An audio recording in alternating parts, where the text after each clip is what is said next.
on all those trees and poles and everywhere, every inch of Vidhan Soudha that you can see, they are the ones getting inspired but also are safe, because it's an outpouring of such emotion. People have thronged to every piece of, in fact, the property of real estate in Bengaluru at this moment, where every inch is covered. It's also incredible because the last time you saw something similar, these scenes, was after the T20 World Cup. Absolutely. When people came out to celebrate. And for a city like Bengaluru to witness something like this, it is absolutely incredible.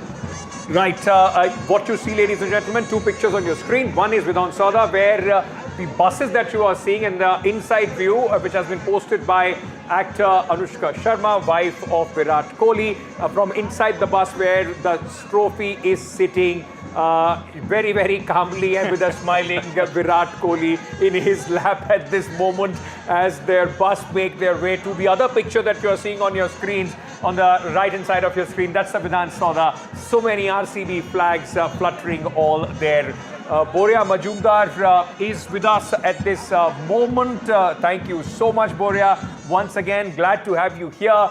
We were just talking about how, earlier you were saying about how it has enthused a new generation of cricketers in Bengaluru. I can see many of them budding cricketers, even at the flagpole and the trees that are around Vidhan Soudha at this moment. Absolutely, Ankit. And, my friend Sachin Tendulkar always says, chase your dreams and they do come true. And this is dream come true. This is dream come true for every citizen, every fan, every franchise, somebody who follows this franchise. I was having a chat with Rajesh Menon, the CEO of Royal Challengers Bengaluru, and he said, we play bold. This is playing bold. They played bold last night. 190 wasn't a match-winning score. 210 was.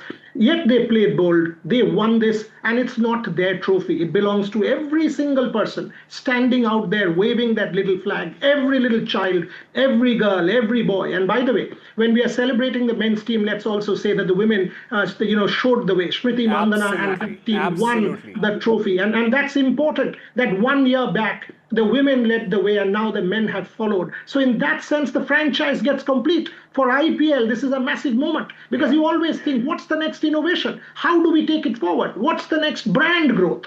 Now, for the BCCI, for the IPL as a property, for RCB, for Virat Kohli, in every sense, the brand value of this tournament, you are seeing these visuals. Now tell me, which other country, take the BBL, take the 100, take any league, will you see these visuals? You will not, and that tells you why India continues to be the nerve center of global cricket. We'll obviously talk about what it does to cricket in India and how it grows cricket further in India, but I also want to focus on that one video, Ankit, and we also have Rakesh Rao joining us. Boria, there is this one video that Anushka Sharma has posted. You just have a look at that, the emotions that you can see on Virat Kohli's face. He's sitting, smiling, holding that trophy.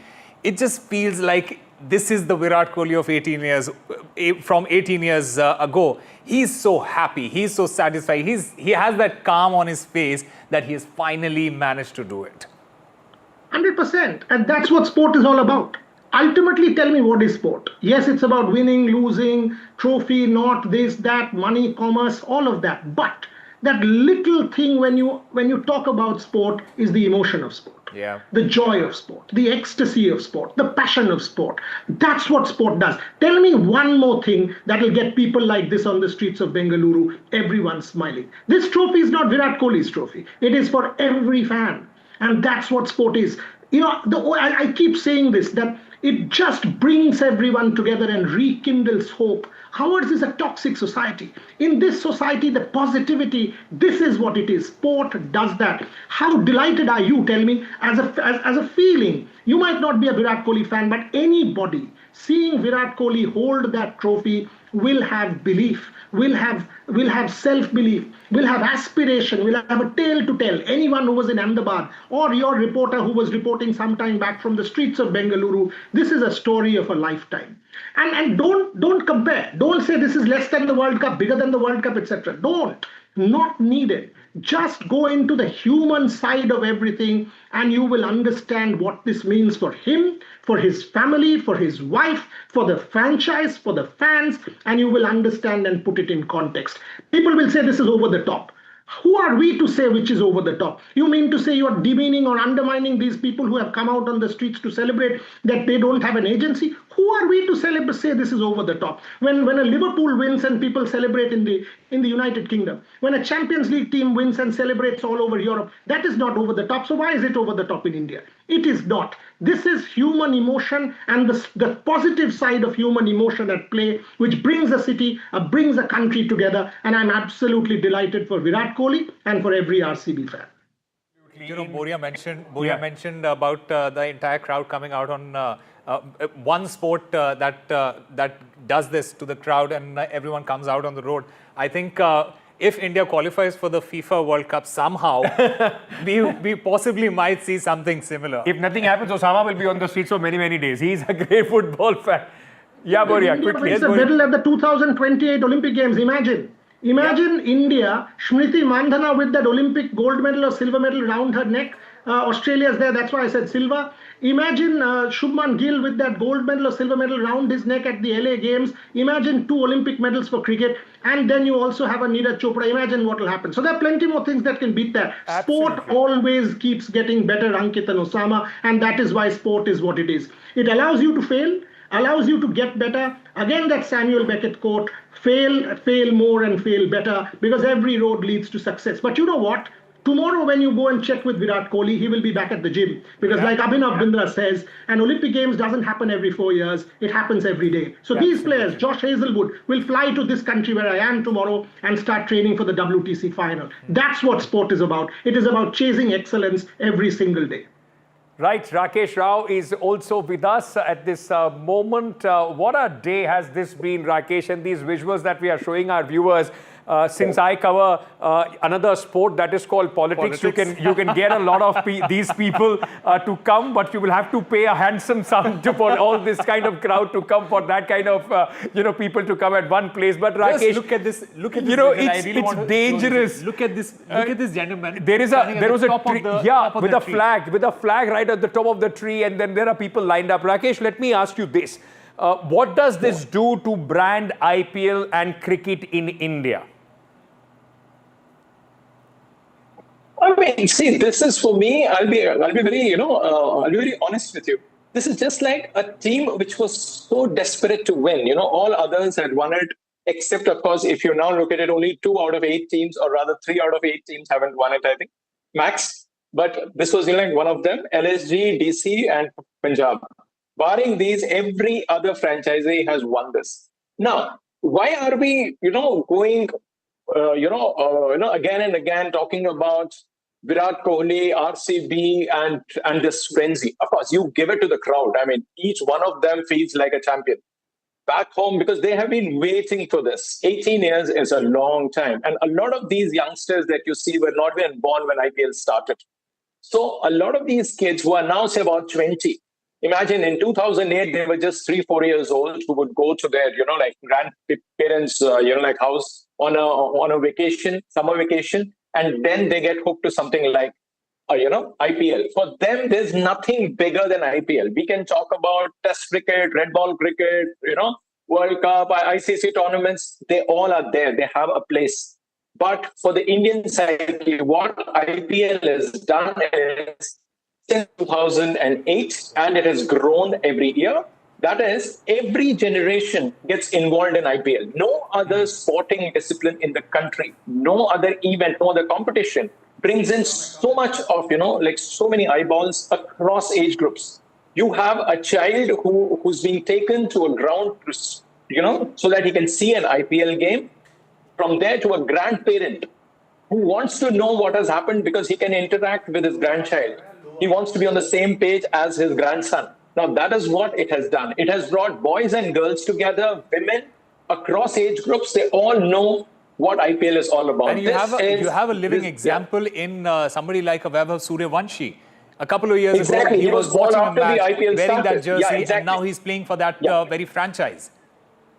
Precisely. That is exactly what I was trying to say, that look at Vaibhav. Vaibhav was born after IPL started. Yeah. I'm saying people who are 21, not just 18, people who are 21, who have come of age, are the ones who have grown up with IPL. And now, also, I would like to just add here, A lot has been said that, Virat's cupboard is complete and blah, blah stuff. I beg to differ.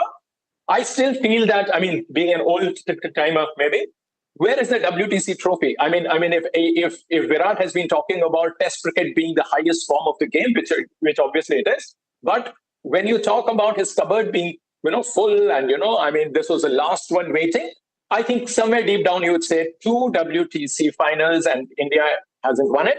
But yes, IPL cannot be gauged as any other ICC tournament. I want to keep it separately and then look at it instead of comparing it. But at the same time, yes, this is big for him because the only reason is that when you represent your state, like the DDCA, he has never won the Ranji Trophy. But when it comes to something like this, where the fan following is across borders, that is what it does to you. Everywhere he goes, everybody treats him like his own. I get your point about him not winning the WTC, and that is something that we have been also speaking about. But Boria, he didn't really have that luxury, that time to play for Delhi for long to actually go on and win a Ranji Trophy. He would probably be playing for the entire season, for the entire year with the national team. He wouldn't really be getting that time to play for his state and winning a local trophy or Ranji Trophy. So when you look at that comparison, when you look at him not winning the World Test Championship, he reached the final twice, and then not giving as much for the Ranji Trophy. How do you see those two comparisons? Boria, I think you'll have to unmute yourself. I don't think the Ranji Trophy is like that. So, for example, take my case. If you ask me, where are you from? My first answer will be, I'm from Kolkata. Obviously, India and then Kolkata. If somebody asks me, I'm in the UK at the moment. If somebody comes and asks me, who are you? Where are you from? I'll say I'm an Indian. Where do you come from? Which part of India? Kolkata. When someone asks you, where are you from? Delhi. Where are you from? Mumbai. Do you say Maharashtra anymore? The city loyalty has overtaken the state loyalty. So Ranji Trophy will never be able to compete with an IPL. Where Rakesh is absolutely right. It is about WTC will always remain the pinnacle. It is not about 100,000 people or 1 billion people watching the IPL. The IPL is unique. And that's why I said don't compare. But even if it's one person watching the WTC, does that make it any less? No. Virat Kohli will forever tell you Test cricket is the pinnacle. That's why he's the Pied Piper. That's why when he retired, the format was I was worried about the format, that who fills the stadiums, and I'm delighted that every ticket in the UK is sold. Having said that, the IPL trophy, if you and I chase something for 18 years, there are billions and zillions of RCB fans who want you to win. You also have a duty towards these fans. You've made people happy. You've brought smiles on people's faces. Who are we to say these emotions are any less? Absolutely not. This is a massive victory. It will always remain a massive victory for RCB, for Virat Kohli, for the franchise. If you go deeper and then say subjectively WTC versus the IPL, there's an argument there. Yeah. But I don't think we should absolutely get into any comparisons. These are raw emotions. Celebrate them. That's what sport does to you, allows you to do. Every day, Ankit, I keep watching your broadcasts about politics. You don't get the opportunity to do mainstream sport on a public platform like NDTV right through the day, because sport is treated as a silo. When you get this opportunity away from all the toxicity, for today at least, forget the controversy about WTC and Ranji Trophy and celebrate this, because you know what? This is about Indian people. When I was in Paris last year covering the Olympic Games, there were people in RCB jerseys at the Neeraj Chopra event. Now, how do you even ignore that kind of brand traction? People wearing an RCB jersey meet me in Oxford the other day and said, "Are you not watching the IPL? We follow your broadcasts." That is how big the IPL is. Yeah. And we have to celebrate. There is no doubt about that. And like I said, of course, there would be subjective, qualitative arguments about sport and who did what. But today, of course, is the day for Nama Bengaluru. Today is the day for the people of Bengaluru to celebrate. It's been 18 years. They have been waiting for this. And as we've been seeing the visuals from Bengaluru since last night, the party has begun, ladies and gentlemen, and they know how to party. If any city does, Bengaluru absolutely. And just take a look at these visuals visuals that you are seeing on your screens of hundreds and thousands of people. That's the state flag. That's the state flag of Karnataka. Yeah. And with that, of course, the RCB flag. So that's the pride that this trophy has generated, of course, for a lot of these people. And of course, we are talking about the state of Karnataka. It can't be spoken about without, like I said, the head of the state, the ruling party at this moment, the Congress, and the DK Shiv Kumar, the Deputy Chief Minister, rolled out the red carpet for Team RCB. He also went to the airport to receive the team. Wow, what a spectacle this is at Vidhan Soudha. Let's quickly listen in to what DK Shiv Kumar said, exclusively speaking to NDTV. As a Deputy Chief Minister of the state and the Minister for Bangalore, it is my bound duty.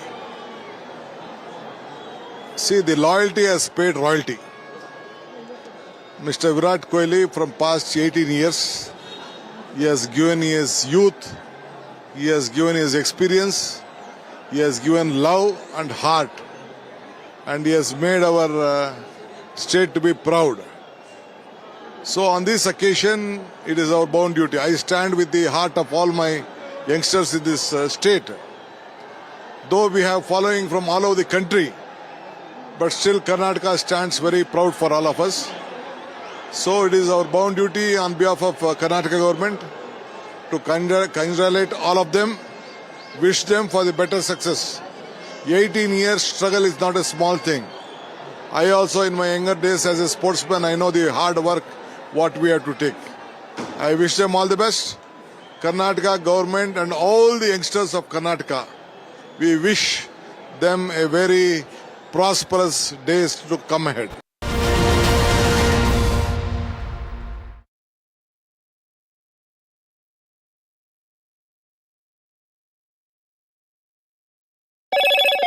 Hello, Moto. Motorola, India's leading AI smartphone brand.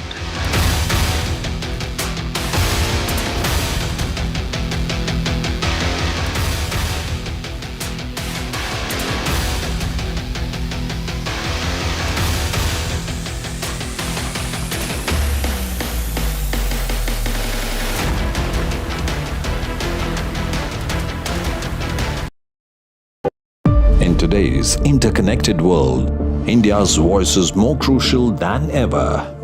When India speaks, the world listens. At NDTV World, we are that voice, bringing you intelligent and insightful news from India and beyond. From geopolitics and diplomacy to economic shifts, migrations, tech disruptions, and the stories of our diaspora. We cover the news that shapes our global future. NDTV World, your new home for global news is here. मैं नरेंद्र दामोदर दास मोदी ईश्वर की शपथ लेता हूं कि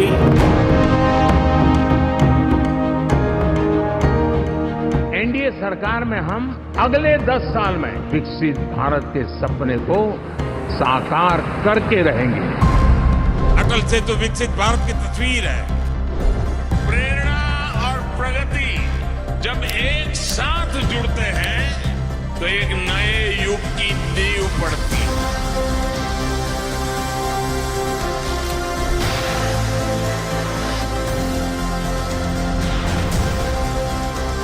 भारत माता की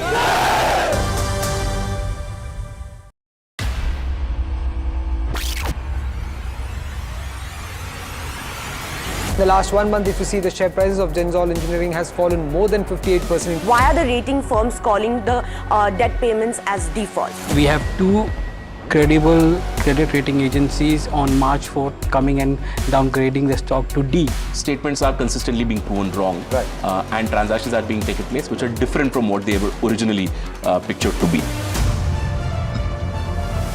The company claimed it would roll out 6,400 electric vehicles.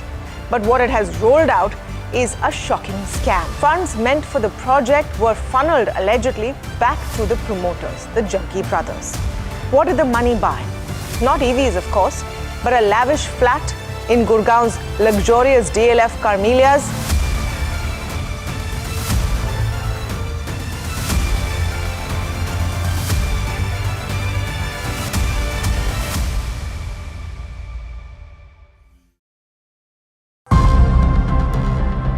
Namaskar, India. India's Gaganyatri ready to go to space. As Indian astronaut preps for launch, countdown to Indian history in space. A nation waits with breath held. Now take a breath and hold.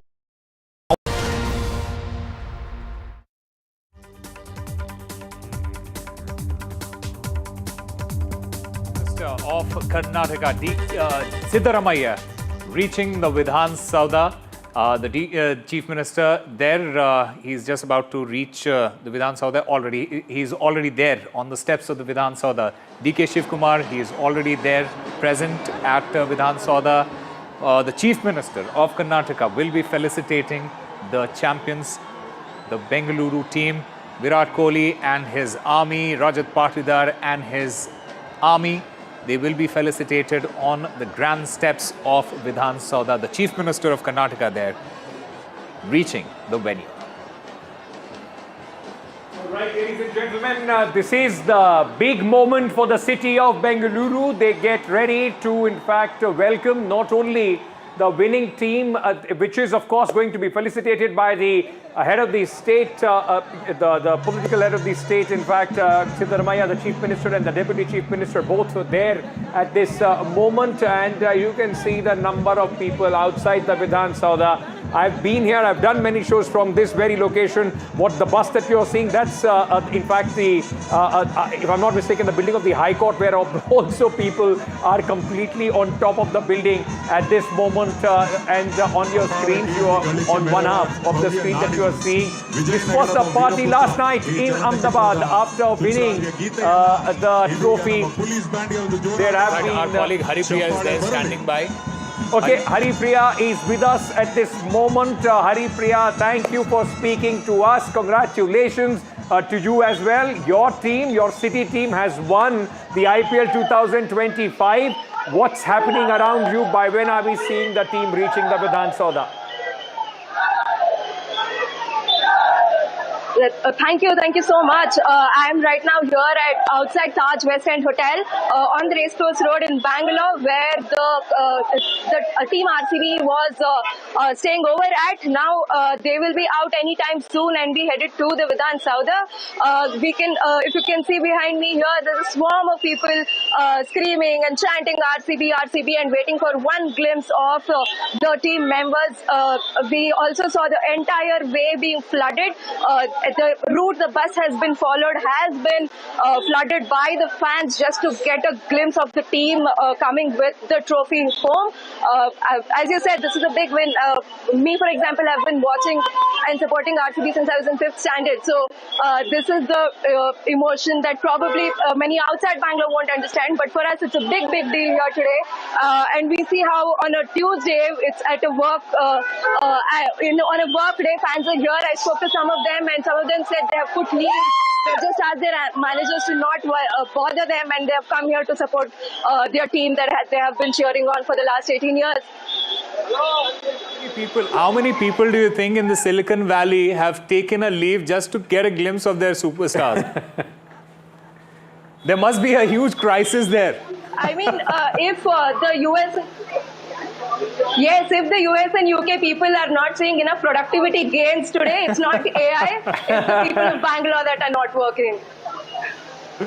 All right, lovely. All right, these visuals are coming in from outside the Chinnaswamy Stadium, where, my God, it's almost like a stampede taking place. People want to get inside. This is where the felicitation ceremony is going to take place. And I wonder what it will take. There are cops, in fact, all around. I wonder what it will take for people to make it inside in a short while. Remember, the plan is that after the felicitation ceremony at Vidhan Soudha, then the main ceremony begins at the Chinnaswamy Stadium as well. So many T-shirts of Virat Kohli. Absolutely, and the RCB it must be. When you look at the policemen there, they are having a really tough time. They're really struggling there because do you think they expected a crowd of this magnitude to just show up outside the Chinnaswamy Stadium?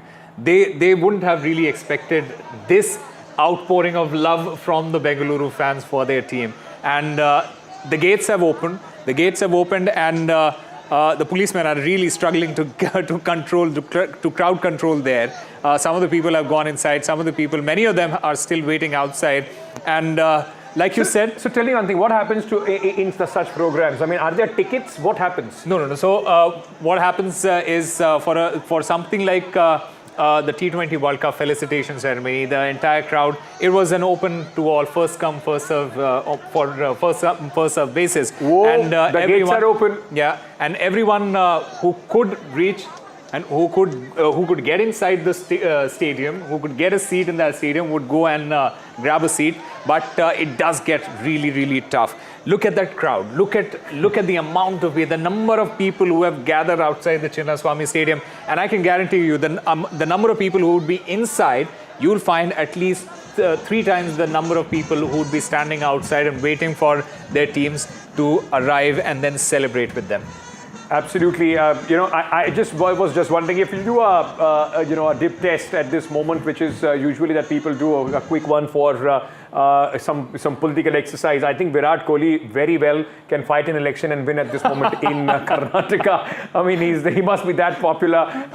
Fans all across really backing the champion, waiting for this. And politics, and you have been doing politics for so long, covering politics for so long. It's also about optics, right? It's a lot about optics, and the kind of traction the political parties are going to get by doing something like this, by organizing something like this, that is also going to work in that favor. They'll milk as much as they can. All right. These visuals are from the Taj Hotel live, with ladies and gentlemen. This is the bus where the team, so from the airport, they came to the Taj Hotel.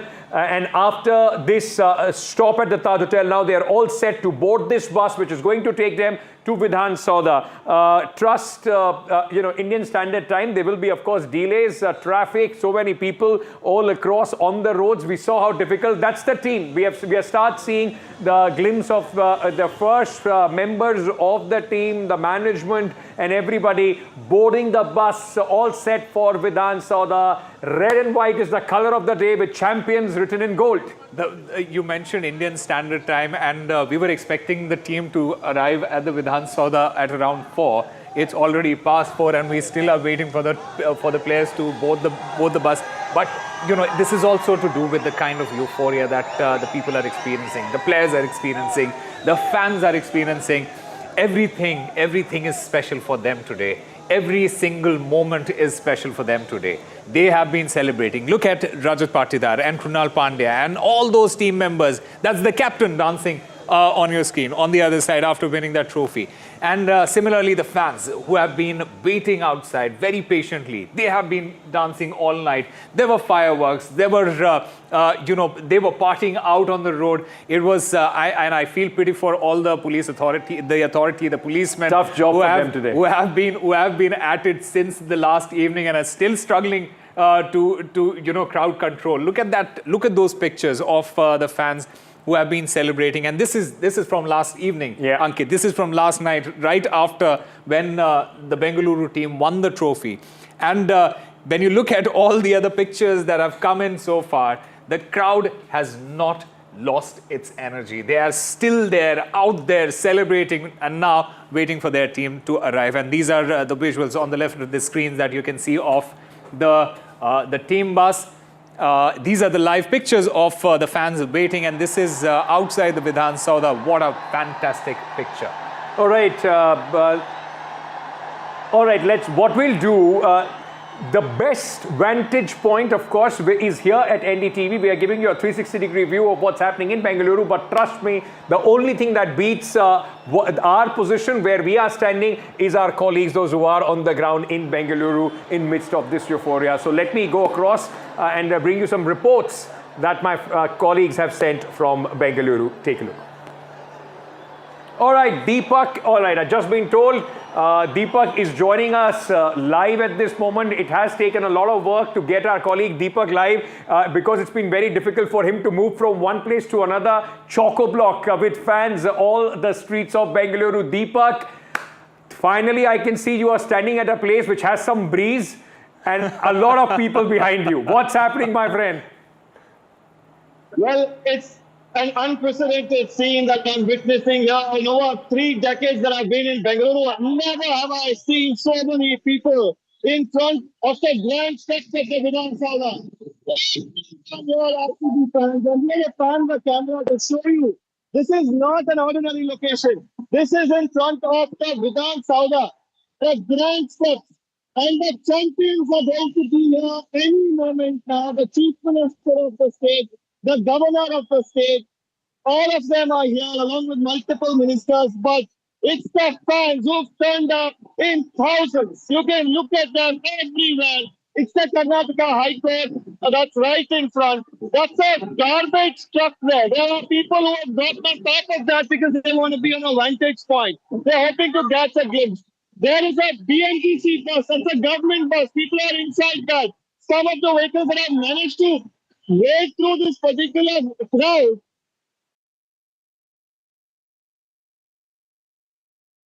Pictures from outside the stadium, and Deepak was really struggling to get us those pictures because he himself he had been trying to get inside the Vidhan Soudha for such a long time. There was so much chaos. There are so many people who were there, and Deepak is back. Deepak, just wanted to just want you to reiterate that this is not a political rally. Well, 2 weeks ago, Congress party had organized a rally. There was a lot of talk about crowds being big, but this is unprecedented. These are not people who've been invited. These are people who turned up out of love. These are people who turned up out of emotion, the passion for the sport, the love for the team, love for one man, Virat Kohli, number 18. That is something that's echoing in the hearts and minds of thousands of these people who are gathering here. Any moment now, we've been told that the bus with the players is arriving, and that's the announcement that's being made. And you can see huge crowds that are gathered. I'm going to identify if you're able to see in the secretariat, there are people standing in the corridors, in the balcony. They are seeing something that they haven't seen probably in all these years that they have been at the Vidhan Soudha. There have been multiple breathtaking ceremonies that have taken place here. In 2018, 19, Mr. H.C. Chinnaswamy took oath here when the coalition government happened, but I didn't see this sort of a crowd gather that time. You probably haven't seen this sort of a crowd gather anywhere in India in a very long time. I'm told now the official count is running into lakhs. This is not just towards the Chinnaswamy Stadium. These are electrifying scenes that I'm really witnessing. It's only going to increase the crowds that are coming. We're going to probably have lakhs more turn up near the Chinnaswamy Stadium. It's a small stadium. A little over 30,000, 35,000 people could be there at the Chinnaswamy. But outside, nothing stopping the fans from being there in huge numbers. It's a sea of red that has taken over the streets of Bengaluru at this point in time. So definitely for the people, it's just RCB. It is just Virat Kohli that's echoing in their hearts, in their minds, and on their lips. Deepak, in fact, as you've been saying, what a way to enter adulthood for RCB. 18 years it has taken them, and that's a great way to enter adulthood as far as RCB franchise is concerned. But while we are waiting for the team bus to leave from, you can see on those visuals on the left-hand side of your screen, ladies and gentlemen, the bus waiting at the Taj Hotel to leave. We'll give Deepak a breather as well. He'll sort out that bandwidth issue as well. Meanwhile, take a look at a special presentation from NDTV, our colleague Veera dancing for RCB. There's nothing you can say. That's the sense outside the stadium.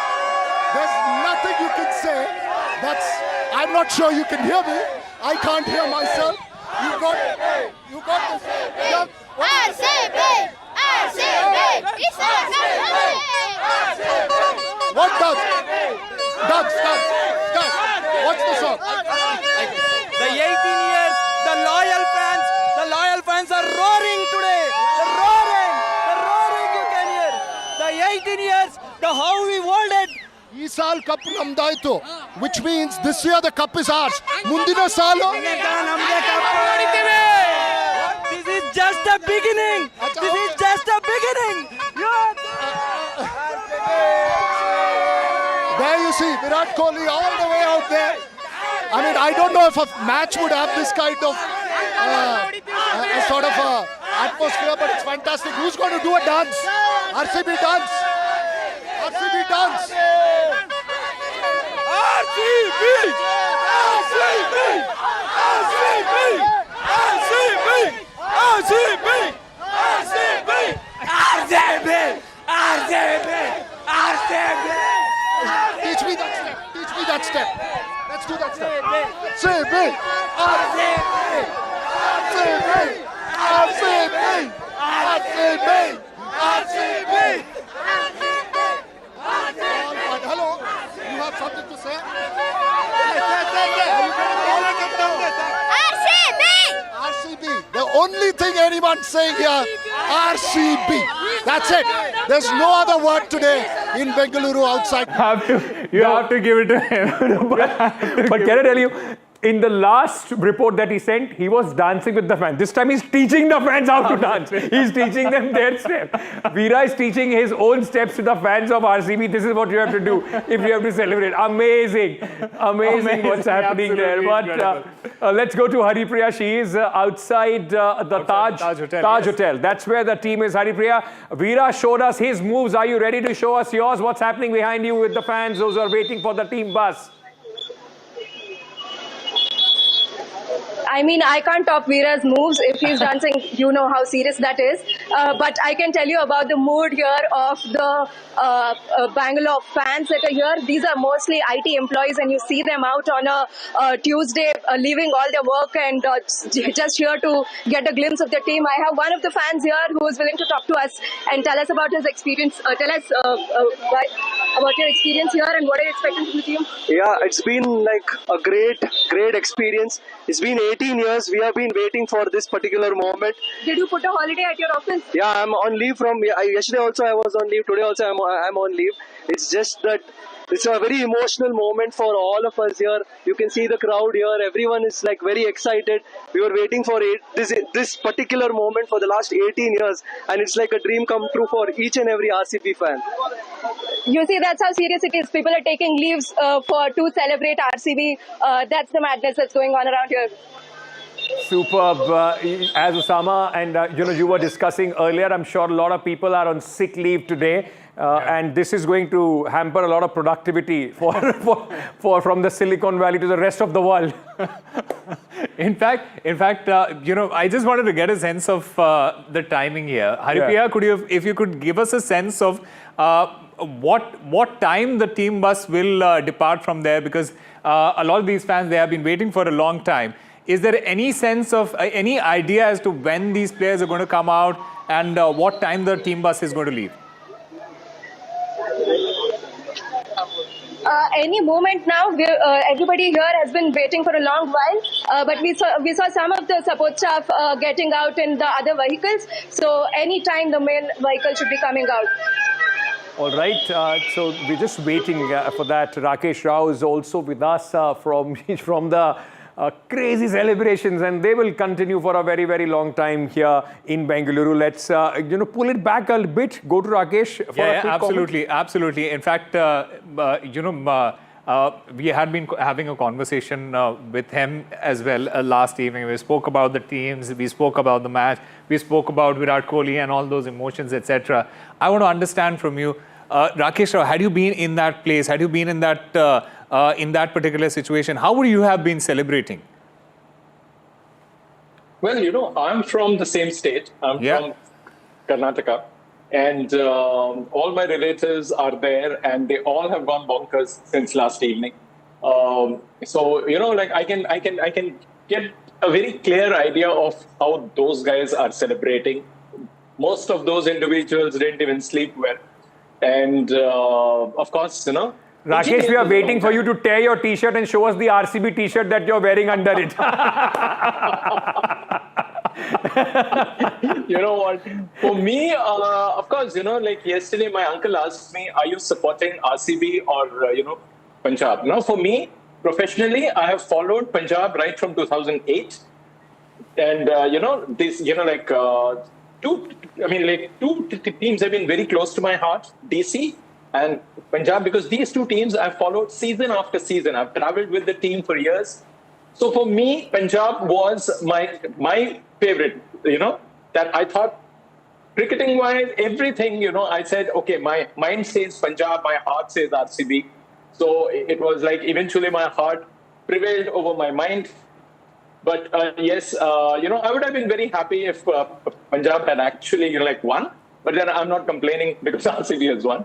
But at the same time, yes, for me, I know that, for people in Karnataka, this win is huge. Huge in the sense, even when Karnataka won the Ranji Trophy, Karnataka won everything under the sun, Sayyid, Mushtaq Ali, anything, they're not, you can't even compare these. Although they are all national crowns, but the state hasn't celebrated. That's why I wanted to underline this fact that why I feel IPL is like no other. For the simple reason, no other event has brought in so many emotions with it. People come, play, win, lose, whatever happens. The fans do get involved for a bit. But for close to 2 months, you follow a team year after year, and the team doesn't give you what you want. But eventually, when it gives you what you want, which is the big trophy, this is what happens.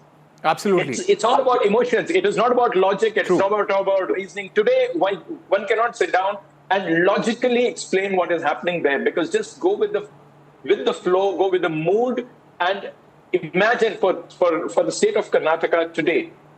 No matter what you say, after all, it's a private league. You can say anything. Yeah. But today, all that has to be thrown out of the nearest window. It's also about transcending those divisions, right? It is also about challenging those stereotypes and everything surrounded around that.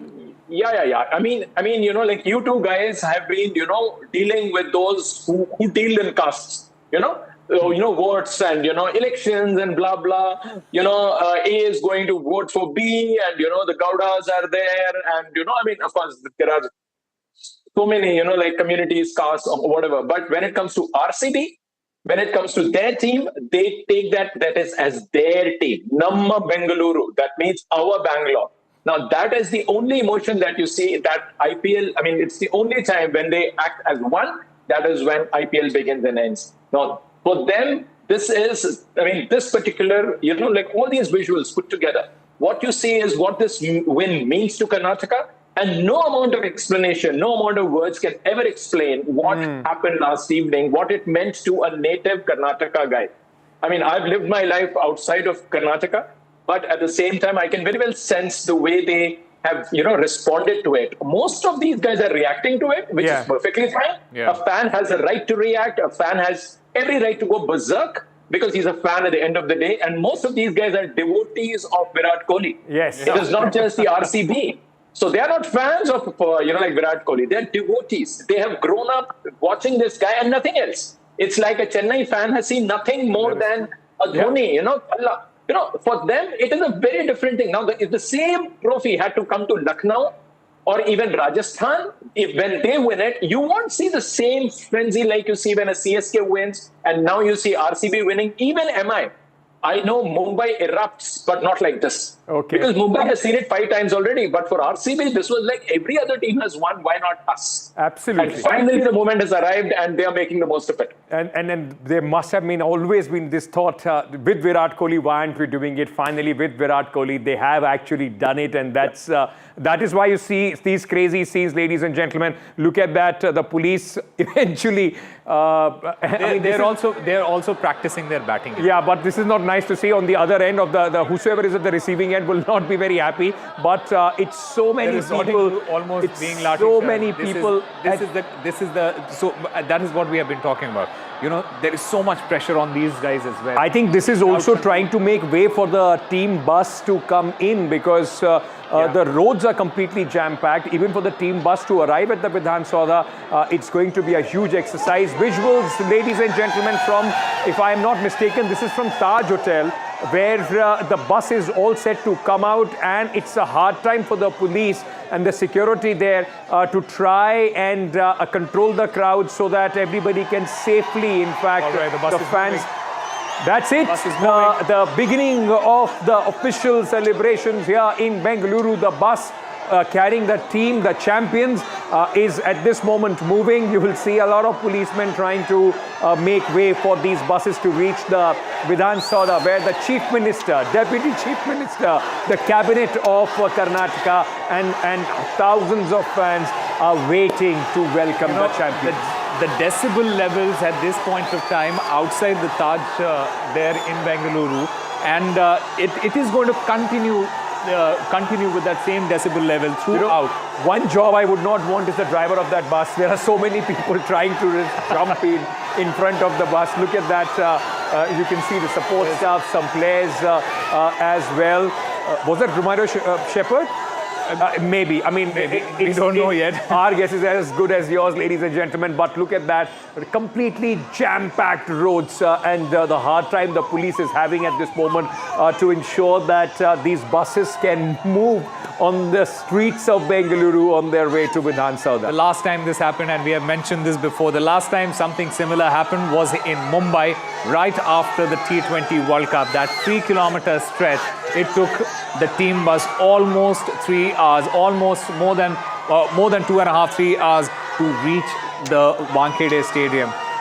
There have been so many arrangements that have been made in order to make this a smooth journey for the team bus, but still, the number of people out there on the road, it is going to be a challenge for the policemen. It is the trophy for the people of Bengaluru. Nama Bengaluru erupts today, ladies and gentlemen, as the boys bring back the silverware, the top. Look at that. I mean, people have just stopped their cars, got on and out of the other side just to wave at the champions. And I can see people from every age group. There are women, men, old, young, all of them on the streets. What a lovely visual and a lot joy of fans that this trophy has brought to the city of Bengaluru. And a lot of these fans would have hoped that this is a bus where you could see open top bus, and more importantly, even if it is not an open bus parade, but you could see inside the bus and see your heroes and see the players who are sitting inside. And this is all. Look at the crowd. They're following the bus. Everyone's following the bus, going to the Vidhan Soudha, and then they'll ultimately reach the Chinnaswamy Stadium. Can I ask you, because you are an ardent football fan, Manchester United, and of course you follow cricket and every other sport, would you ever do it for if your team wins? Would you be running on the streets? Ankit, I have to, I'll tell this to you in quite detail. If Manchester United manages to achieve something like this, it has been 13 long years for Manchester United to have even come close to winning the Premier League. But that is a story for another day. Today, it is the Bengaluru team that has all the glory. In fact, okay, what we'll do while the bus is on their way to Vidhan Soudha, this is the time we'll sneak into a very quick break. Ladies and gentlemen, don't go anywhere. We are coming back with the Felicitation Ceremony in Bengaluru of the champions of the Bengaluru, the RCB team.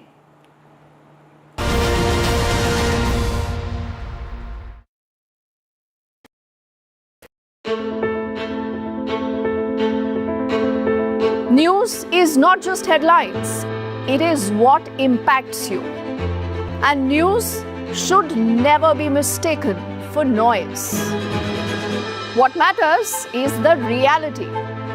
Accurate, in-depth, and with the right perspective.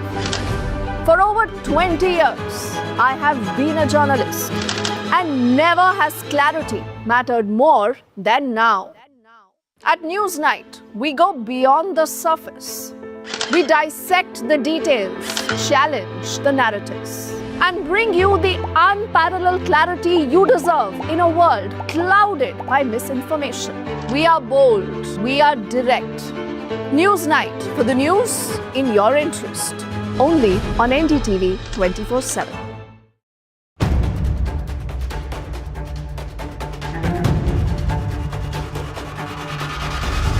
If it matters to you, if it matters to you, if it matters to you,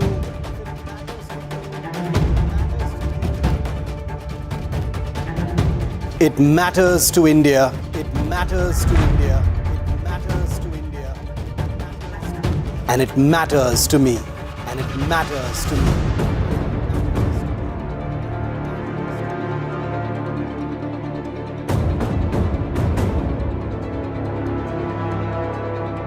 India Matters with Shivaru. Only on NDTV 24/7. 15 months after the Ram Mandir rose, the next big Pran Pratishtha. All eyes on the Ram Darbar, the 3-day Ram Rajya splendor. NDTV in the holy city of Ram to capture each moment live.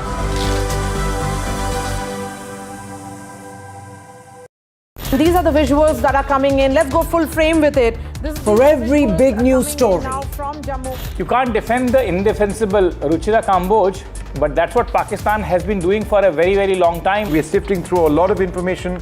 Some is right, some is not right. But I think we are India tunes in to NDTV. In fact, on NDTV, like we've been doing for the last few hours, we've been for fast, clear, and credible news. We've also been, busting a lot of misinformation that's been coming in. When I was standing on the road, I saw these lights going off in the sky, and I could hear where credibility sounds of like comes what sound like first. blasts happening. When Pakistan started shelling and first shell landed here, you can see this.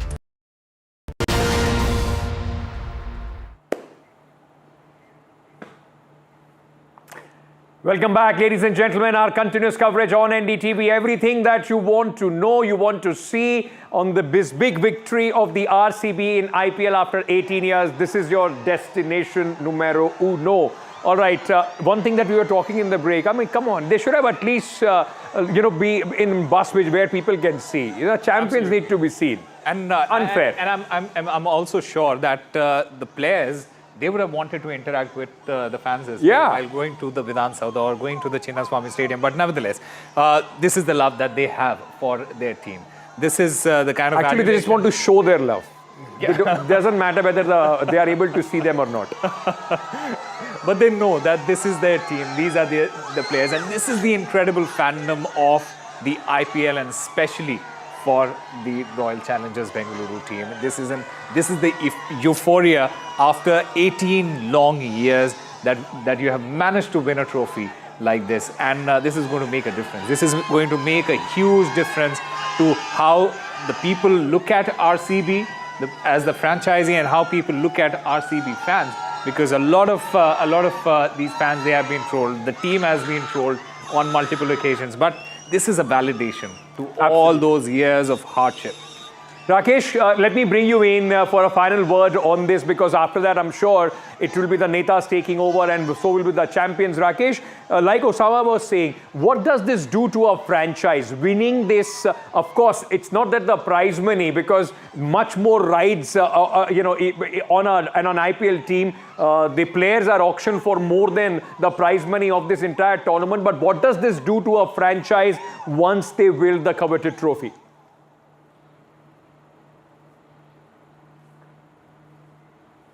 Rakesh, can you hear me? Yeah, I can hear you. So I was just saying, we were just talking about how this, for 18 long years, fans have been waiting. What does this do to a franchise winning the IPL trophy? I'm sure it's not about the prize money, because many of the cricketers are sold and bought for more than the entire prize money of IPL. But there is a lot of commerce involved, but purely cricketing, aspect. What does this do to a franchise, Rakesh? And especially like an RCB. Yeah.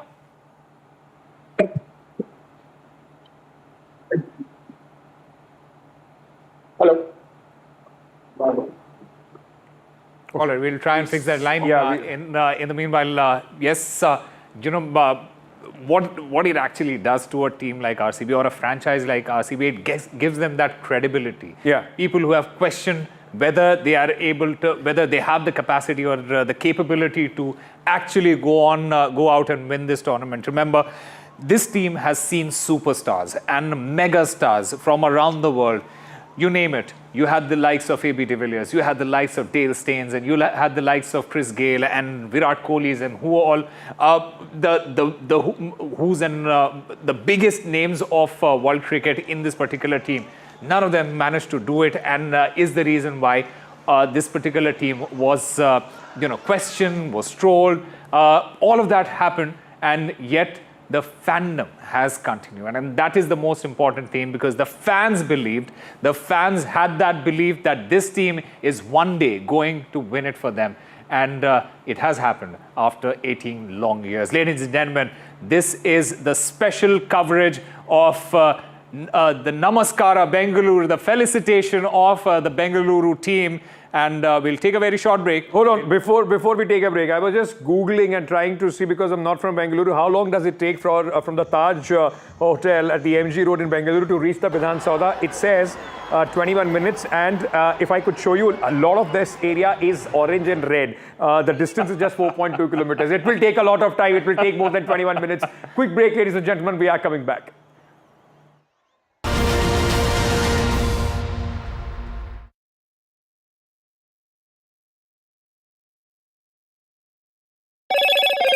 Hello, Moto. Motorola, India's leading AI smartphone brand.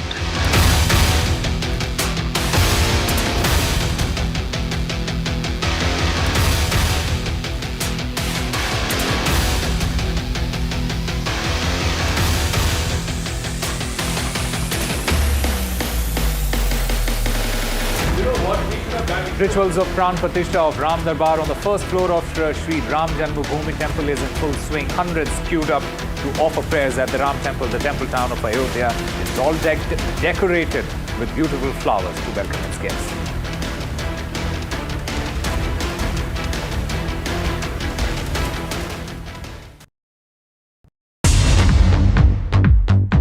More news that matters. Big exclusive. Tulsi Gabbard gunned down by Pakistan-backed cowards. When you interact with people on ground, you're able to reflect their sentiments much better. More debates that shake the system. More exclusives you won't find anywhere else. Not just another prime time. It's a prime time that's unmissable.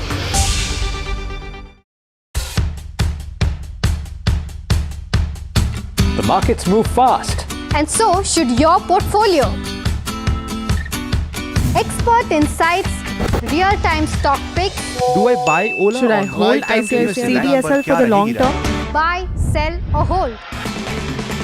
The answers you need, straight from the experts. Callers from India and across the world. Connect live, ask, decide and invest wisely. Your portfolio, your future. Ask Profit.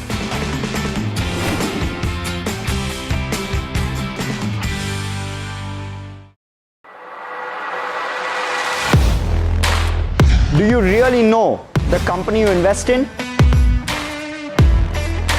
What is the real picture behind presentations and claims? Is the outlook as rosy as the company claims? Know Your Company, powered by NDTV Profit Research, shines a light on the biggest stock market movers.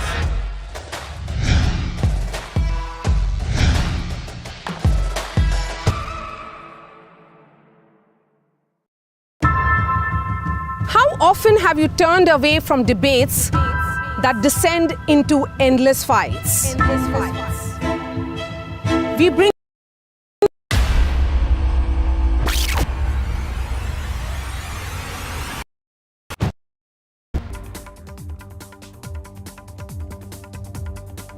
It took 18 years in the making. Finally, the sweet adulthood for the RCB with the trophy in their hand. Virat Kohli and his teammates are on their way to Vidhan Soudha in these buses, ladies and gentlemen. And in a short while from now, they will be meeting the Chief Minister, the Deputy Chief Minister and the Cabinet of Karnataka, where they will be felicitated for this feat. Absolutely. And when you look at this crowd, it basically tells you that sports in general has a remarkable capacity to unify people. Look at these visuals. Look at these visuals. RCB, they won it for Virat Kohli. They created history by winning their maiden title. Virat Kohli, probably the happiest man on in that stadium, at the Narendra Modi Stadium. Everyone coming together to help him win that trophy. Virat Kohli, on the other hand, holding that trophy like a baby. Yeah. Happy, satisfied, and waiting to go out there and party with the fans. All these fans who have been waiting for a long time outside the Vidhan Soudha. The entire town has been painted red. RCB, RCB, RCB is the only chant that you can hear from all across Bengaluru. What I can tell you is, so many times Osama said RCB, RCB. He doesn't want to be here. He wanted to be in Bengaluru. He has been held back so that he can stand here with me while I can't let him just enjoy those visuals himself. But one person, of you, by the way. but one person who is enjoying those the noise around this, and I'm sure a long wait for him as a fan also comes through, is Mr. Harish Bijur, a very prominent Bengalurian who is joining us at this moment. Mr. Bijur, I thought you are going to wear your RCB jersey today because along with the fans, you must be going absolutely gaga and bonkers.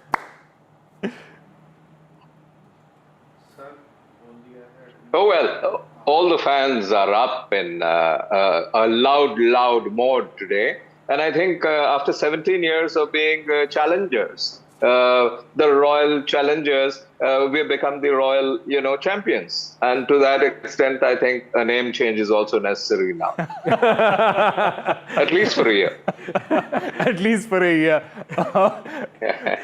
But go ahead. So I was wondering, the entire city was up all night. Did you manage to sleep? Did you manage to get some sleep? Because all we could hear was fireworks. All we could hear were people dancing out on the streets there. Well,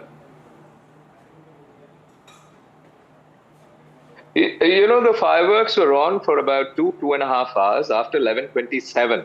11:27 p.m. is when it all started. And if you look at my eyes closely, you will see that I haven't slept. And I think the excitement within Bengaluru and the ecosystem of Karnataka itself is very hot.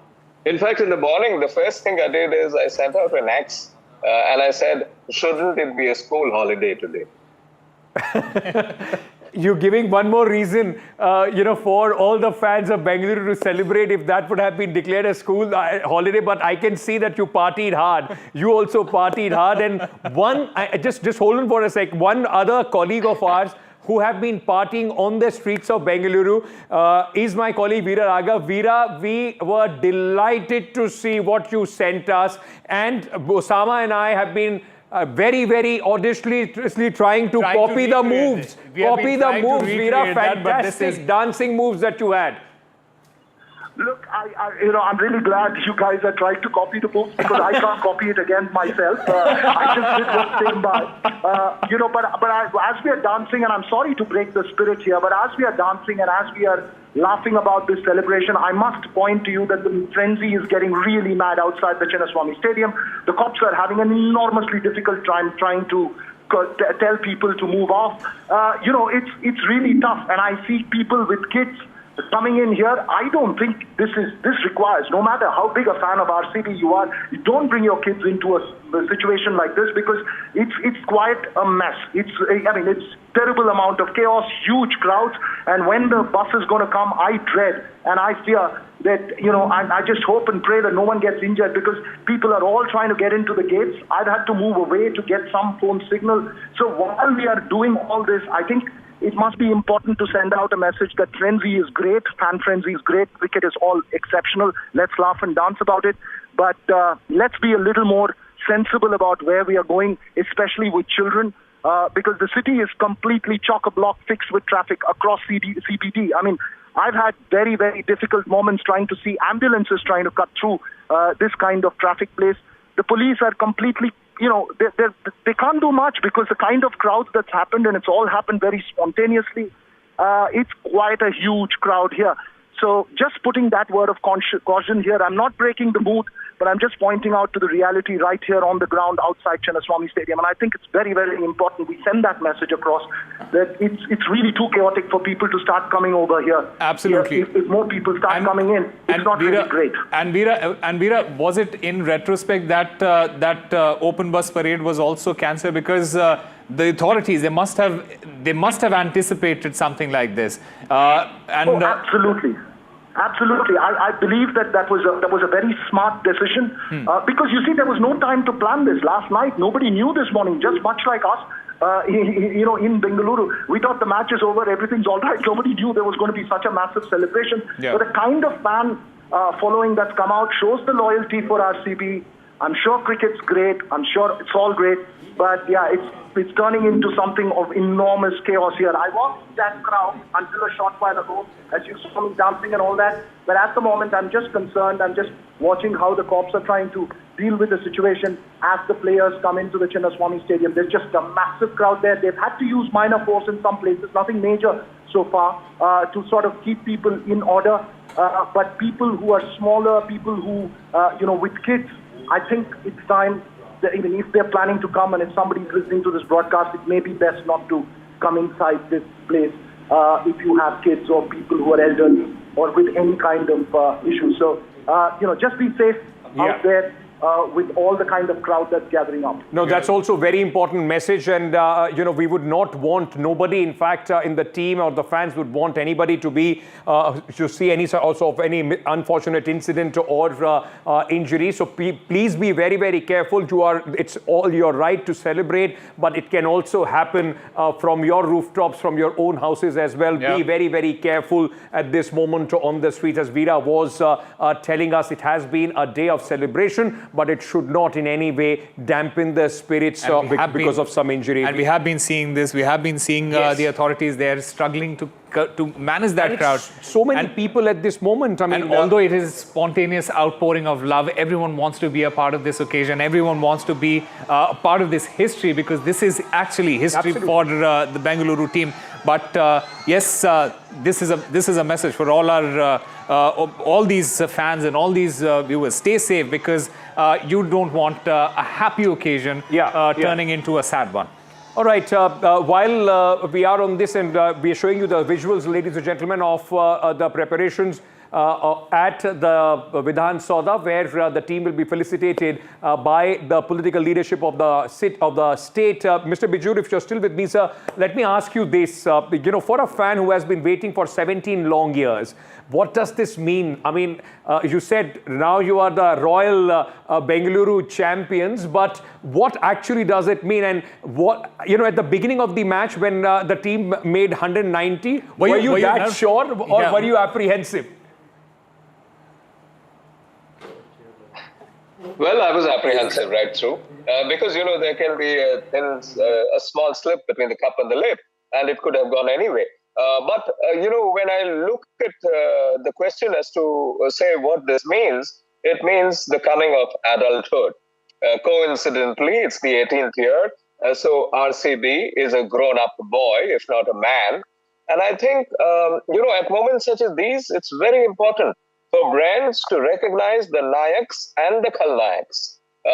If you really ask me, this is the point of time in which we must remember Dr. Vijay Mallya for sure, because he was the guy who actually put this team together, and the early passion that was vested into IPL came from there. And then, of course, Virat Kohli, who for 18 long years has been with the team and has been a champion all his own.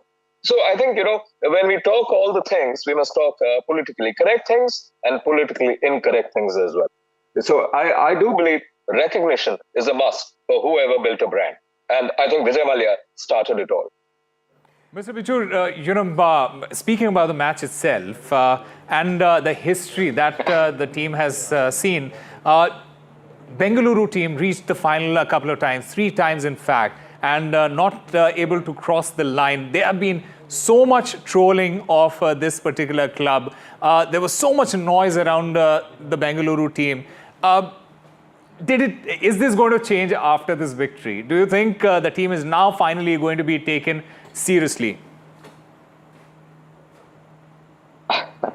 Okay. Sir, I'm sorry, just before you begin, what you are seeing, ladies and gentlemen, on your screens at this moment is the team right in front of the Vidhan Soudha, champions written all over. This is the team picture which took place just a short while from now, and you can see the entire team there. Virat Kohli, standing right in the middle. Right in the middle. The trophy has been kept there. I can see Krunal Pandya, Rajat Patidar, DK Shiv Kumar, and other senior leaders, in fact, along with the Chief Minister, all in this team picture that you are seeing at this moment. champions is what it reads, and champions that they are. Full police band and the honors that are being given to them. So these set of pictures have just come in at this moment from the felicitation ceremony, which is taking place at the Vidhan Soudha. You know, what I wonder is what must somebody like a Tim David or a Josh Hazelwood would be thinking, because I'm pretty sure even if they win a World Cup, go back to their country, they're not going to witness something like this. What must be going in the back of their heads? He must have thought his entire country has come to Bengaluru. I mean, there are more people from his entire country that have come here to welcome this team at this moment. Let's go across to Deepak Bopana, my colleague, who is at the Vidhan Soudha at this moment. Deepak, we are seeing these pictures of... All right, we'll go across to Deepak in a short while from now. Massive bandwidth issues there as well, at this moment. And you can understand because there are so many fans, so many people at one, and then, of course, the security concerns as well with jammers and other things. But these pictures, as we've been talking about, so one thing is clear, that while we were speaking, the team finally safely reached the Vidhan Soudha. These pictures were of the felicitation ceremony. I'm sure we are very soon going to see maybe some speeches or some words being said there as well. From here, ladies and gentlemen, the team is going to make its way to the Chinnaswamy Stadium where the big party is going to take place. And that is going to be some party, Ankit. That is going to be one of the biggest parties that the city of Bengaluru has seen. I'm pretty sure Bengaluru is famous for its parties, though. Yeah. But this is going to be the party, and everyone would want to be a part of this party. You could see the number of people who have lined up outside. And again, we just want to reiterate: stay safe. Do not,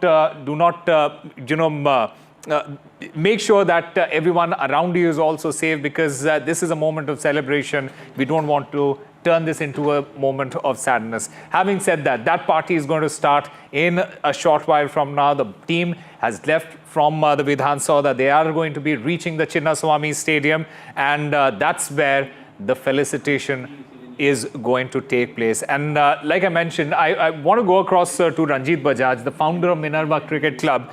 Ranjit Bajaj, I was speaking about somebody like a Tim David and Josh Hazelwood and all these Australians and the English players and all these players. They must be thinking that they won a World Cup or something. Yeah, I'm so sure. I mean, if you can just see our friend Osama, he can't control his happiness.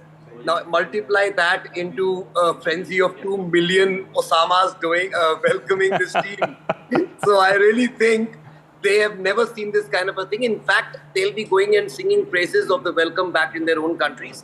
That will ensure that more and more of their countrymen will want to come and play in the IPL. So that's all good. In fact, I think it's time enough that Karnataka and Bengaluru deserved the champions, because they've been really trying for so long. 18 long years, and Virat Kohli, the one team man. See, everyone, even for a bit, even Dhoni, because of what happened, he had to shift teams. But Virat Kohli has been there for 18 long years. And if one man deserves it, it's the one-man team man, the captain. And the captain till now, the main captain. But this year, it was somebody else. Maybe that's the monkey he needed off his back to go ahead and actually win the trophy for the great state of Karnataka. And look how happy they are. I've never seen the actual politicians come out and give them a welcome. I've never seen the champions written in front of the actual parliament, man. It's brilliant. What a sight, of course. That is absolutely. In fact, we also have Gautam Bhattacharya, senior sports journalist, joining us at this moment. Gautam Bhattacharya, there is this one picture, and I want to point out this one man, Dinesh Karthik here. Yeah. He has been the mainstay of this particular team. He has given one of the best finishers in IPL. One of the best finishers in IPL, and one of the kind of contribution that he has had for this particular team, it's so underrated, and not a lot is spoken about his contribution to this particular team. Highlight that for us. Talk to us about Dinesh Karthik, DK, the finisher, and now he's part of that franchise and ultimately is a champion. Yes, absolutely right, Osama. The thing is, Dinesh is a very shrewd thinker of the game, but he wears that bit quite lightly on his shoulders. If you look at his press conference yesterday, what he did was amid all this hype, he said that for him, the everybody knows about Virat Kohli, but for him, what passes under the radar is the Rajat Patidar's captaincy. I mean, here is the commoner as the captain. So that is one. Dinesh, I think the auction table strategy, which is being praised now, DK must have had his input in that. And then there's another gentleman, Mo Bobat. I mean, we haven't spoken much about him. He's a director of cricket with strong credentials there. He was behind the England team, which won the 2019 World Cup, as well as the T20 World Cup under Josh Butler. So DK's contribution. Sorry, I'm interrupting you here. Just give me a moment. Since we are talking about champions, and someone winning the World Cup. Absolutely, someone who knows what the feeling of being a champion is. Mr. Syed Kirmani is joining us at this moment. Sir, thank you so much for speaking to us. The hero of 1983 World Cup. Can I now, in fact, just for the first-hand experience of what you had and with this team, with IPL, of course, two very different tournaments, two very different league of tournaments, but for Virat Kohli and for Team Bengaluru, sir, what would be your message? I think this has been a great feat. It's like this. Okay, patience is always fruitful. And to talk about Virat Kohli and the rest of the team, you see, Virat Kohli has been a pivotal place. He had a pivotal place in this victory. No two ways about it. He had been a great, consistent player right throughout, and a very loyal and faithful captain of the Royal Challengers. Right now, you see, he had offers from various franchises in their auctions. Right, he has been so loyal and faithful to RCB that he never shifted from RCB. And what a long wait this was, and it is such a great feeling even after 18 years when you win, and that too away from Bengaluru. And the entire Bengaluru, my congratulations to RCB and the entire team. There have been great contributions from the rest of the support staff as well. You see, and there have been a talk on various coaches, various things, no doubt. Dinesh Karthik, a game changer, no two ways about it. But you see, the main credit goes to the 11 in the middle. They are the main thing. They take decisions instantly against the competition, which against the opposition, which takes place right then and there. You see, the coach's duty is to pass their experiences and share their experiences in the four walls of the room. Okay, and on the ground also sometimes it is passed on, right? No two ways about it. But the main thing is the 11 players in the middle who have to perform at that right instant, and they did so. And my congratulations. Of course, these celebrations have been tremendous. You see, now it's a totally contrast. You see, we as a World Cup champions, we never had this kind of felicitations when we reached Bangalore, me and Roger Binney, right? And this is a different contrast with the IPL scenario, with so much of impact on this, so much of follow-up by the cricket lovers. Oh my God, it was accelerating. No two ways about it. The love for the game and love for Virat Kohli and the love for RCB. You see, we were all the prayers went for Virat Kohli and RCB because 18 years, yaar, bichare thak gaye rahenge. What a long wait this has been. It has been a long wait. And Kiri bhai, you know what I want to understand from you is that this team has always had superstars. You are at the same time in this particular team. You had a Chris Gayle, you had an AB de Villiers, you had a Virat Kohli, and then you had Dale Steyn and all those superstars in this one team. When you look at this particular team, you have somebody like a Virat Kohli, probably the biggest name in this team. But then look at the rest of the players. That change in that mindset and that change in that idea of getting a team together and not just superstars together, that also has worked for the RCB here. Yes, indeed. No two ways about it. Now, here I would like to give a little bit of a good luck charm to Krunal Pandya. You see, wherever he has played, with whichever ICB IPL team he has played, he has been a victor in that team. right? And now he has come into this, the first year of Krunal Pandey, that he has come into RCB and he has been a good luck mascot to the RCB, I'm sure. So you see, you need a little bit of luck here and there.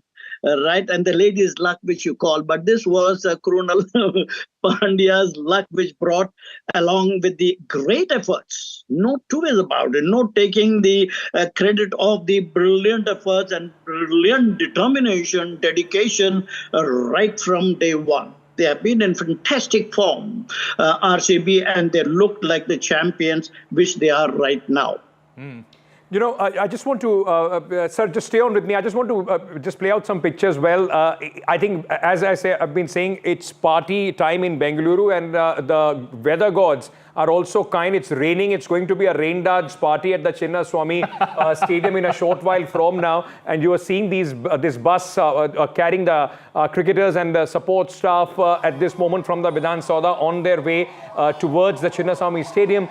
It is raining, but that has not deterred. Look at that, Osama, fans from running behind or pursuing the bus on their way to the Chinnaswamy Stadium. What a frenzy has this brought. And sir, like you were mentioning, also going back 1983, one of the biggest achievements in Indian sporting history that propelled many stars along the way post that.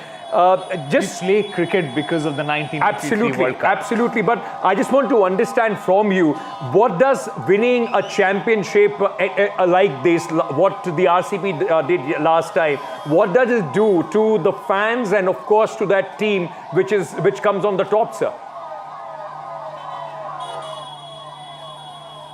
Mr. Kirmani, can you hear me?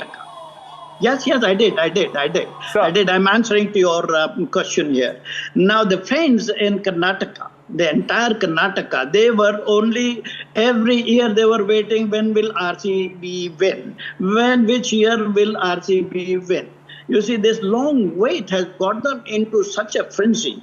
You see, now they are all geared up. Now we have to support this RCB. After 18 years, we will give them this love of what this big wait has been of 18 years. So on that count, I think it's going to be historical.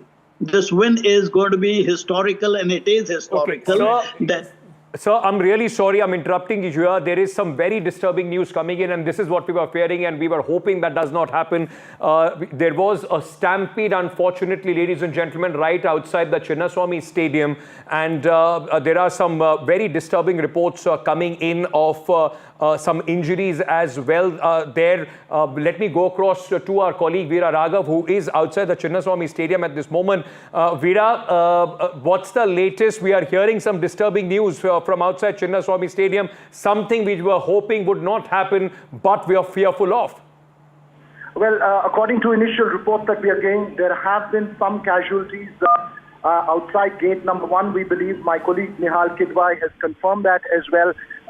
Look, this was, as I mentioned about half an hour, 45 minutes ago, Ankit, this was something that I was fearing was inevitable. With the kind of crowd that's gathered out there, we don't know the details. We don't know if it was stampede or if it were a bunch of people who fell off. We don't know exactly what the details are, but we do believe that there have been multiple casualties, not one, but multiple casualties in that massive crowd that's there, especially around gate number 1. Every gate of the stadium completely crowded, so this is something that's going to, develop. I think we can put breaking news flashes that there are multiple casualties reported from outside Chinnaswamy Stadium. We don't know the exact cause of it. I am right here about 500 meters, 600 meters from where the incident has happened on the other side of Cubbon Park, but there's no way for me to see or witness what's exactly happening there. The traffic is completely chock-a-block. There are buses being stuck on one side. It's just a complete nightmare outside here. I'm not even sure how the players are going to end up coming in. And my bigger fear is that when the players come in, will there be more chaos? I'm not sure how the police are going to make way for the players to come in. It's going to be extremely difficult. Let's keep a close watch of this. And I think, as I mentioned about half an hour, 45 minutes ago, the celebrations are all great. Let's dance. We've danced and we've sang about it. But at the moment, let's focus on ensuring that there's no further chaos out here outside Chinnaswamy Stadium, which I think is going to be an extremely difficult task for the police, law and order authorities. It's very, very sad and unfortunate what we are hearing, and this is something, a lot of course, fans wanted to come there, but and you can't, how much can you, of course, try and see with the kind of arrangements. It all happened last night, hurriedly put together programs for felicitation and celebrations there at the Chinnaswamy Stadium, but it is very, very sad. I mean, these are the things that in a celebration, of course, should not have happened, but what we are hearing at this moment, and we're breaking it here on NDTV, that there have been reports of 7 people, those who have lost their life in the stampede outside the Chinnaswamy Stadium. Virat was already about 20 minutes back was reporting that there was this chaos which was building outside because of the sheer number of people, those who have come outside the stadium. Virat, it was raining also a short while back. What's the situation at this moment? Well, look, where I am standing, the fans are still going into a frenzy. I was just trying to tell people with children, do not go inside because it started raining, and I've just recorded something for you, you and Osama, to send across because it rained for a bit. Now, there is just a sense of jubilation. There is a high, which is on and which is completely understandable. But in fact, I had to tell a few parents with kids who were standing out there with RCB t-shirts saying, just don't go in there. It's madness out there. You can't enter because everyone's trying to get into the stadium. I've seen people waiting from 2, 3 o'clock in the afternoon. As you know, I was one of them standing and dancing. At that time, it was all hunky-dory. It was all fun. But just the crowd started building up, and you saw the kind of scenes that you saw at Vidhan Soudha, the kind of crowds that was there. People climbing on rooftops, terraces, trying to see the fans coming in. I don't know of how other cities have celebrated their team's victory. I've been in Chennai and Super Teams repeated one. But the kind of frenzy that I'm seeing here today, I haven't seen on a cricket victory. Out here, and not really planned as well because it's all very sudden. So I think everyone. I'm not able to connect. Virat, go ahead. We can hear you. Virat, please go ahead. Behind me, you can hear ambulances. You can hear I'm just going to put the microphone up so that you guys can hear the atmosphere out here. You can hear the sirens of ambulances flowing out.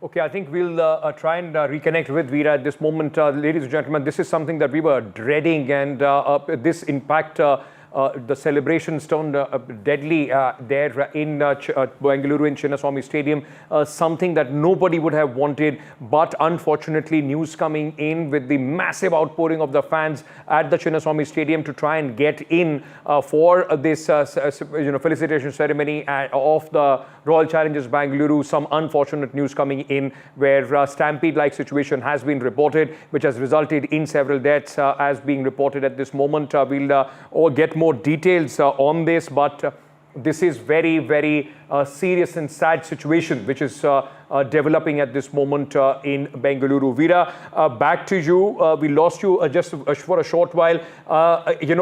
Is there any word from the authorities because the numbers at this moment, which at least are being flashed all across, is 7 people may have been, fatally, may have died as far as this stampede is concerned. What are you picking up from the authorities? No, given the lack of network and connection, I haven't to anyone the stampede involved in the situation. I'm speaking hammers that have been across the board, but we can confirm that there have been multiple casualties. That I can confirm because I just spoke to police. Desperate patrol. He did fallen and fainted. So we can confirm multiple casualties. My colleague Nihal Kiboy had spoken to police officers. He confirmed 7 people dead outside gate number 1. I'm just explaining to people in Bengaluru, Ankit, and you've been to Bengaluru many times.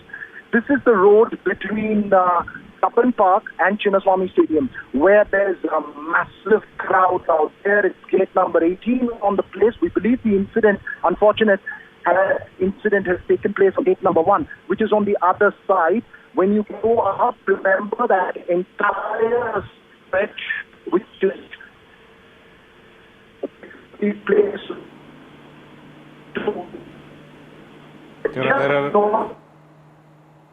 Alright, we'll try and fix that line with Veera Raghav. In fact, there are a lot of questions that are emerging after this fatal incident, the frenzy that has now turned fatal outside the Chinnaswamy Stadium. 7 people have lost their lives, including 1 woman. We're awaiting the details of this incident, what might have caused the death of all these 7 people. We are yet to hear the witness accounts. Was there lapse in crowd control? We had been seeing the authorities struggling with the number of people who have poured in outside the stadium. Some of the pictures also show the people who have been rescued, who are being rescued. In fact, at this point of time, the safety measures, were they in place?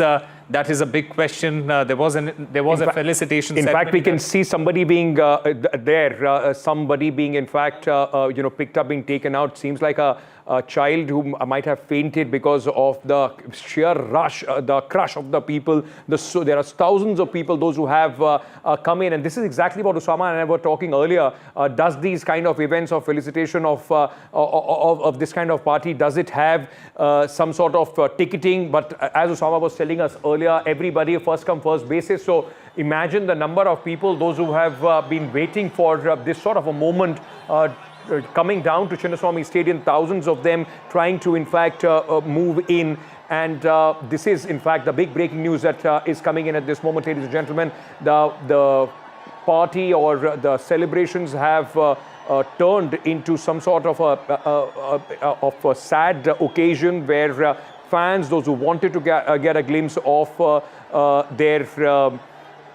their team, of their champions, because of the rush, because of the sheer number, there has been an unfortunate incident of a stampede where people have lost their lives. These visuals are coming in at this moment. On one side that you see is of the team bus, and just look at it. I mean, I don't know how much of this can authorities be prepared for, but the questions would be raised about whether they should have taken their time to put together in better arrangement at a better time. I think this is another big question, Ankit. Some visuals at this moment on your screens, ladies and gentlemen, people being whisked away in ambulances as we speak.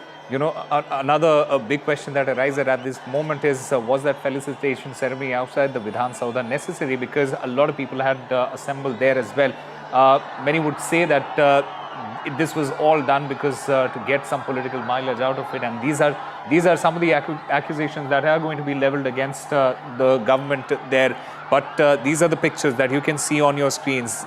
The team bus, it is waiting outside the Chinnaswamy Stadium, waiting to get inside the Chinnaswamy Stadium, and the police are having a really, really hard time getting the crowd, controlling the crowd outside the stadium. Everyone, and despite the fact that there has been a major incident, 7 people have died in that stampede in this particular outside this stadium.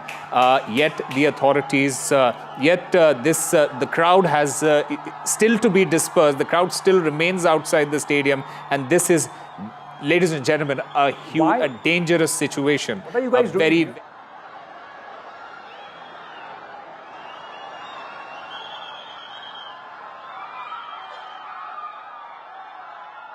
Okay, so what you are seeing, ladies and gentlemen, and we'll just put this on our big screen at this moment, these 2 pictures that we were seeing earlier of the team bus trying to reach Chinnaswamy, and on the other hand are the pictures of people, those who have been crushed in the sea of people, those who came to celebrate the victory of the Bengaluru Royal Challengers. This is very, very, I mean, it's a very, very tragic situation. As you can see in these two pictures that we were talking about, it tells you the sheer number of people, those who in fact arrive at this place, some people, those who have been injured, and some of them had to be carried away from the scene. What we know at this moment, initial reports coming in, several fatalities have been reported from this very place where thousands of these people, fans of RCB, had gathered. They wanted to catch a glimpse, they wanted to go inside, and at this moment, in fact, this has turned extremely, extremely tragic, what has happened there. We'll also ask, our team will try and all right, so we'll also put some visuals of the team which has arrived at this moment. You can see at this moment the players getting down from the team bus, and they have been surrounded by the police, by the authorities. They are probably unaware of what has transpired outside the stadium, because you could see Krunal Pandya waving to the fans, cheering them on, and on the other side, you have these pictures of the people who have been injured, people who are being taken from that spot. And these are obviously the visuals from earlier when the players visited Vidhan Soudha for that felicitation ceremony. But this frenzy, this felicitation has now turned fatal. 7 people have lost their lives. Among them is also a woman who were waiting outside the Chinnaswamy Stadium to get a glimpse of their favorite cricketers. All right, we'll get you more details on what is happening, because remember, this is a very big stadium and there are several gates of entry to the stadium. So one of the gates where this situation went out of hands and people fainted, and you can understand, thousands of people at one place, many, of course, it was raining, it would have been humid as well there, so it becomes difficult to breathe. Some people have been fallen, many taken to the hospital as well, but we yet don't know exactly the number of people who are affected, but reports coming in of several people losing their life as well. 2-3 images on your screens at this moment. One of the Vidhan Soudha, where the fans were already, there were thousands of fans at the Vidhan Soudha, and on the other hand, of course, you are seeing the visuals from outside the Chinnaswamy Stadium, where situation has taken an unfortunate turn and people have been reported killed because of the frenzy, and which turned into a stampede at the Chinnaswamy Stadium. We are in process of collecting more details, ladies and gentlemen. We'll put out exact details of what all has been happening there, and waiting for an official version from the government on this as well. But our colleagues on the ground telling us that at least 7 people have lost their life and 1 person is seriously injured, including a woman. That is the report coming in. So a stampede has indeed taken place outside the Chinnaswamy Stadium in Bengaluru. This is amid the celebration, the preparation for the celebration of the Bengaluru team that won the IPL trophy. They were out there to celebrate that victory, and thousands and lakhs, in fact, of fans had gathered outside the stadium. They were eager to catch a glimpse of their favorite team, their favorite players, and that in fact has led to chaotic scenes and a stampede outside the stadium, one of the gates of the stadium, where 7 casualties at this moment is being reported, including one woman. There are a number of injuries. At least many people, in fact, a large number of people have also been injured. They have been taken to the hospitals. Some of them are being, as you can see on your screen, these people are being carried to safety. We could see earlier that there was a lathi charge situation, that in order to control the surge of the crowd, we don't know the cause of the chaos, what might have led to this stampede, but the sheer volume of the fans without entry passes, and we have been talking about this. It was a first come, first serve basis. Everyone was invited. Whoever could get inside the stadium would get a glimpse of of these players. And just that give has our viewers a sense of what's the capacity of the Chinnaswamy Stadium. I mean, the number of people that it can hold, because I'm sure it is many times of that capacity that people turned out today to be part of this entire ceremony. Absolutely. Ankit, when you talk about the Chinnaswamy Stadium, it actually is one of those stadiums that is that allows an influx and the outflux of the players, of the fans quite easily. There are the arrangements are made in such a manner that you don't really encounter a situation like this. Around 50 to 70,000 people have been present at the stadium watching an IPL match, and you never have seen a stampede-like situation before. But this time around, more than twice that number or thrice that number, or probably more than a lakh or 2 lakh people who have been. Yes, a long struggle. Mr. Kohli's royalty has paid royalty, and he has been entire team, the dedication, and many of them have not left the team.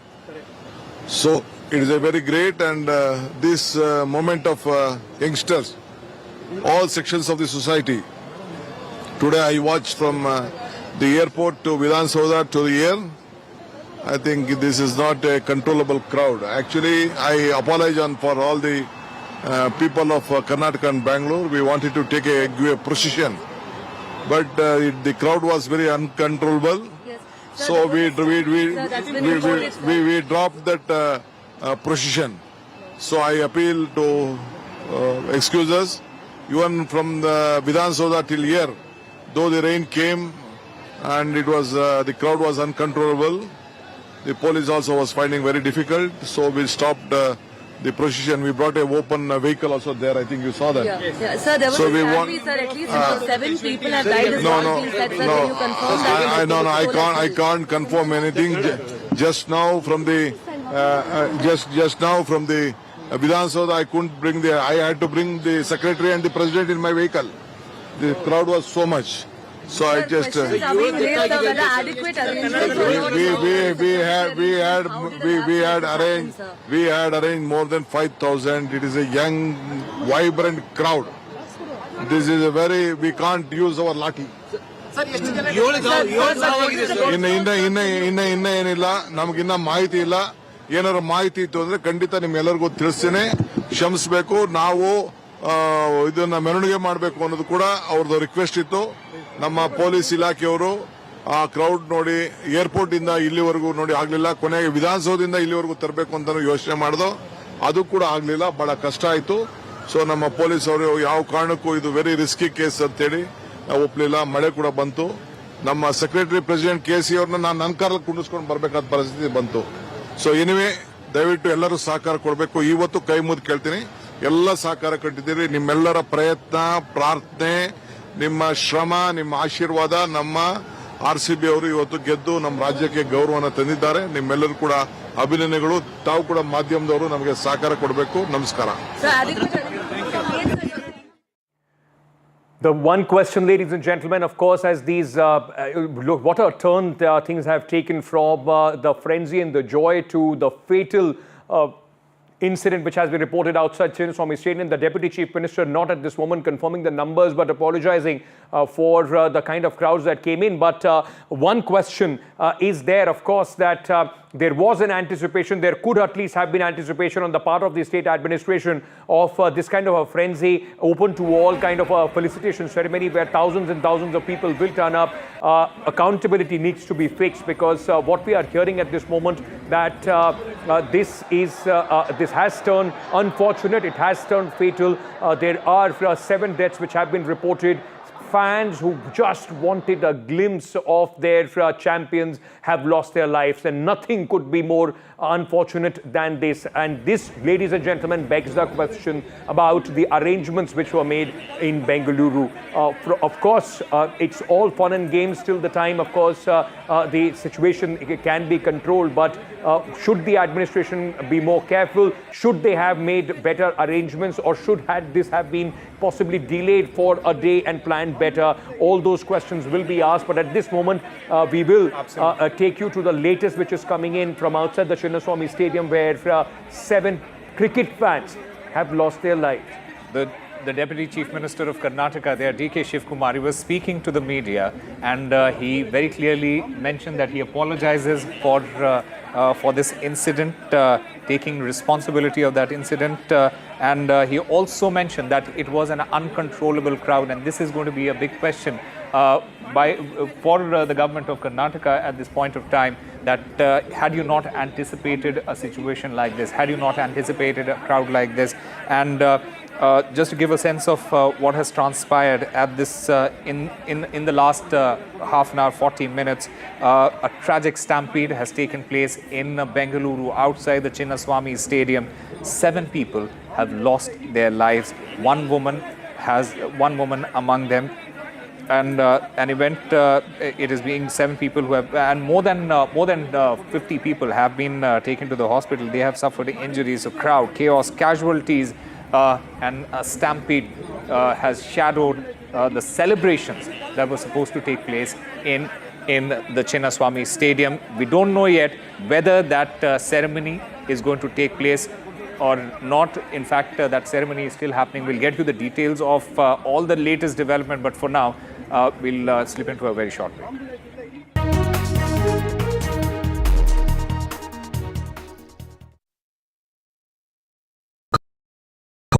I've been reporting on all issues big and small from Andhra Pradesh, Telangana, rest of South India, bringing you all the action, all that you need to know, all that you want to know. The energy of Maximum City is infectious. I'm bringing that energy in our news coverage from financial capital Mumbai. Covering from the southernmost part of India over the last 23 years, I bring in-depth and 360-degree coverage from the Dravidian heartland. The land of Mishti, also known for its bitter politics. I have seen much water flow under the Howrah Bridge, covering Bengal in all its vivid colors. India's IT capital is always bustling, a city full of startups, stories and surprises. And I keep you ahead on all the Bengaluru buzz.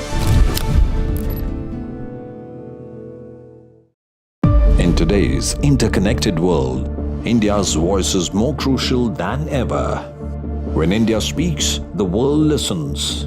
At NDTV World, we are that voice, bringing you intelligent and insightful news from India and beyond. From geopolitics and diplomacy to economic shifts, migrations, tech disruptions, and the stories of our diaspora. We cover the news that shapes our global future. NDTV World, your new home for global news is here. मैं नरेंद्र दामोदर दास मोदी ईश्वर की शपथ लेता हूं कि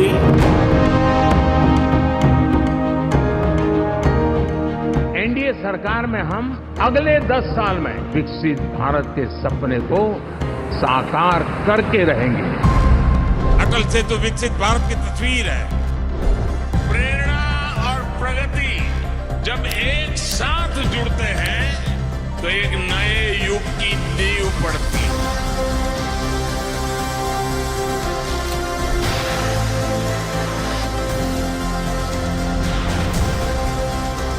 भारत माता की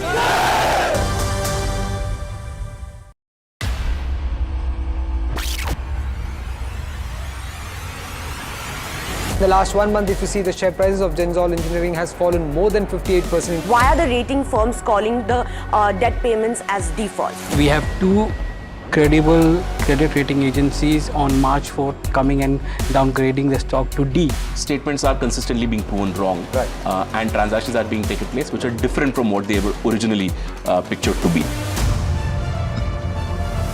The company claimed it would roll out 6,400 electric vehicles. But what it has rolled out is a shocking scam. Funds meant for the project were funneled allegedly back to the promoters, the Jaggi brothers. What did the money buy? Not EVs, of course, but a lavish flat in Gurgaon's luxurious DLF Carmelias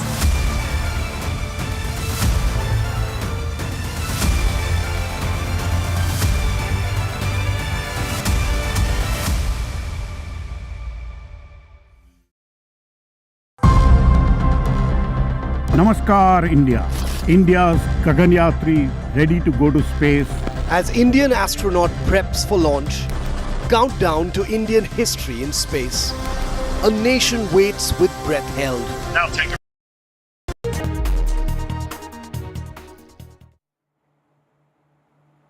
This is not the scenes that we were expecting from Bengaluru. This is not what the Bengaluru, people of Bengaluru and the fans of RCB would have expected either. Very disturbing reports coming in, ladies and gentlemen, of this entire celebration turning into a tragedy as fans outside the Chinnaswamy Stadium have been reported dead and injured after a massive stampede ensued after thousands of fans, much more of the capacity of the stadium, about 40,000 of the stadium's capacity came in to see the stars from the RCB. Some very disturbing visuals, and we caution our viewers as far as these visuals are concerned. Many injured, taken away in ambulances, and what you are seeing at this moment is an event which was there to felicitate, an event or a moment of celebration turning absolutely in frenzy after 7 fatalities have been reported outside Chinnaswamy Stadium. 7 fatalities, over 50 people have been injured in this stampede. A joyful fervor has taken a terrifying turn. 7 cricket fans have lost their lives, including a woman. And we are getting reports that the political secretary to the Chief Minister, Siddaramaiah, he has spoken about these deaths and says that the crowd was uncontrollable. We are trying to manage the situation. More forces were deployed. In fact, he also goes on to say that we didn't really have the time to make arrangements, and the players, they had to leave. We still are waiting a confirmation whether the players, that felicitation ceremony is going to take place or not. From what we understand, there might be a possibility that that felicitation ceremony at the Chinnaswamy Stadium is going to be curtailed or postponed or cancelled. And this is the latest that we can get you from Bengaluru. This is the big story, the largest stampede tragedy, crowd chaos and casualties outside the Chinnaswamy Stadium. A moment that was about celebration has turned into this. You know, and here on NDTV, we were already forewarning people. Our colleague Virat was outside the Chinnaswamy Stadium, seeing how the people had turned up. The police was having very hard time. And it begs the question whether this time there was very little time, because the match was won yesterday. Should the authorities have taken more time to organize this better? That remains the big question at this moment. And we are trying to go across to our colleagues Deepak and Virat to get a sense of what's happening on the ground. But what we can tell you at this moment, ladies and gentlemen, a very sad, unfortunate turn of events. In just minutes from the absolute madness and celebrations in Bengaluru, things have taken a very dangerous turn where 7 people have lost their life in a stampede which has been reported outside the Chinnaswamy Stadium. The team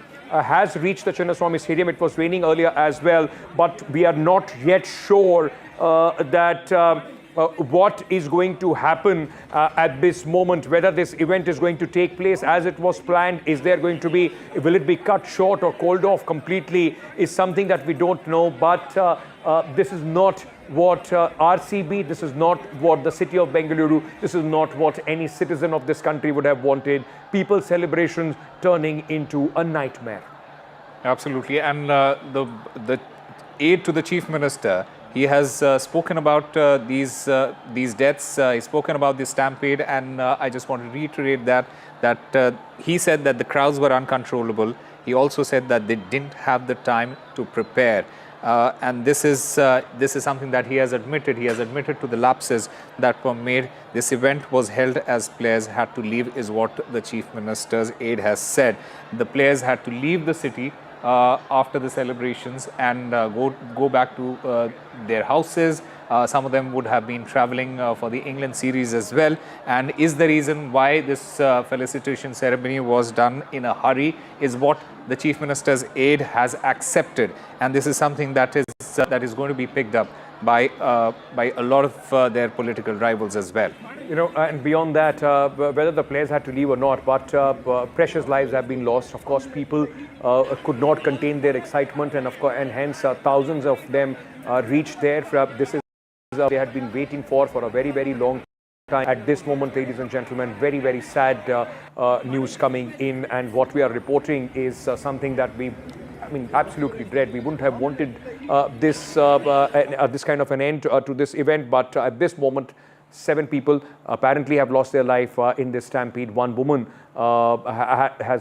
is among the people, those who have lost their life, but there are questions, and these questions will be asked at this moment. Of course, we are hoping that the numbers do not grow, and there is some sort of semblance which is at this moment some control that the authorities are able to bring at the Chinnaswamy Stadium before anything else moves on. Although 50 people have lost their lives, Ankit, as of now, and this is the latest that we are getting you. In fact, politics has broken out as far as this particular incident is concerned. The BJP has hit out at the Karnataka government. They have blamed the poor management of the Karnataka government, saying that this tragedy could have been avoided and that these lives were lost due to the negligence. Like, as we were speaking about the reactions, let's listen in from the authorities. My colleague Deepak Bopanna caught up with the advisor to the Chief Minister. Listen in.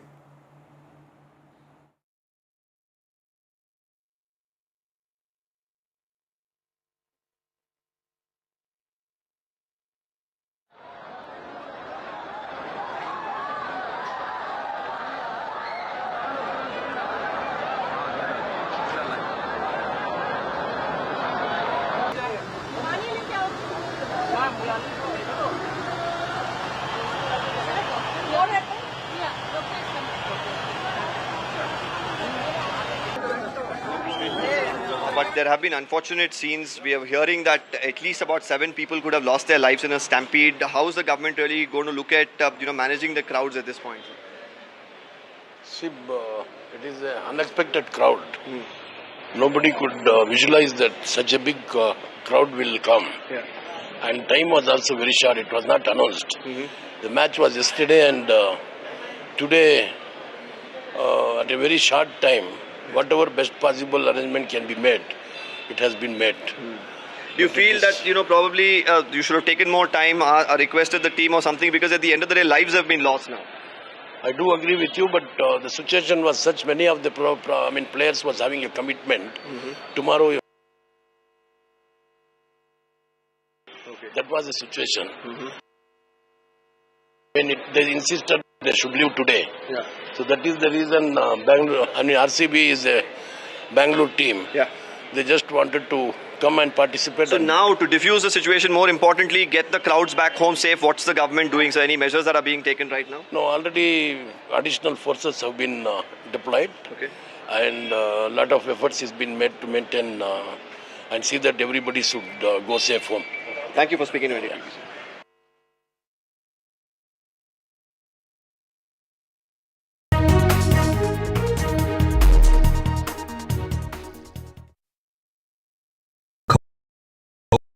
Gold plus optimistic reflective glass लगाओ, धूप की गर्मी को दूर भगाओ और बिजली का बिल भी बचाओ।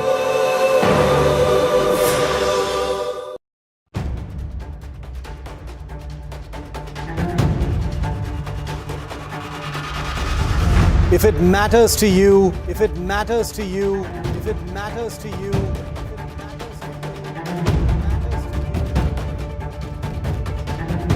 it matters to India. It matters to India. It matters to India. And it matters to me. And it matters to me.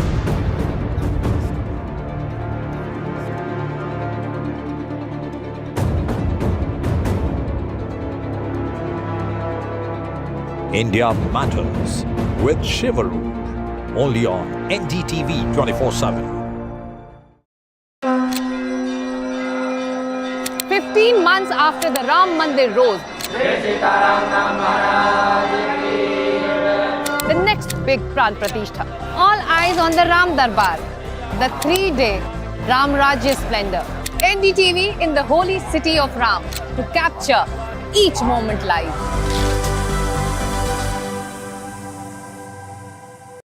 These are the visuals that are coming in. Let's go full frame with it. For every big news story. From Jammu. You can't defend the indefensible Ruchira Kamboj, but that's what Pakistan has been doing for a very, very long time. We are sifting through a lot of information. Some is right, some is not right. But I think we are India right tunes in to NDTV. put on air. In fact, on NDTV, like we've been doing for the last few hours, we've been For fast,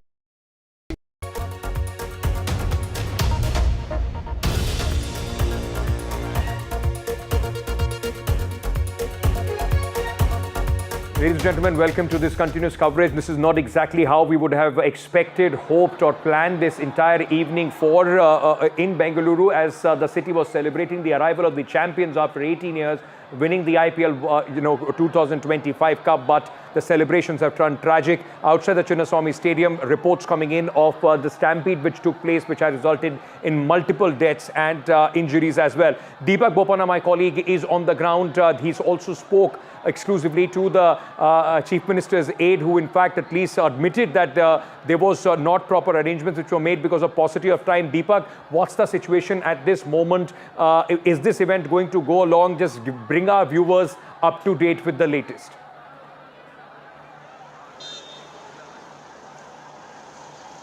Well, it's an absolute tragedy. While it was scenes of fervor and celebration, this is not how people would have wanted it to really end.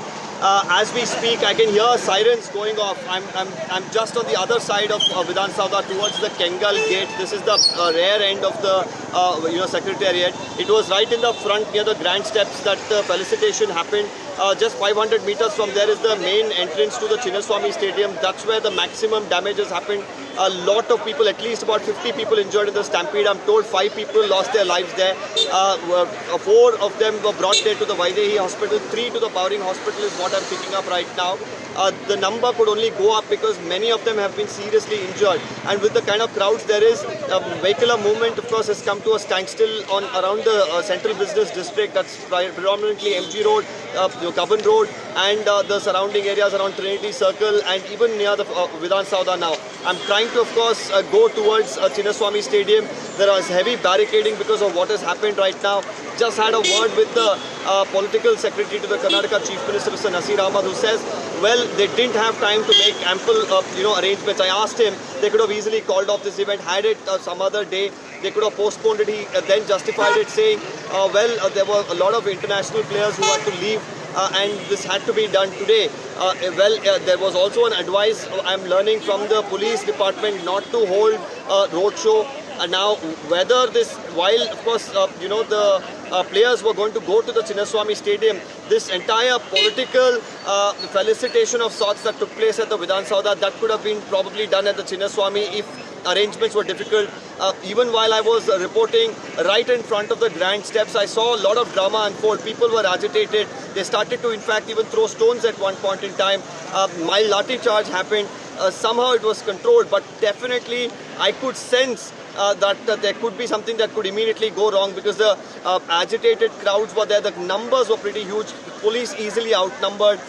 Even the range came down quite suddenly there, and the players had to leave all of a sudden. And it seems like when the players' bus moved from the Vidhan Soudha towards Chinnaswamy Stadium, that's when the frenzy again began on the roads. People probably running helter-skelter going towards the bus. That's probably when this chaos has happened and the stampede began, and multiple people, including a young child as well, losing a life here is what I'm picking up. But these are very preliminary details because we, of course, are at different corners right now. But I spoke to some of your people at the hospital who are saying in Vaidehi hospital close by here, at least 4 people were brought dead. In the Bowring hospital, 3 of them. And the numbers could only go up because there are many of them who are injured, many of them in a very serious condition as well. Just to get a sense of the situation inside the stadium, are the players, are they still inside the stadium? Have they left the stadium? Because in most, probably this entire event is definitely going to be cancelled now.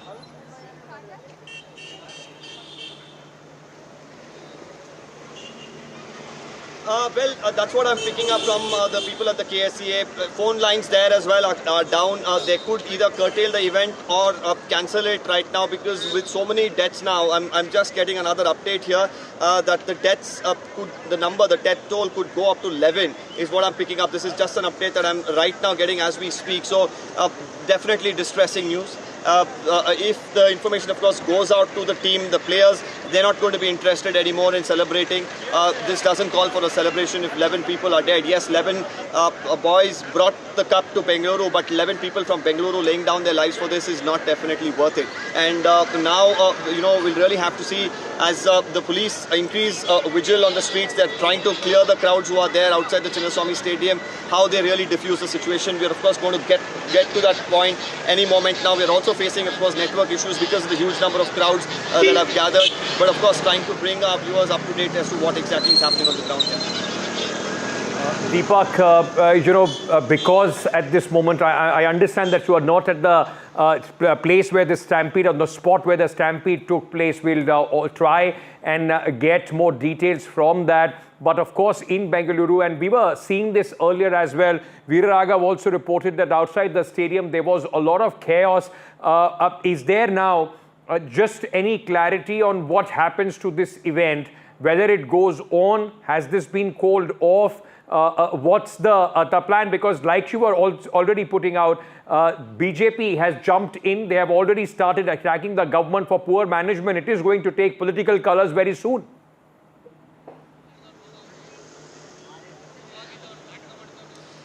Well, absolutely. Now you can give 100 reasons. You can say that we didn't have time, but that doesn't, allow you to get away from the fact that there were people who were dead and that could have been avoided. Now the question here is what different could have been done. If they wanted to definitely have this victory parade, then they could have done it in a different manner.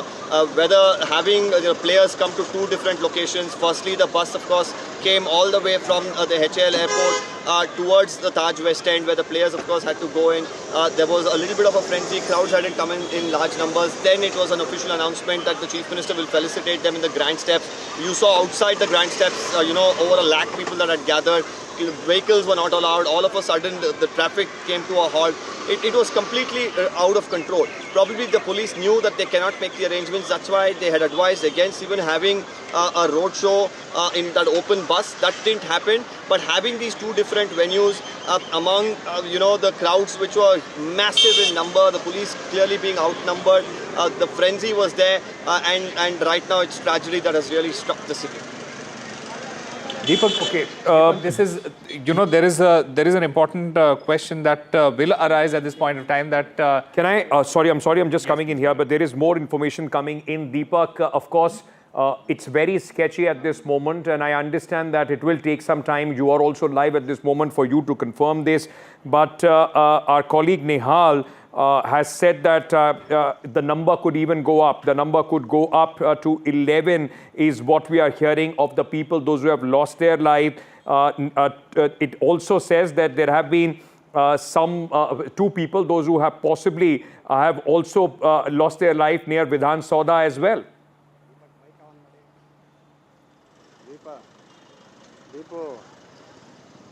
Well, I've just got another update here. I'm just going to put that out for our viewers as we speak. 27 people have been admitted to the hospital. About 11 people right now I'm picking up have died. Again, a word of caution here for our viewers as well. These are details that I'm picking up from my police sources and the people who are very close by to these hospitals as well. And I had a word with the hospital earlier too, where they had confirmed few of these numbers. But now I'm learning that 11 people have died. At the Bowring Hospital. It's a government hospital just about 1.5 kilometers from where I am right now, but to get there by vehicle will probably take me 45 minutes with the crowds and the traffic that there is. 19 people are admitted there, 7 people are dead at the Bowring Hospital. At the Vaidehi Hospital, this is on the Vittal Malya Road. There 8 people have been admitted, 4 people dead is what I'm picking up. So this is really tragic. The news that's coming in definitely will have the players probably call off any form of celebration that there is here at the Chinnaswamy Stadium or back in their hotel. This is not how a celebration should have gone down, and right now it's tragedy that has taken over celebrations here in the city. as we speak, from what we understand at the moment, and the team, they are inside the stadium, and Virat Kohli, he is speaking to the crowd that is present in the inside the stadium, and we don't know, we cannot confirm whether these players or the management or the team has been informed of this incident.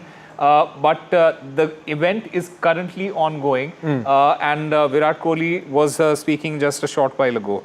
You know, I'm sorry, but I have to say this, that yes, it's a celebration. Yes, it was a long wait. But ladies and gentlemen, nobody, no fan, no person in this country deserves to lose their life just because they wanted to come out and celebrate. Yes, the number of people, we do understand the lakhs of people must have turned out, but the arrangements could have been better, and if not, then possibly people's life should not have been put in peril like this. And at that moment, if the celebration ceremony is going on as planned, it does speak a lot about the people, those who have organized this. 11 people have lost their lives. This is not a short number, a small number by any, in fact, aspect. And even after that, if the things are going on as usual, this is not something that anybody would appreciate, at least not any cricket fan at this moment. And we understand many others are also injured. So imagine a lot of people coming out just to get a glimpse of their favorite stars, and their families would then today be left asking question, you know, that what was the need? Why did they go out? After 11 people have lost their life, including a woman and a child, as we are speaking at this moment, no amount of explanation, no amount of excuses would work about how this entire thing was organized. These visuals are coming in from inside the stadium as well, from the Chinnaswamy Stadium. 11 people have lost their life. On the other hand, Mr. Virat Kohli is speaking. We don't know whether they are aware of this situation or not. Listen in. All right. All right, Virat Kohli there. That event, Ankit, that event is indeed happening. It is taking place. We were contemplating whether it is going to be curtailed or cancelled or not. But from what we see on our screens, the event is currently taking place. We are not aware of the fact that whether these players, they know about what has transpired, whether they have been informed of this stampede that has taken place right outside the stadium, from where they are, where Virat Kohli is speaking to the fans who are sitting inside. But on one side, the celebrations continue. On the other side, casualties that have taken place. 11 people, this is something that we can confirm at this moment. 11 people have lost their lives. The Deputy Chief Minister of Karnataka, he has admitted that there were lapses. The political secretary of the Chief Minister, Nasir Ahmed, he has accepted that there were lapses. The reason that they have given is that the players, they had to leave, and is the reason why there was a sense of hurry and in order to facilitate these players. And these are really sad pictures that you can see on your screens. This is not the way that the Bengaluru team would have expected to celebrate. In fact, Deepak Bopanna is still there with us. Deepak, from what we understand at the moment and from what we see, the ceremony is still going on. The felicitation ceremony is taking place. Virat Kohli is speaking inside the stadium. Take us through what are you picking up from outside there?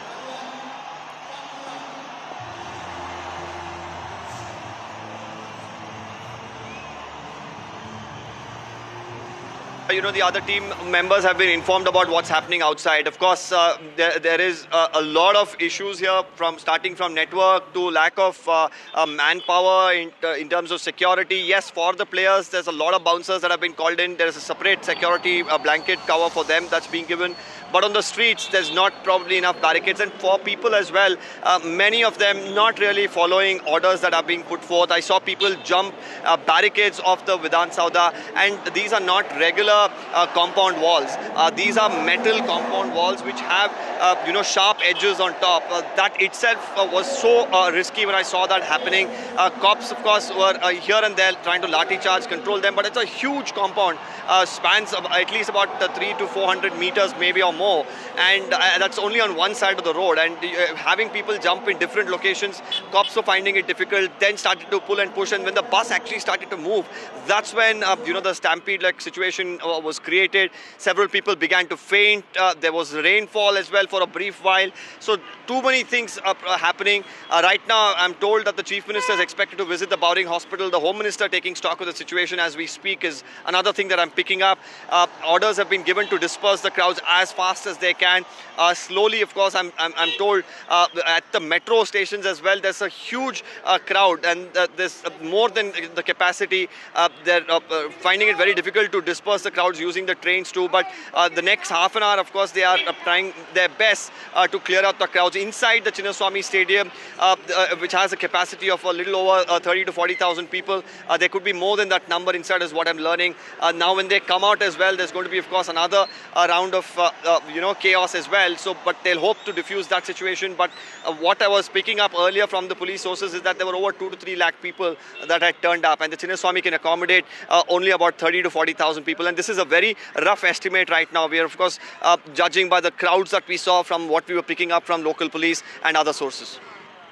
It is a deeply heartbreaking contrast, Deepak, from, while thousands are cheering and celebrating RCB's historic IPL title, inside the Chinnaswamy Stadium, just outside 11 people, they have tragically lost their lives in this stampede due to the overwhelming crowds. Many more have been injured. Many families, they have been devastated. This is an event that should have unified the city. In a way, it did. In joy, has now just instead become a somber moment of reflection and grief for so many other people who have lost their lives. This tragedy, it says a lot about the situation there. Imagine, it exposes Osama, the stark failures in crowd control, event planning, and the political ambitions. That is also something that we must reflect here. The leaders there, the political leaders there, they instead of they wanted to felicitate. That's a great thing, but to felicitate them at one place, and especially the symbolism of that felicitation. You are doing that felicitation outside the Vidhan Soudha, on the gates of the Vidhan Soudha, and then the rest of the celebration and felicitation is taking place inside the Chinnaswamy. So absolutely contrasting images, deeply heartbreaking contrast there. And imagine every time now, whenever you'll talk about the victory of RCB after 18 years, along with that, this will be a dark chapter that will be spoken about as well, with the fans losing their lives in just a stark manner. Whether there was this whole need of two stops, first, of course, to Vidhan Soudha, then to this Chinnaswamy Stadium, and could this have been better controlled, better managed? That's the big question that is being asked. It's very, very sad. Now, what we know at this moment is that deaths are being reported from both the venues. 2 deaths from the Vidhan Soudha and 7 more from the Chinnaswamy, in fact 9 more from the Chinnaswamy Stadium after the stampede. It's very, very unfortunate and sad, a turn of events there in Bengaluru. Deepak continues to be with me. Deepak, all right, we'll go across to Deepak in a short while. Must be asked, Ankit, why were the crowd limits not enforced? How did the entry get so overwhelmed? Why was the emergency response so delayed? Because if you are anticipating a situation like this, you need to be prepared. The governments need to be prepared. The authorities need to be prepared. And celebration and mourning should never have to share the same place. And that is something that that is highlighted here. An investigation will happen, and it is very crucial that an accountability follows here, and that the victims and their families, they receive justice, because these innocent people, they came to witness history with IPL winning their maiden title, and what turned out was absolutely fatal, losing their lives, and this is absolutely heartbreaking. This is definitely heartbreaking. We are still, in fact, waiting to hear from the authorities at this moment on their side of the events, an official version of what has happened. But let me very quickly reiterate for you what we have picked up initially. Okay, all right, Veera Raghav, our colleague, is joining us. All right, we'll just go across to him in a short while from now. But ladies and gentlemen, tragedy strikes at the Chinnaswamy Stadium, and in fact at both venues where the felicitation ceremony was being held for the team. At Vidhan Soudha, we know at this moment 2 people lost their lives in the absolute mad crush of the people, the thousands of people, those who had come to witness this entire event. Total 11 deaths have been confirmed by our colleagues on the ground, 2 near Vidhan Soudha, 5 near the Chinnaswamy Stadium is what we know at this moment. At the Burying Hospital, 19 people have been admitted, out of which 7 have been pronounced dead. At the Vaidehi Hospital, 8 people have been admitted, 4 have been pronounced dead there as well. Absolutely heartbreaking images and news coming in. And these are the pictures that you can see on your screens while RCB fans, they celebrate inside the Chinnaswamy Stadium with the players. 11 people, they have lost their lives just outside in that stampede. What a shameful contrast, ladies and gentlemen.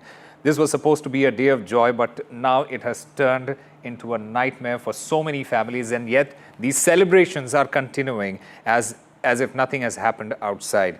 Where were the authorities? How did they not prepare for this kind of a crowd? Why wasn't proper crowd control in place? These people, they were crushed to death while trying to be a part of that celebration. That's a complete failure of planning, safety and basic responsibility, and questions must be asked to the authorities and the government there in Karnataka. This is negligence. The government, the police and the event organizers, they should be held accountable, and the people there, the people of the city, they should raise these questions, and no one should be dying for trying to attend a victory parade or a felicitation ceremony. And no one inside that stadium should be cheering while people are dying outside. Something that is a shameful contrast here.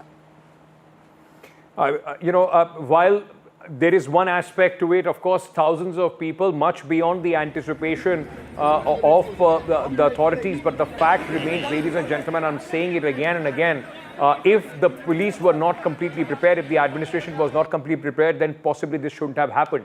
Yeah. They took a wise decision of cancelling the open bus parade because they knew that the strain it will put on the infrastructure of the city of Bengaluru. But what about the other 2 events? And should both these events would have been organized? That's the big question at this moment. No doubt that the thousands of people, much beyond the capacity of Chinnaswamy, possibly much beyond the anticipation of the administration, turned out at the Chinnaswamy Stadium, where some videos have also come in where the police is asking them to go back. But does that absolve the authorities? If you didn't have the time, maybe you should have done it later. Maybe it wouldn't have happened at all, because it's not a secret in this country. If any event is free for all, there are going to be lakhs of people. With cricket and the kind of emotions attached to RCB, 18-year-long wait for the victory, it was anticipated a lakhs of people will come. And if the arrangements were not made for that, then it raised a big question. Let me go across to my colleague Veera Raghav, who is joining us with more details at this moment. Veera, very, very sad turn of events. You had warned this earlier. We've been on NDTV also asking people not to gather at both these places. Eventually, at this moment, what we are picking up is 11 people have died. What's the latest? That's right. That's pretty much the initial report.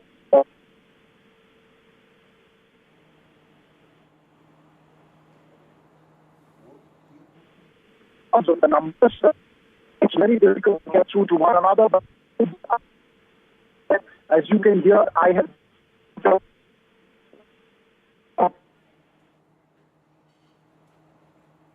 Or we'll try and get Veera Raghav back online in the meanwhile, just to give a sense of what has transpired in the last 1 hour. Ladies and gentlemen, a stampede has taken place outside the Chinnaswamy Stadium in Bengaluru. This was during the celebration for the Bengaluru team, the RCB, who have won the trophy last evening. This tragic incident it has actually turned what should have been a joyous occasion into the darkest day for cricket nation. 11 people have lost their lives. Over 50 have been injured in this tragic incident. And deaths, as Ankit was mentioning, have taken place in both the venues, outside the Vidhan Soudha as well as outside the Chinnaswamy Stadium. Veera Raghav's there on the phone line with us. Veera, if you can hear us, take us through what exactly are you picking up at this moment? What is the latest that you can give us? There are multiple incidents. One near the Vidhan Soudha is according to what we've heard from people. The other is around gate number 1, the main to Chinnaswamy Stadium, where there were huge crowds. On the other side is Cubbon Park. I must tell you that I don't think there was enough preparedness. There were no traffic diversions. We could see buses. In fact, during the afternoon when I was reporting, I had reported about traffic being stopped there. The cars were still coming in. There were huge crowds out there. I'm not sure the authorities expected the kind of crowds to come in there. Having said that, there will be questions raised over whether the function should carry on, given the casualties that's there. It's an important moral question. I understand that the mood is one of jubilation and celebration as far as RCB is concerned, but this is a question that needs to be raised, that is that jubilation and celebration worth the kind of casualties that's there and the kind of frenzy that played out. This was not some fan frenzy. This was just a sea of humanity which were just packed between Cubbon Park and Chinnaswamy Stadium. There were several people who came, and we had to tell them there's no point going in there. As I mentioned earlier, we told several parents who were bringing their children across, don't take your kids inside, because it was something, it didn't seem right at that point of time. You can hear the firecrackers from where I am right now, celebrations inside Chinnaswamy Stadium, but of course, the sad news from outside. Multiple incidents, as was expected. I do think that the authorities really need to, whether they were aware of it or not, questions will be asked. Why there were no traffic diversions, why there was no categorical channel for people to walk. Because there was just a bunch of people coming in from everywhere. When we stepped out of it, there was a place to walk out. But after that, one could see an entire row of chock-a-block, which I think you could see BMTC buses stuff one side. So there was absolute no planning for this kind of a crowd, and that's the reality. Questions will have to be raised on that. It's extremely unfortunate. And as we say, things go on and the celebrations playing out. Questions should be raised, though, on whether celebrations are needed. But of course, that's for another analyst to answer, not for me. There will be questions raised. There will be questions raised about what was anticipated. Were there adequate arrangements which were put in place? Yes, the time was less. The event, the trophy was won last night. Should the authorities would have taken more time to organize this? Why was the need of two places, the Vidhan Soudha and the Chinnaswamy Stadium?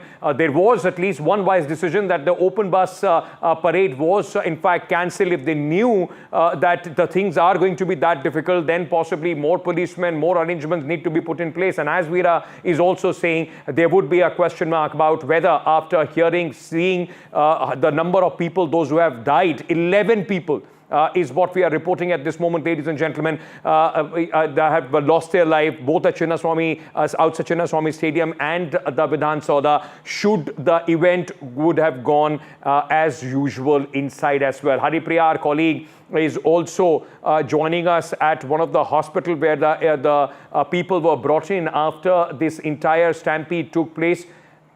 All right, we've just lost that line. It is also getting difficult to get hold of our colleagues to get in more details at this moment. But Veera Raghav, there are big questions, Ankit, and you have raised some of those questions. In fact, were the police given enough time to prepare for this event? And that is something that a lot of people would be asking. Why was the hurry? Why was there such a rush to get this felicitation ceremony? Was that because they wanted to claim political mileage out of that? And that is because now a lot of trouble is there. I don't want to disturb the doctors who are trying to take care of the patients, and only the exact number has not been still this one.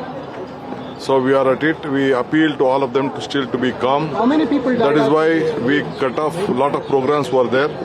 We didn't want to continue with the program. Only within 10 minutes with one round we just closed it. And we appeal even in the metros, whatever the metros has been jammed. we are not able to start. We are taking a little bit time to see that everything comes to the normal position. What is at present? No, yes. Of course. There is some issues. I will come back to you after I visit the hospital. Sir, No, numbers on the death toll. I can't. Only 5,000 police personnel were deployed, sir. You said the crowd that came in was running into thousands, sir. Was No, this enough? it was not thousands, it was lakhs. ನಾನು ಯಾರನ್ನೋ C ನೋಡಿ BJP is saying, sir, it was ನೋಡಿ an emergency. ನಾವು ಏನ್ ಮಾಡಬೇಕೋ ನಮ್ಮವರೆಲ್ಲ ಮಾಡಿದ್ದಾರೆ. I don't blame my police department, they have done their best. But ನೀವೇ ನಿಮ್ಮ ಕಣ್ಣಲ್ಲೇ ನೋಡಿದ್ದೀರಿ, ಕ್ರೌಡ್ ನೋಡಿದ್ದೀರಿ, ಯಾರು ಕಂಟ್ರೋಲ್, ಅವ್ರಿಗೆ ಯಾರಿಗೂ ನಾವು ಯಾರು ದೊಣ್ಣೆಗೆ ಬೀಸ್ಕೊಂಡು ಹೊಡೆಯೋಕ್ಕಾಗಲ್ಲ, ಇದನ್ನ ಮಾಡೋಕ್ಕಾಗಲ್ಲ. ಏನು ಅರೇಂಜ್ಮೆಂಟ್ ಮಾಡಬೇಕು, ಅದಕ್ಕೋಸ್ಕರ ನಾವು ಪ್ರೊಸೆಷನ್ನ ಓಪನ್ ವೆಹಿಕಲ್ ಅಲ್ಲಿ ಬರಬೇಕು ಅಂತ ಅವ್ರದ್ದು ರಿಕ್ವೆಸ್ಟ್ ಇತ್ತು. We did not allow, number 1. ತಿರ್ಗಾ ವಿಧಾನಸೌಧದಿಂದ ಬರಬೇಕು ಅಂತಿತ್ತು, ಅಲ್ಲೂ ಮಾಡಲಿಲ್ಲ. ನಾವು ಪರಿಸ್ಥಿತಿ ನೋಡ್ಬಿಟ್ಟು ನಾವ್ಯಾರು ಭಾಷಣ ಕೂಡ ಮಾಡಕ್ ಹೋಗ್ಲಿಲ್ಲ, ಅವ್ರಿಗೆ ಅಭಿನಂದನೆ ಸಲ್ಲಿಸಕ್ ಹೋಗ್ಲಿಲ್ಲ. ಅವ್ರಿಗೆ ರಾಜ್ಯದ ಪರವಾಗಿ ಗೌರವ ಕೊಡಬೇಕು, ಕೊಟ್ಟು. ಇಲ್ಲೂ ಅಷ್ಟೇ ನಾನು ಅವ್ರಿಗೆ ಡೈರೆಕ್ಷನ್ಸ್ ಕೊಟ್ಟೆ. ನಮ್ಮ KCA ಸೆಕ್ರೆಟರಿಗೆ ಪ್ರೆಸಿಡೆಂಟ್ಗೆ ಎಲ್ಲ ರಿಕ್ವೆಸ್ಟ್ ಮಾಡಿಕೊಂಡೆ, within 10-15 minutes we should close the function ಅಂತೇಳಿ. ಅದಕ್ಕೆ ನಾನೇ ಬಂದು ಇಲ್ಲಿ ಇದ್ಕೊಂಡು ಇಲ್ಲಿ ಯಾರು ಏನು ಮಾತಾಡದೆ ಒಂದು ರೌಂಡ್ ಮಾತ್ರ ಮಾಡಿ ಸೆಕ್ಯೂರಿಟಿಗೋಸ್ಕರ ಅವ್ರಿಗೆ ಬಂದಂತವ್ರಿಗೆ ಅಭಿನಂದನೆ ಸಲ್ಲಿಸಲಿಕ್ಕೋಸ್ಕರ ಮಾಡಿ ಆದಷ್ಟು ಜಲ್ದಿ ನಾವು ಮುಗಿಸಿದ್ವಿ. All right, as we said, of course, questions are being raised and politics on this has already started. BJP has hit out at the government for this hurried program. B.Y. Vijendra, who is the BJP president of Karnataka, is speaking at this moment. Listen. ನಿನ್ನೆ RCB finals ಗೆದ್ದಾಗ ನಡಿ ದೇಶದಲ್ಲಿ ಸಂಭ್ರಮಾಚರಣೆ ಆಯಿತು. ರಾಜ್ಯದಲ್ಲೂ ಕೂಡ ಲಕ್ಷೋಪಲಕ್ಷ ಸಂಖ್ಯೆಯಲ್ಲಿ ಸಂಭ್ರಮವನ್ನು ಆಚರಣೆ ಮಾಡಿದ್ದಾರೆ. ಆದರೆ ದುರಂತ ಅಂತ ಹೇಳಿದ್ರೆ ಇಂಥ ವಿಜಯೋತ್ಸವ ಆಚರಣೆ ಮಾಡತಕ್ಕಂಥ ಸಂದರ್ಭದಲ್ಲಿ ರಾಜ್ಯ ಸರ್ಕಾರ ಸ್ವಲ್ಪ ವಿವೇಚನೆಯಿಂದ ನಡ್ಕೊಳ್ಬೇಕಾಗಿತ್ತು. ರಾಜ್ಯ ಸರ್ಕಾರ ಇದು ಏಕಾಏಕಿ ಇವತ್ತನೇ ಯಾವುದೇ ಒಂದು ಪೂರ್ವ ತಯಾರಿ ಇಲ್ಲದೇನೆ ಇವತ್ತು ಸಂಭ್ರಮಾಚರಣೆ ಆಯೋಜನೆ ಮಾಡಬೇಕಾಗಿತ್ತ ಅಂತೇಳಿ ಒಂದು ಕ್ಷಣ ಯೋಚನೆ ಮಾಡಬೇಕಾಗಿತ್ತು. ಬಹಳ ಅನ್ಯಾಯ ಅಂತ ಹೇಳಿದ್ರೆ ಇವತ್ತು ವಿಧಾನಸೌಧದ ಮುಂದೆ ಸಂಭ್ರಮಾಚರಣೆ, ನಿಮಗೆ ಗೊತ್ತಿರೋ ಪೊಲೀಸರು ಅನುಮತಿನೂ ಕೂಡ ಕೊಟ್ಟಿರಲಿಲ್ಲ.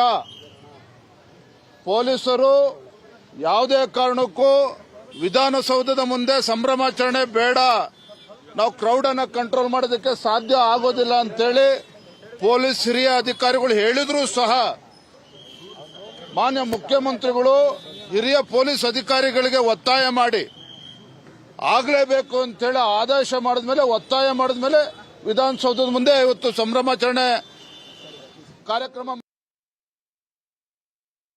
जो दो चूक लग रही है, क्योंकि आप तो हर एक फंक्शन में रहे,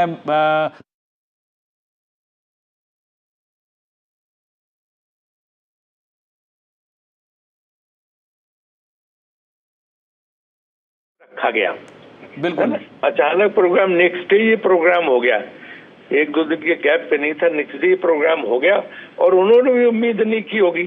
तो ये होगा कि स्टेडियम में जैसे पिछली बार हुआ था वानखेड़े में कि लोग स्टेडियम में बैठ गए, तो उसके बाद कार्यक्रम हो गया. तो सोचा कि स्टेडियम के अंदर लोग बैठ के 30-35-40 हजार लोग अरे देखेंगे, लेकिन लाखों लोग उमड़ पड़ेंगे, इसकी संभावना नहीं थी. तो ये जो है एक बहुत बड़ी बात है और एक सबक भी है सबके लिए. बिल्कुल शुक्ला सर, एक और चीज कही गई है कि बाहर अनाउंसमेंट कर दिया गया फर्स्ट कम फर्स्ट सर्व की तरह से. जैसे रेलवे स्टेशन पे आपने अक्सर सुना है कि 1 नंबर की गाड़ी 4 नंबर पे आएगी. ये एक बहुत बड़ी वजह रही जो हमें बताया जा रहा है. राजीव शुक्ला जी हमारे साथ थे.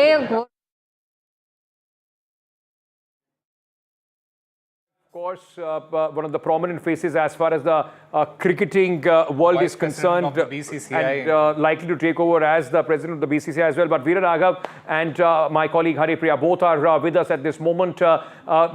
Just let me first quickly go across to Haripriya. She's at the hospital where some of these people All right, we have lost that line with Haripriya, but Veera is with us. Veera, already the BJP is raising questions. Of course, there will be questions raised, but the fact at this moment remains that the focus is on the number of people, those who have been injured, and the situation which is on the ground at this moment. Well, at the moment, it all seems under control because they've started fireworks, and I think those who had to leave had left from that place. We'll give you an update on that, but I think obviously questions will have to be raised. I heard DK Shivkumar there. I heard BY Vijayendra there speaking. Leave the politics aside for the moment. The question really is that the kind of frenzy, was it expected, A? B, if it was, even if it wasn't expected, as DK Shivkumar pointed out, it was perhaps extremely wise to have not had that open chariot celebration, because that could have resulted in enormous chaos. But really the point, Ankit, and I can tell you from about 4 o'clock, I was sure that there was something, and I had indicated as well that this was not a very conducive atmosphere, because the kind of crowds that had gathered there was no traffic diversion, cars were still plying through that way. It just started swelling, and then people started.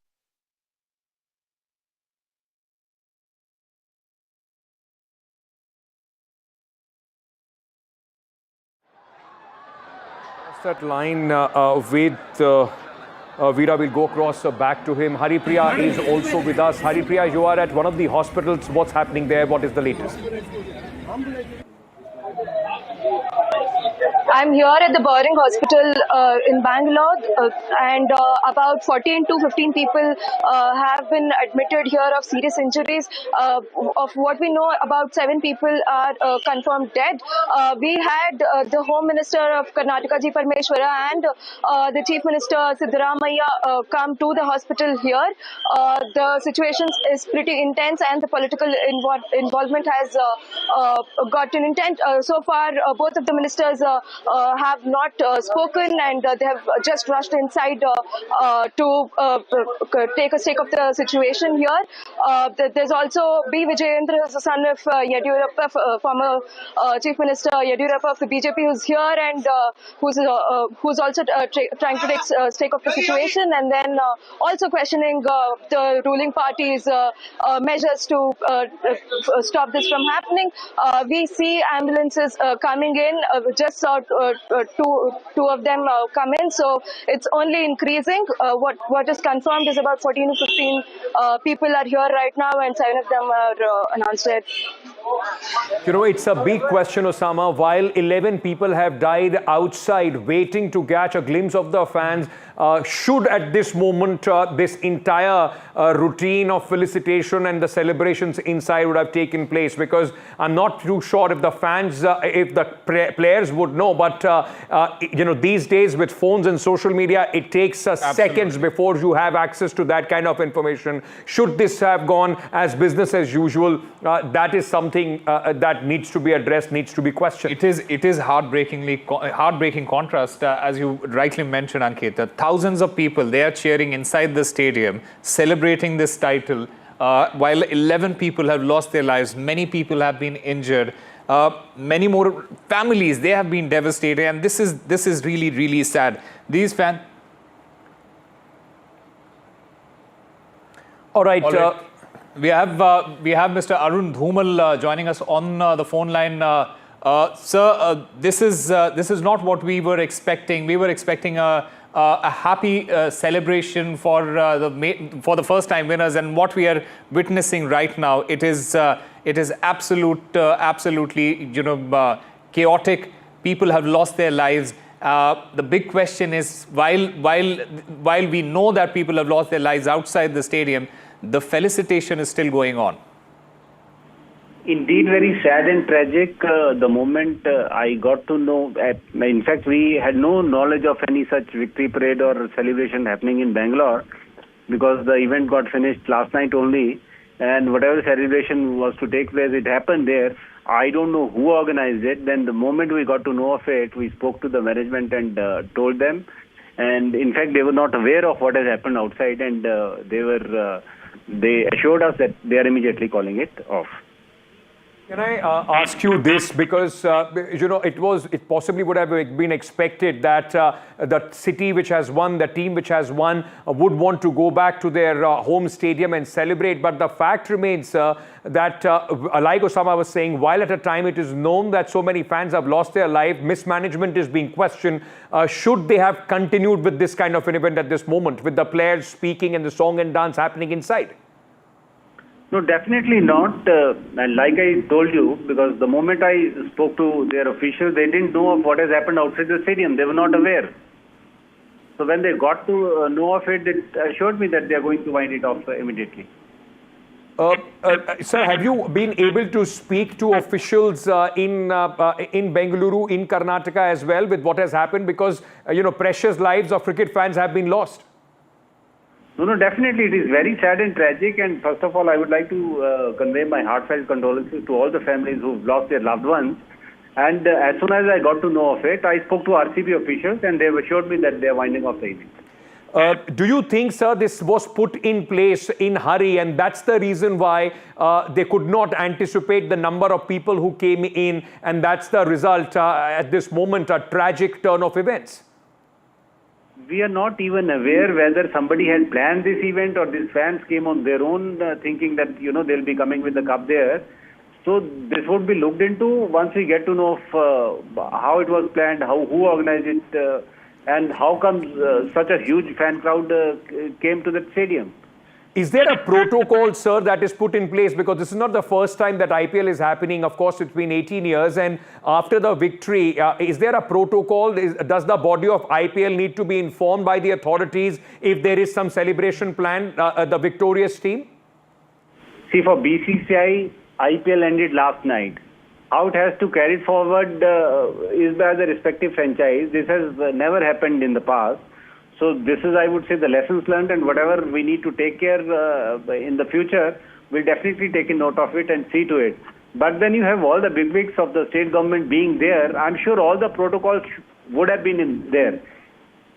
Mr. Dhumal, do you feel that there was a sense of hurry from the government in order to get some political mileage out of this event?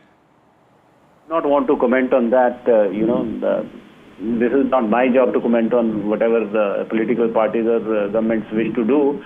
But it is indeed very sad, and I would like to convey my heartfelt condolences to all the families. Would this trigger some, policies in the future, sir, as far as IPL is concerned? Whatever is required to be done from our side, we'll take a note of it.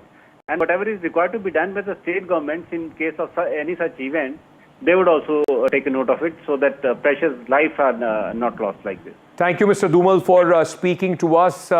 In fact, at this moment, the IPL chairman speaking to NDTV, very clearly saying that they had absolutely no idea about this event being put together. He also said that, importantly, and let me reiterate what he said that he spoke to the RCB franchise, management. They had no idea about the tragedy that has struck outside in the Chinnaswamy Stadium, and they also assured him that they are going to wind up the event very, very soon, because no matter how big a fan of cricket or RCB you are, ladies and gentlemen, you would not want to be celebrating at the time when 11 families at this moment, many of them would not even know till very late in the night that their loved ones are not coming back home. This is absolutely tragic and unfortunate. Absolutely. And Mr. Dhumal, also, they mentioned that the players, they were not aware of what has transpired outside, and the moment they got to know about it, that the event had been called off, and that is something that the IPL we'll have to confirm whether that is happening or not, because just a short while back, Viraraga was telling us firecrackers were on, the entire event was going on as usual. Deepak Bopanna is also there with us. He's joining us at this moment.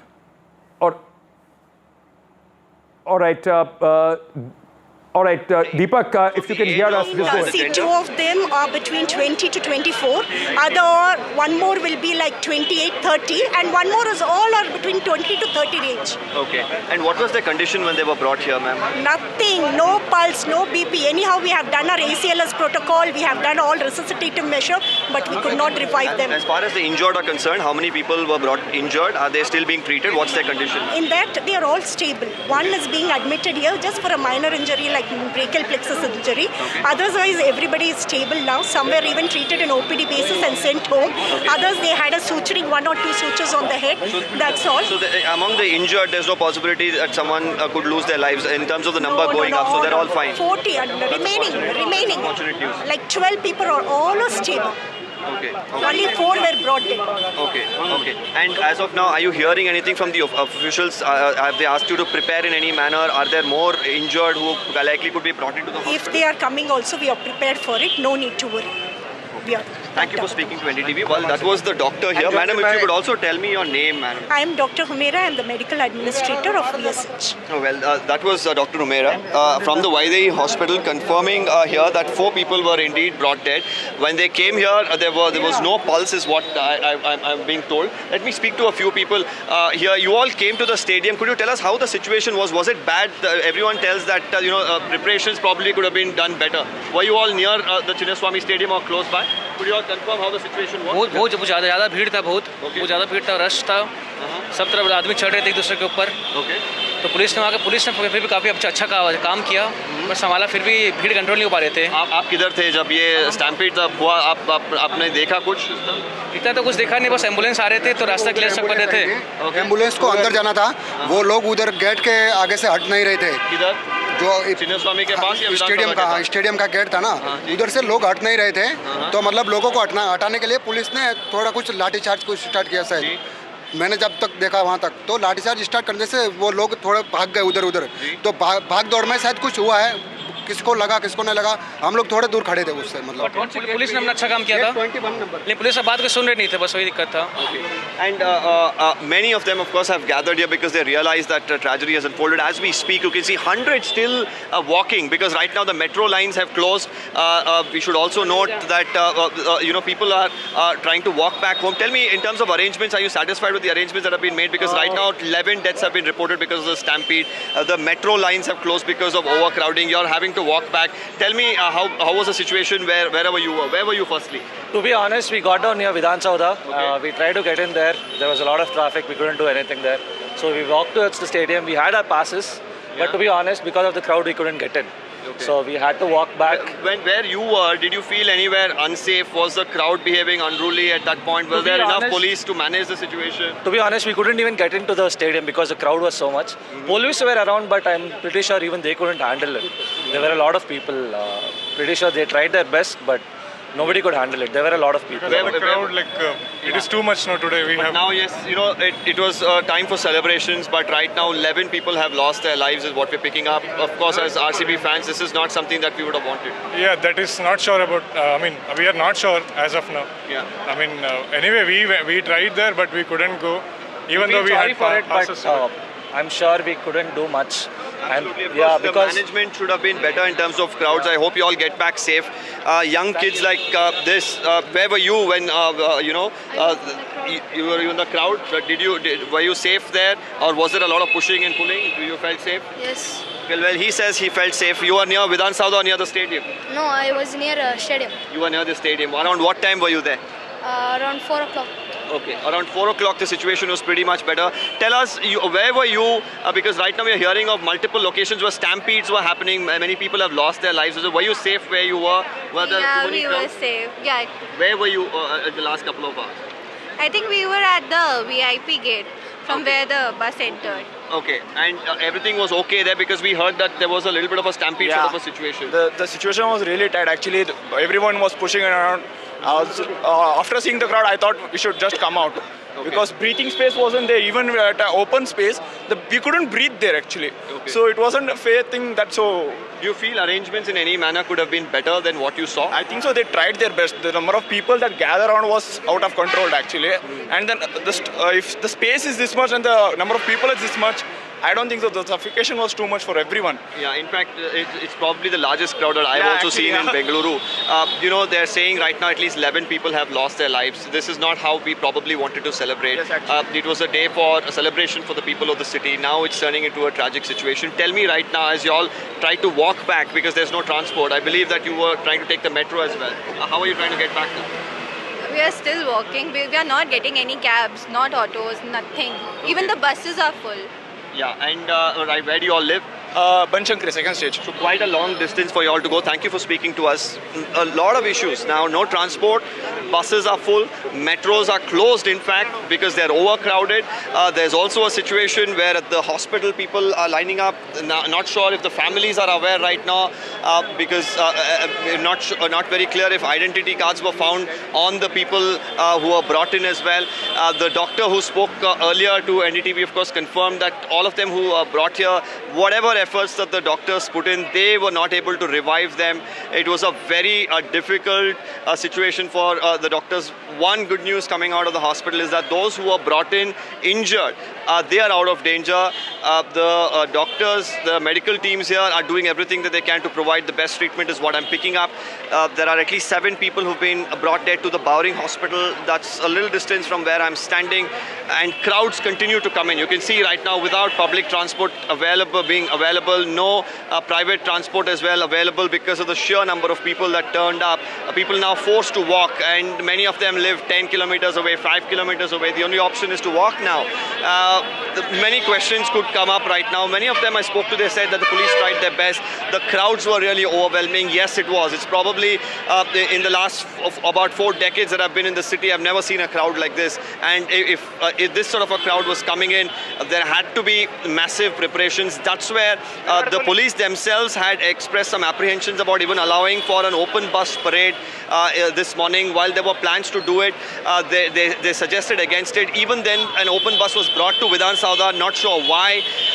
And one more question that could come up is whether this felicitation ceremony at Vidhan Soudha, the grand steps, was really required, because it made 2 different locations where the event was taking place. Crowds were gathering at these 2 locations, and then there was overcrowding as well. Now the police, of course, trying to disperse the crowds to who are gathered at the hospital. So definitely a lot to look at politically as well. Things are developing with the BJP now blaming the state government for this situation. Deaths happened outside the stadium while celebrations continued inside. There were felicitation that was going on. The big question that everyone is asking, are these photo ops more important than fans' lives? Absolutely. We are slipping into a very short break, ladies and gentlemen. We are coming back with our continuous coverage on what is happening in Bengaluru.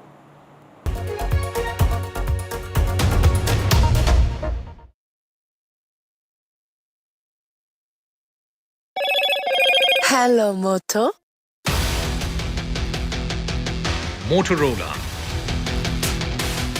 India's leading AI smartphone brand.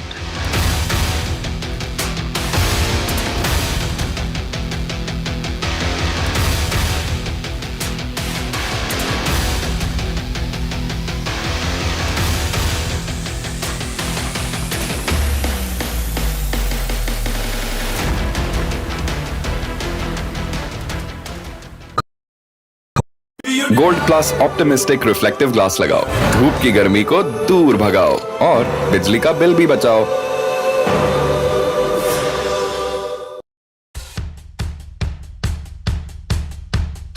The markets move fast. And so should your portfolio. Expert insights, real-time stock picks. Do I buy Ola? Should I hold CDSL for the long term? Buy, sell or hold? The answers you need, straight from the experts. Callers from India and across the world. Connect live, ask, decide and invest wisely. Your portfolio, your future. Ask Profit.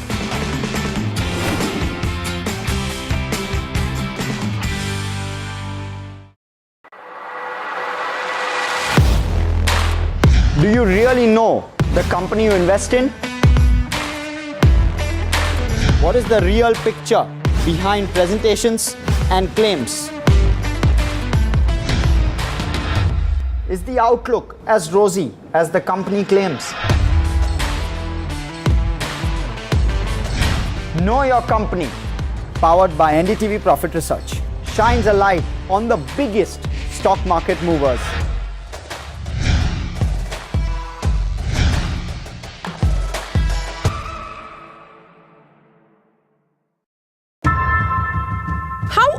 have you turned away from debates that descend into endless fights? We bring you a show where every question is answered, where every debate finds its resolution, where every story finds its conclusion, where opinions collide but facts prevail, where stories unfold with insights and trust. When the noise ends, the last word begins.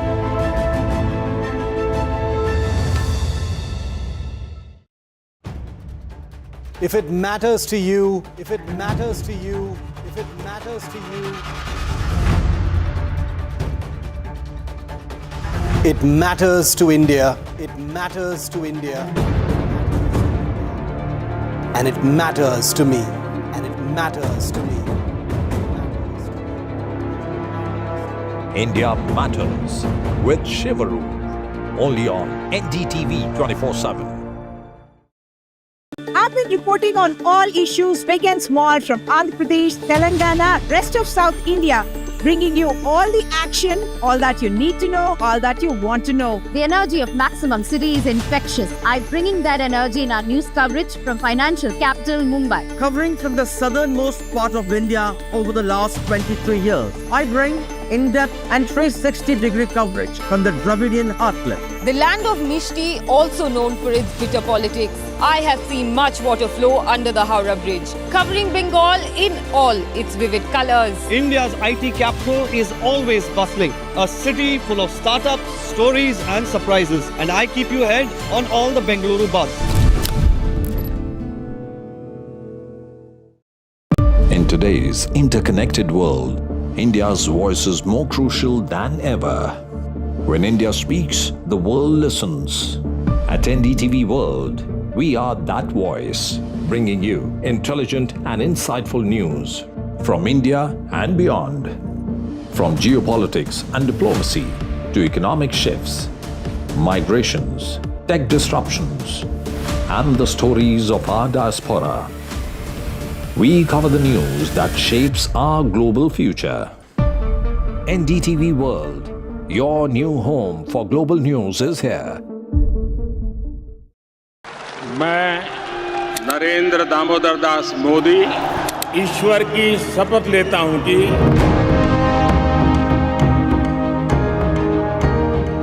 NDA सरकार में हम अगले 10 साल में विकसित भारत के सपने को साकार करके रहेंगे। अटल से तो विकसित भारत की तस्वीर है। प्रेरणा और प्रगति जब एक साथ जुड़ते हैं तो एक नए युग की नींव पड़ती है।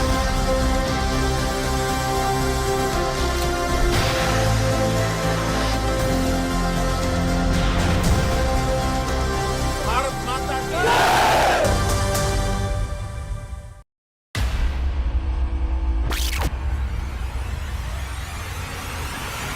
In the last 1 month, if you see, the share prices of Denzol Engineering has fallen more than 58%. Why are the rating firms calling the debt payments as default? We have two credible... Hello, Moto. Motorola, India's leading AI smartphone brand.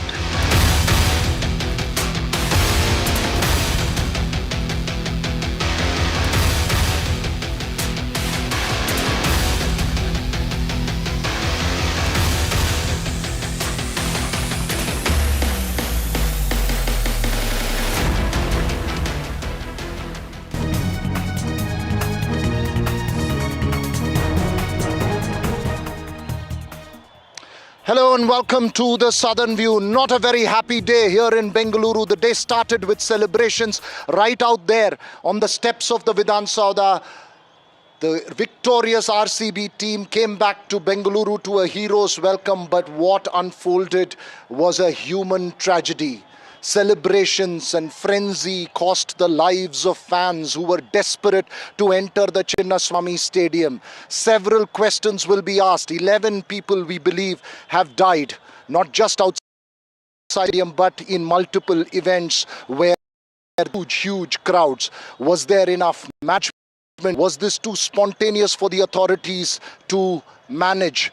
Was there foresight of this kind of crowd? Who is guilty? Perhaps even we who were dancing and singing, building up that frenzy outside Chinnaswamy Stadium. Everyone needs to answer some really tough questions, except of course the players who are being felicitated and who are being celebrated across the city. Thousands gathered outside the Chinnaswamy Stadium in that road between Cubbon Park and Chinnaswamy Stadium. A sea of humanity. They just kept pouring, both at the Vidhan Soudha outside, all to catch a glimpse of Virat, Kohli, Patidar and the team. But it turned out into a tragedy. How often have celebratory events turned into a tragedy and frenzy turned into a tragedy?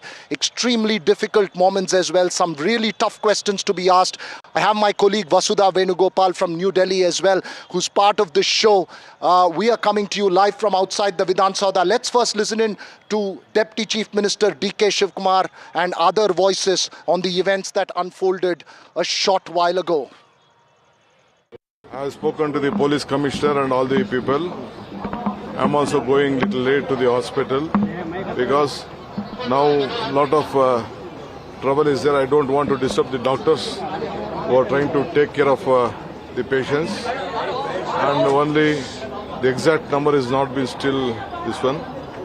So we are at it. We appeal to all of them to still to be calm. How many people died? That is why we cut off a lot of programs were there. We didn't want to continue with the program. Only within 10 minutes with one round we just closed it. And we appeal even in the metros, whatever the metros has been jammed. We are not able to start. We are taking a little bit time to see that everything comes to the normal position. There is some issues. I will come back to you after I visit the hospital. See, it is an unexpected crowd. Nobody could visualize that such a big crowd will come. Yeah. And time was also very short. It was not announced. The match was yesterday and today, at a very short time, whatever best possible arrangement can be made, it has been made.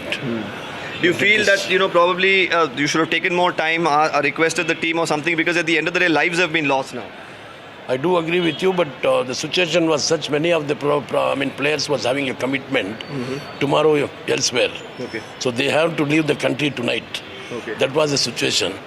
That's why some of, they insisted that they should leave today. Yeah. So that is the reason Bengaluru, RCB is a Bengaluru team. Yeah. They just wanted to come and participate. So now, to diffuse the situation, more importantly, get the crowds back home safe, what's the government doing? So any measures that are being taken right now? No, already additional forces have been deployed. Okay. And a lot of efforts has been made to maintain and see that everybody should go safe home. Well, what needs to be done now? That's a very important question Deepak Bupanna has raised. I just want to pan a little bit before I go across to Deepak, who's coming live with us. Outside the Vidhan Soudha, you see the metro stations not accessible at the moment. Huge crowds still walking down. The other fear was if the metro stations get very, very overcrowded at this stage. Of course, huge crowds still walking past back through outside the Vidhan Soudha. Deepak, we've had a long day in terms of this, starting with celebration, now on an extremely somber, difficult moment. What are you hearing from the authorities in terms of the exact nature of incidents that took place? Well, I've been speaking to a lot of people, as you see, even like you were pointing out, just like the situation outside the Vidhan Soudha, outside the Vaidehi Hospital here on Vittal Malia Road. There are hundreds of people who are still coming in, but I'm going to bring you, up to date to what's happening here. 4 people were brought dead here, multiple people injured, but they're out of danger. The Chief Minister, the Karnataka Home Minister, they have just arrived at the hospital to take stock of the situation. You can see the Chief Minister, of course, there now. He's being briefed by the local doctors, the MLA of Shivajinagar, Mr. Rizwan Arshad as well here. We've been told some of the family members as well. They are speaking to as we we speak. Some of them now in tears. It's an emotional moment. This is not something that should have happened. Could this have been averted are questions that are coming up. There are questions coming up whether more time should have been taken. But right now, to bring you these sort of pictures which are so emotional, as the family members speak to the Chief Minister here, they are breaking down. Now he's going to visit those who are injured, is what I'm learning. It is an absolutely emotional scene, not something that people believed would happen. A day of celebration turning into a day of tragedy, really, as hundreds still try to get home. Metro stations have been closed. The gates itself have been shut at Cubbon Park, at MG Road, at Vidhan Soudha is what I'm learning. People not getting cabs to go home now. People are having to walk. Well, all of this could be a part of the celebrations. Yes, crowds coming in, but the tragedy that happened, that is something that could have been averted. Very, very unfortunate as we look at more and more crowds that are coming in here. They're all trying to, of course, get home without transport right now. But the lives that have been lost are the ones that are probably the worst in this sort of a situation.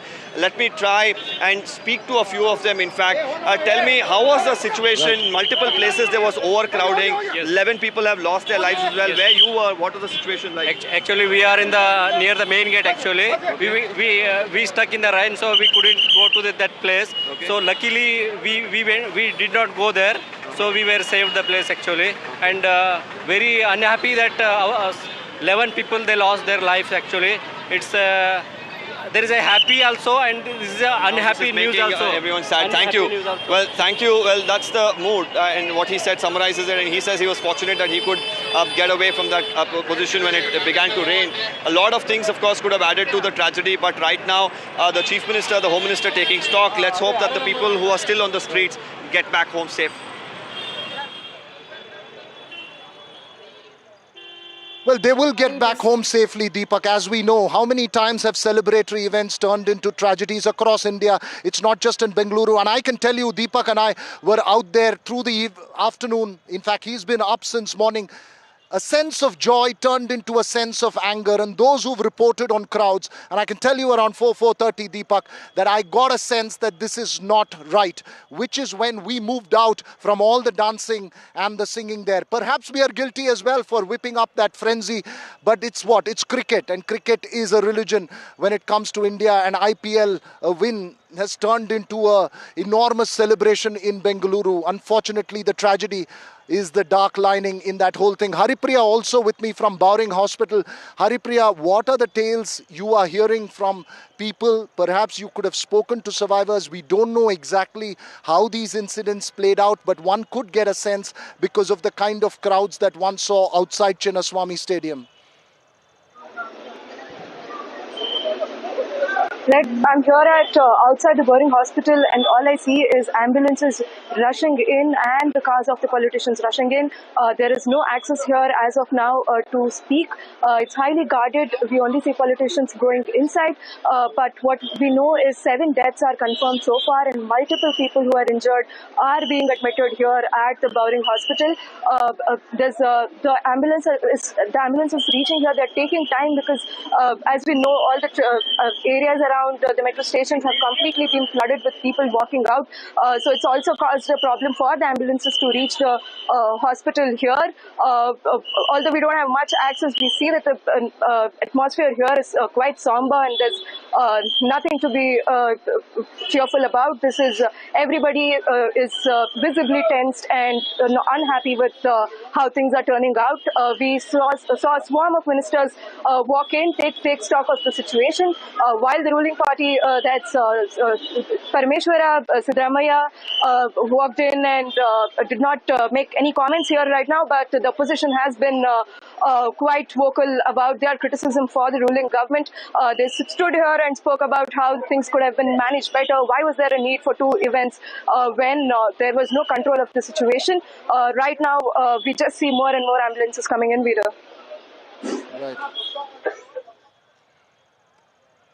According to me, Haripriya and Deepak as well, I hope you guys can stay with us. It's been a long day. But according to me, 3 key questions. One, who's to blame? I mean, the authorities, the police had pushed and ensured that the victory parade didn't happen. And in retrospect, that was an extremely wise decision. Had that played out, it could have been worse. Number 2, why was there no crowd management, no traffic diversions outside Chinnaswamy Stadium and on that road between Kaban Park? Even till about 5-6 o'clock, you could see buses and cars and traffic enormously stuck. I could see ambulances stuck.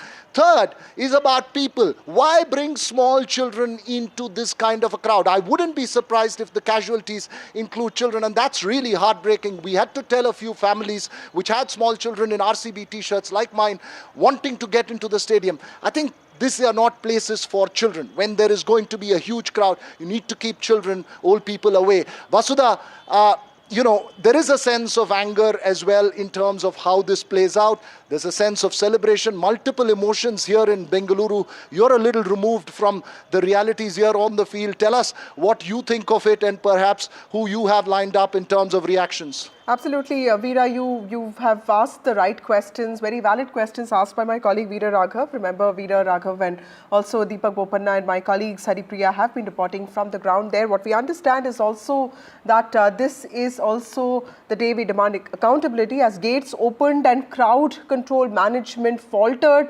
There seems to be this sudden surge of people that led to the stampede situation. You also see those visuals of B.Y. Vijayendra there, BJP president, visiting hospitals, those injured. 11 people have died, and of course there was difficulty by the police to disperse people, which also could have led to worsening of panic situation. But remember that this is also the time that we need to ask questions. There was no crowd control measures, adequate measures, also basic arrangements faltered, and there was a lot of chaotic situation. That's what my reporters have also been talking about, my colleagues have been talking about. DK Shivakumar and Siddaramaiah have been actually on ground looking at the situation. That there's going to be a lot of questions that is going to be asked of them. BJP has already said that this is criminal negligence. My colleague Veera Raghav has been talking about how the nature of the crowd, including several women and children, also points to several questions, why there was no proper crowd management, what really led to this panic, and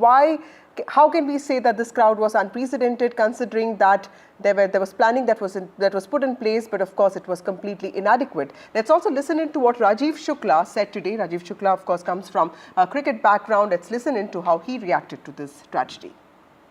Because this is a cricket function, we should not bring politics into cricket. And it can happen in any state. That means the party in power there should not be blamed for this. You know, first we should ascertain the facts. After that, we should decide what should happen and who is responsible. But saying of the Chief Minister. So I think it should not be politicized at all. It can happen in any state ruled by any political party. That much, if at times it happens in some state where BJP is in power, we should not blame BJP also. भीड़ बहुत ज्यादा हो गई थी, अचानक इस कार्यक्रम को आयोजित किया गया, उसकी और ये अंदाजा किसी को नहीं था। फ्रेंचाइजी से मेरी बात हुई, फ्रेंचाइजी भी कहना उनको भी अंदाजा नहीं था कि इस तरह भीड़ उमड़ पड़ेगी। तो ये अचानक हुआ हादसा है जिसको लेके सारे लोग दुखी हैं, और जो भी जितनी मैक्सिमम मदद हो पाएगी मृतकों के परिवारों की और जो घायल है उनके, वो सब करने का प्रयास हो रहा है। डीके शिवकुमार ने सर अपॉलॉजी भी इसको लेकर मांगा और कहा कि हम लोग अभी डिटेल्स ले रहे हैं। हाँ, वही सारे अभी डिटेल्स ले रहे हैं। मेरी बात भी चल रही, कर्नाटका गवर्नमेंट से भी, पुलिस से भी, फ्रेंचाइजी से भी।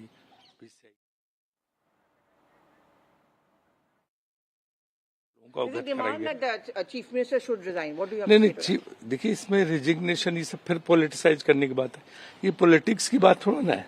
Reactions all coming in thick and fast. My colleague Deepak Bopanna, who was live with us just a short while ago, attempted to get a reaction from Chief Minister Siddaramaiah at the Vaidehi Hospital. Just listen in.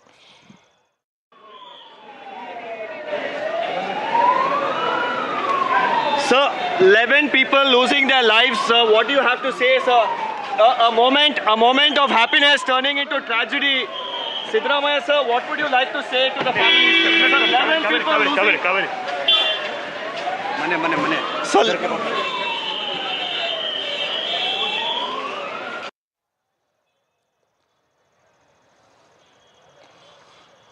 Well, that's Deepak Bopanna trying to join, trying to get a reaction from Chief Minister Siddaramaiah. Obviously, several important questions to be raised, both in terms of society, as I was mentioning, both in terms of crowd management, whether this was just way too spontaneous, even if it was spontaneous, what was the arrangements outside the Chinnaswamy Stadium. I believe former Director General of Police Vikram Singh joins us live as well. Sir, when you see these scenes, and this is not the first time celebrations turn into chaos, I just want to run you through the facts that there was supposed to be a victory parade. We believe that the police had requested the government not to go through that kind of a victory parade, which would result in both crazy traffic situation in Bengaluru and a lot of problems for the people. In hindsight, it was an extremely wise decision. But outside Chinnaswamy Stadium, there was very little of planning, as one would say, those who witnessed what was happening through the day. What do you think when you see all these scenes on your television screens? My heartfelt condolences to the bereaved families. And I would say that this was a tragedy that was very much avoidable. I would say that to a first and very pertinent question, who should take the responsibility? The police and the administration can never, and I say never, absolve themselves or wash their hands off the case. Whatever be the constraints, it was their job to ensure fail-proof and fool-proof arrangements in which there was a failing. I would not like to cast any allegations at this point of time. There are very heartening pictures of policemen running along with those who are injured, giving them first aid. Well, but apart from the fact that every district, including Bengaluru, has what is known as an internal security scheme that is rehearsed every month to cater to such contingencies and emergencies. Had that been done, I would say that we would have put our best foot forward. To the contrary, we were caught on the wrong foot. Why were we caught on the wrong foot? Poor reinforcement, poor handling of the force, no preparation, and of course, free distribution of passes. Free distribution passes, it is something akin to get one and take 5 more free. So one free pass leads to the entry, unauthorized entry of 5 more people, and then what ensues is a free-for-all.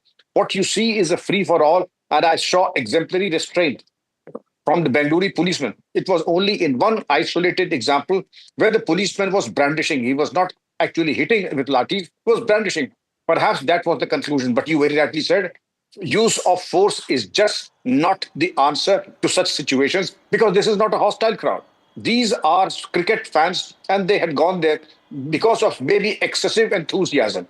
And as you very rightly mentioned, it is religion. And therefore, I would not fault the people. I would say that the police and the administration should have done much better. Right. A.K. Jain is also there with us. He is also a former DGP. Mr. Jain, stampedes are not uncommon in this country, but clearly today was different because, like Mr. Singh was also pointing out, that this was not a hostile crowd. This was a crowd that just wanted to celebrate. We've seen previous instances of poor planning, limited exits, or even lack of medical readiness. And today, if you look at the visuals, a child being carried, people gathering around somebody who has just become unconscious.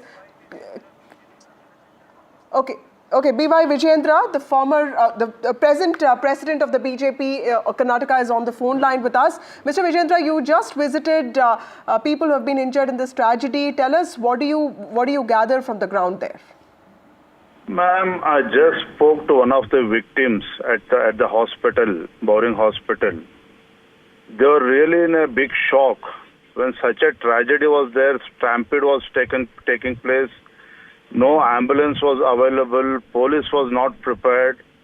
And what sort of preparation was this? When such a massive ceremony, celebration was going to happen, was it not the responsibility of the state government to be prepared for this? And more than 11 lives has lost. Chief Minister should answer for this. Sorry. Yes, sir. No, absolutely. Questions have to be raised, Mr. Vijayendra. Veera Raghav here.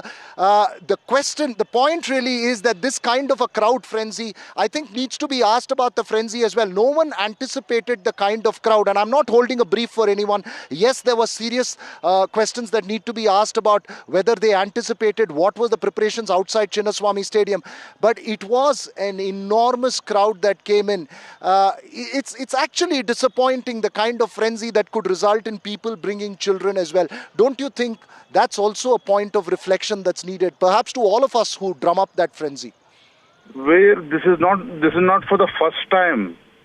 Earlier also, if you remember in the last World Cup, Mumbai, when India won, more than lakh crowd was there. But then state government did manage the crowd.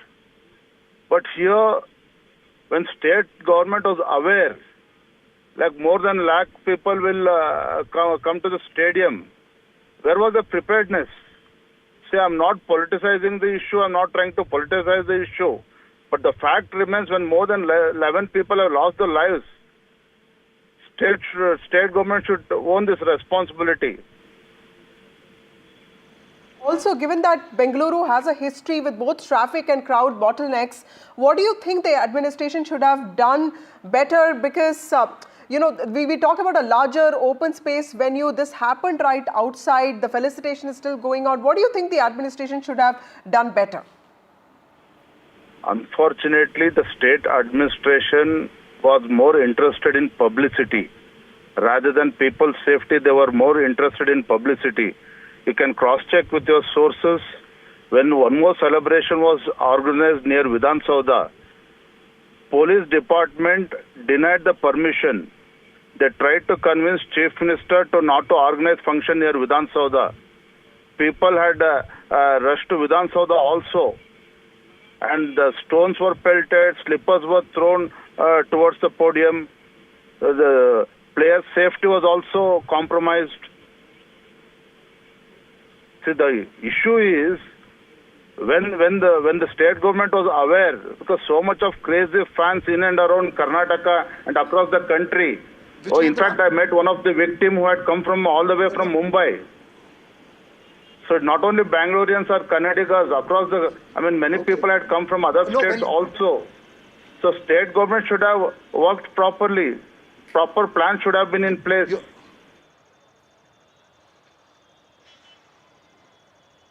You're making a very important point there, and yes, serious questions will have to be raised about the need for two celebrations, whether it should have been a couple of days later when they could have planned well. But another very important question here, Vijendra, was it right to go ahead with the celebrations after this tragedy? Do you think that there should have been a sense of remorse and perhaps cancelled the celebrations? Many people do ask that question and it's not just a question to the politicians or the cricketers, but it's to the fans as well. Is it right to have gone ahead with the celebration? Where I don't want to comment anything beyond this, because anything more which I speak, they will consider as a political statement. But whatever happened is unfortunate. The way state government has behaved after this tragedy is also very unfortunate. They should have stopped the celebration. They should have stopped the celebration immediately, but nothing of that sort. Because, nobody was there to, there was no preparedness and nobody was there to control. Right, but Mr. Vijendra, what about the state administration's response even after the tragedy, do you think was not responsible? Let's wait, ma'am. As far as we are concerned, we have demanded Chief Minister that he should order for judicial inquiry. And secondly, let Chief Minister decide who has to take up the responsibility. Let him decide. Because someone has to own the responsibility. Someone has to be held accountable. Someone has to be held accountable. Absolutely, sir. Absolutely, someone has to be held accountable. You've raised two important questions. One, you are demanding a judicial inquiry. Two, you're asking who is responsible for it. That needs to be named. Thanks very much there, Vijendra there, the Karnataka BJP president. Vasudha, while those questions are being raised at the moment, it's an extremely difficult moment. I think there are multiple other questions as well that we need to raise when we come back. We'll get into a short break, and then when we come back, you can take over with your guests in terms of more questions on this tragedy. Of course, at the moment, the news is about 11 people having died, having lost their lives in that enormous crowds that gathered for the celebrations at Chinnaswamy Stadium and at Vidhan Soudha in Bengaluru. Let's get into a short break now.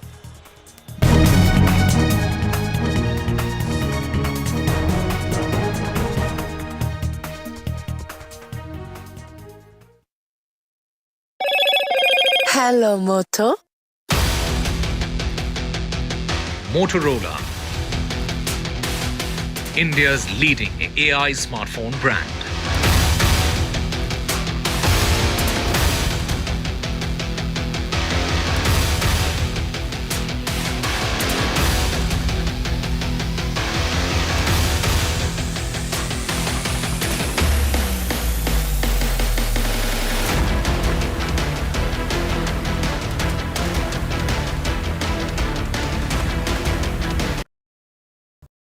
That's huge.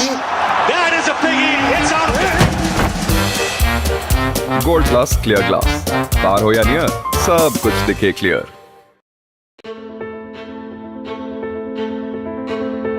News is not just headlines. It is what impacts you. And news should never be mistaken for noise. What matters is the reality. Accurate, in-depth, and with the right perspective. For over 20 years, I have been a journalist, and never has clarity mattered more than now. At Newsnight, we go beyond the surface. We dissect the details, challenge the narratives, and bring you the unparalleled clarity you deserve in a world clouded by misinformation. We are bold, we are direct. Newsnight, for the news in your interest. Only on NDTV 24/7.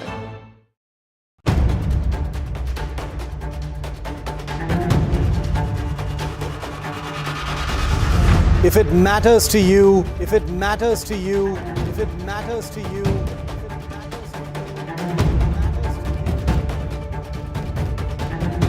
it matters to India. It matters to India. It matters to India. And it matters to me. And it matters to me.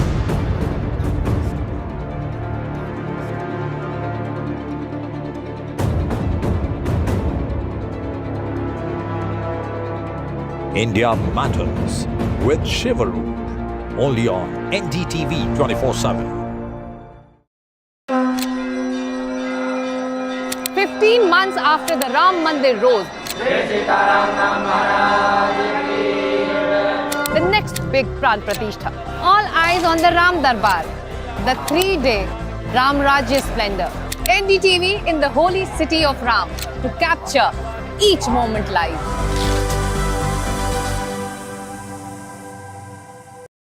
These are the visuals that are coming in. Let's go full frame with it. For every big news story.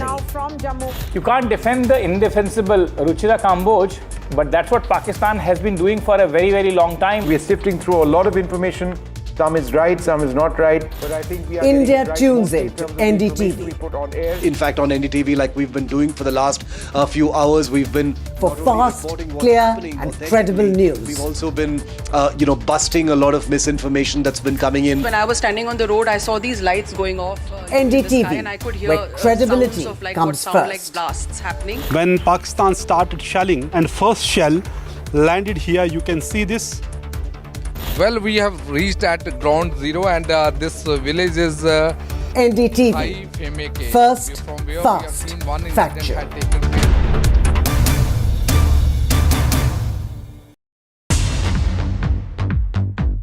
More news that matters. Big exclusive. Tulsi Gabbard gunned down by Pakistan-backed cowards. When you interact with people on ground, you're able to reflect their sentiments much better. More debates that shake the system. More exclusives you won't find anywhere else. Not just another prime time. It's a prime time that's unmissable.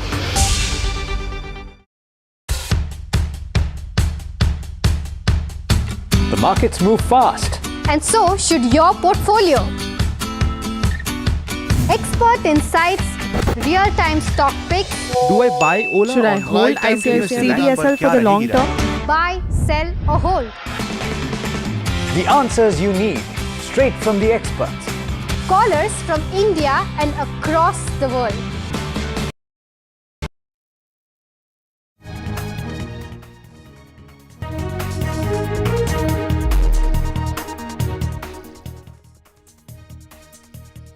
Good evening, ladies and gentlemen. You're watching NDTV. A terrible tragedy is unfolding in Karnataka. 11 people have died after a stampede broke out at Bengaluru's Chinnaswamy Stadium. This was outside the stadium where thousands gathered to celebrate RCB's win on Wednesday evening. The city has witnessed a tragic stampede outside the stadium during what should have been a joyous occasion, the celebration of Royal Challengers Bengaluru's historic IPL title win after 18 years. Thousands of enthusiastic fans, many of them families, young people, even children, converged near the stadium for a grand felicitation event that was organized by the Karnataka State Cricket Association in collaboration with the state government. The felicitation ceremony is still going on there. You can see the visuals there. As gates opened and crowd control faltered, there was a sudden surge of people that led to the stampede. People overwhelmed by the size and enthusiasm of the crowd also resorted, the police resorted to lathi charges, what we understand, to disperse people, also disperse the crowds, and that could have also further worsened panic. The BJP, of course, has lashed out at the Congress party, saying that there was no crowd control measures, there were no basic arrangements, there was just chaos. Innocent people have died. DK Shivakumar and Siddaramaiah, of course, the Chief Minister, are also looking at the situation, but the BJP has called it a criminal negligence, even as Congress leaders are on ground trying to reach out to people. But this clearly is also the time to ask some very tough questions. There's also the time to own accountability for this, because this could have been avoided. Unprecedented crowds in India is never an excuse, because such events do take place and the police and administration have to be prepared for something like this. Also joining me now is AK Jain, who is former DGP. Thank you, Mr. Jain, for speaking to NDTV. Tell us, what do you think really happened here, sir? A special felicitation ceremony for RCB players, cricket fans, a frenzy that we are very familiar with. Where do you think the administration went wrong, miscalculated? Celebrations after the victory of RCB last night in Bengaluru. Diwali was being celebrated throughout the city. I saw it on TV channels. So the way they were celebrating, crowds should have been anticipated by local police. And proper arrangements, in my opinion, should be made. Now we can always say that more and more force should have been there. 5,000 is not enough for managing such a crowd. My second take on this is that once, this is my humble opinion, that once a victory parade had been announced from Vidhan Soudha to Chinnaswamy Stadium, proper arrangements should have been made, proper security should have been provided to the players, to the team, and they should have been escorted from Vidhan Soudha to Chinnaswamy Stadium. Once you make arrangements for that, and there are lakhs of people on both sides of the road waiting to see the winning team, and suddenly you withdraw the permission and you say that victory parade shall not be taken out. Now, in my opinion, all this crowd, it rushed towards Chinnaswamy Stadium to have a glimpse of the players.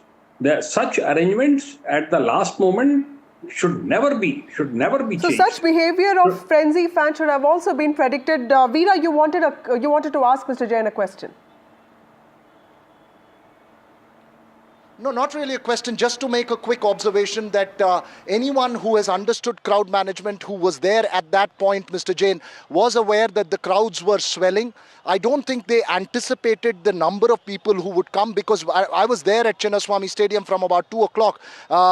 We were dancing and singing. There were lots of people gathering up. There were just railings on the side. They'd kept the fans on the one side to allow entry into the gates, but people just started taking over the road. The road just started getting swelled with crowds, and the traffic was jammed. There were multiple cases of vehicles, including buses, stuck on that road with inability to move. The other side was empty as well. People all over the place. There was no way they could control it. One could say there was no way to control it. The other way to look at it is that they should have had clear protocols in place, expecting that there's going to be a crowd. In fact, we warned at about 2-3 o'clock that the roads were being jammed. There were no traffic advisories at that point of time. Perhaps an event like this needs at least a couple of days to plan, Mr. Jain. One cannot have events of this nature in such spontaneity with victory parade, etc., etc., in such short notice to grasp on that, the euphoria of the win. Now, perhaps the message is that these things need time to plan.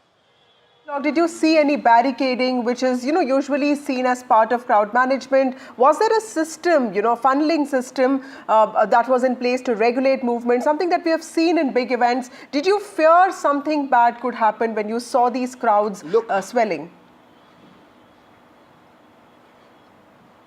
Yes, we even reported it. I, in fact, said that, look, this is not looking very good at about 5 o'clock, 5:30 when this crowd started swelling really big.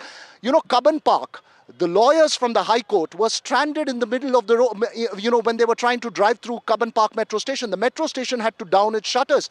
Now, these are things that happen when there is a cricket match. The metro stations do get overcrowded. They do down their shutters.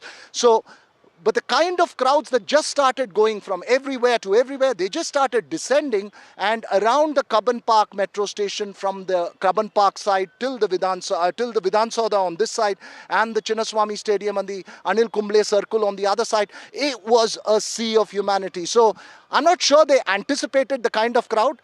But even if they did not anticipate, they should have had a much larger police presence there from about 2 o'clock. There wasn't enough police presence outside Chinnaswamy Stadium, and that's a reality. I don't think they expected these kind of crowds.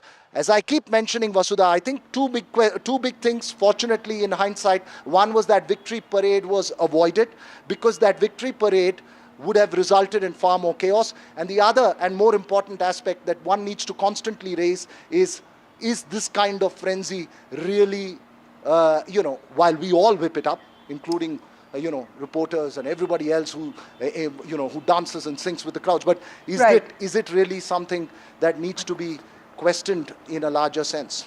Veera, we will come back to you also, Mr. Jain, because there are many questions. If you look at the visuals, a child fainting, people trying to revive somebody who has just fallen unconscious. So clearly there was a certain inadequacy when it came to preparedness, readiness of police forces. Let me just take a small break, and then we'll come back to you with more details on this story.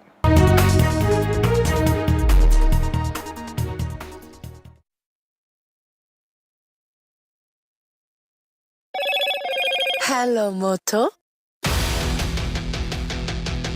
Motorola, India's leading AI smartphone brand.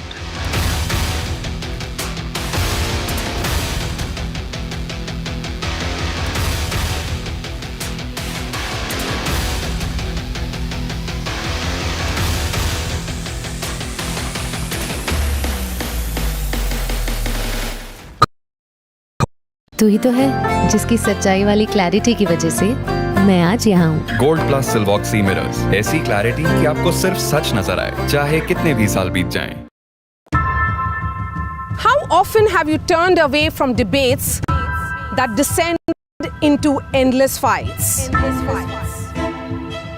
We bring you a show where every question is answered, where every debate finds its resolution, where every story finds its conclusion, where opinions collide but facts prevail,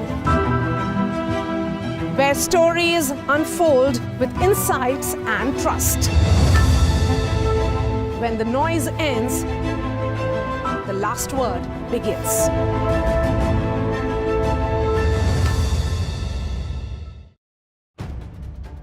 If it matters to you, if it matters to you, if it matters to you, it matters to India, it matters to India, and it matters to me, and it matters to me. India Matters with Shivaru, only on NDTV 24/7. I've been reporting on all issues big and small from Andhra Pradesh, Telangana, rest of South India, bringing you all the action, all that you need to know, all that you want to know. The energy of maximum city is infectious. I'm bringing that energy in our news coverage from financial capital Mumbai. Covering from the southernmost part of India over the last 23 years, I bring in-depth and 360-degree coverage from the Dravidian heartland. The land of Mishti, also known for its bitter politics. I have seen much water flow under the Howrah Bridge, covering Bengal in all its vivid colors. India's IT capital is always bustling, a city full of startups, stories and surprises. And I keep you ahead on all the Bengaluru buzz. In today's interconnected world, India's voice is more crucial than ever. When India speaks, the world listens. At NDTV World, we are that voice, bringing you intelligent and insightful news from India and beyond. From geopolitics and diplomacy to economic shifts, migrations, tech disruptions, and the stories of our diaspora. We cover the news that shapes our global future. NDTV World, your new home for global news is here. मैं नरेंद्र दामोदर दास मोदी ईश्वर की शपथ लेता हूं कि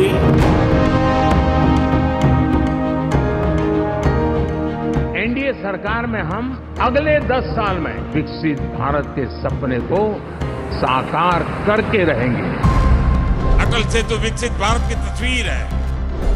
प्रेरणा और प्रगति जब एक साथ जुड़ते हैं तो एक नए युग की नींव पड़ती है।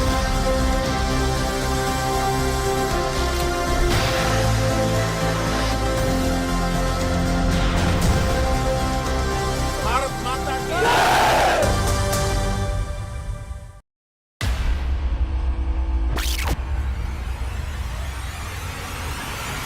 The last 1 month, if you see, the share prices of Genzol Engineering has fallen more than 58%. Why are the rating firms calling the debt payments as default? We have two credible credit rating agencies on March 4th coming and downgrading the stock to D. Statements are consistently being proven wrong, and transactions are being taken place which are different from what they were originally pictured to be.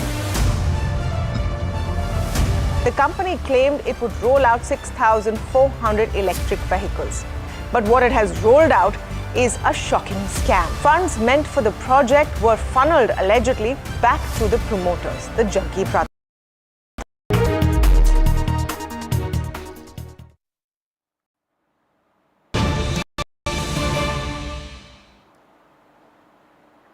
Well, Bengaluru has witnessed a tragic stampede outside the Chinnaswamy Stadium during what should have been a joyous occasion for the people of the city, the celebration of Royal Challengers Bengaluru's RCB's historic maiden IPL win after 18 years.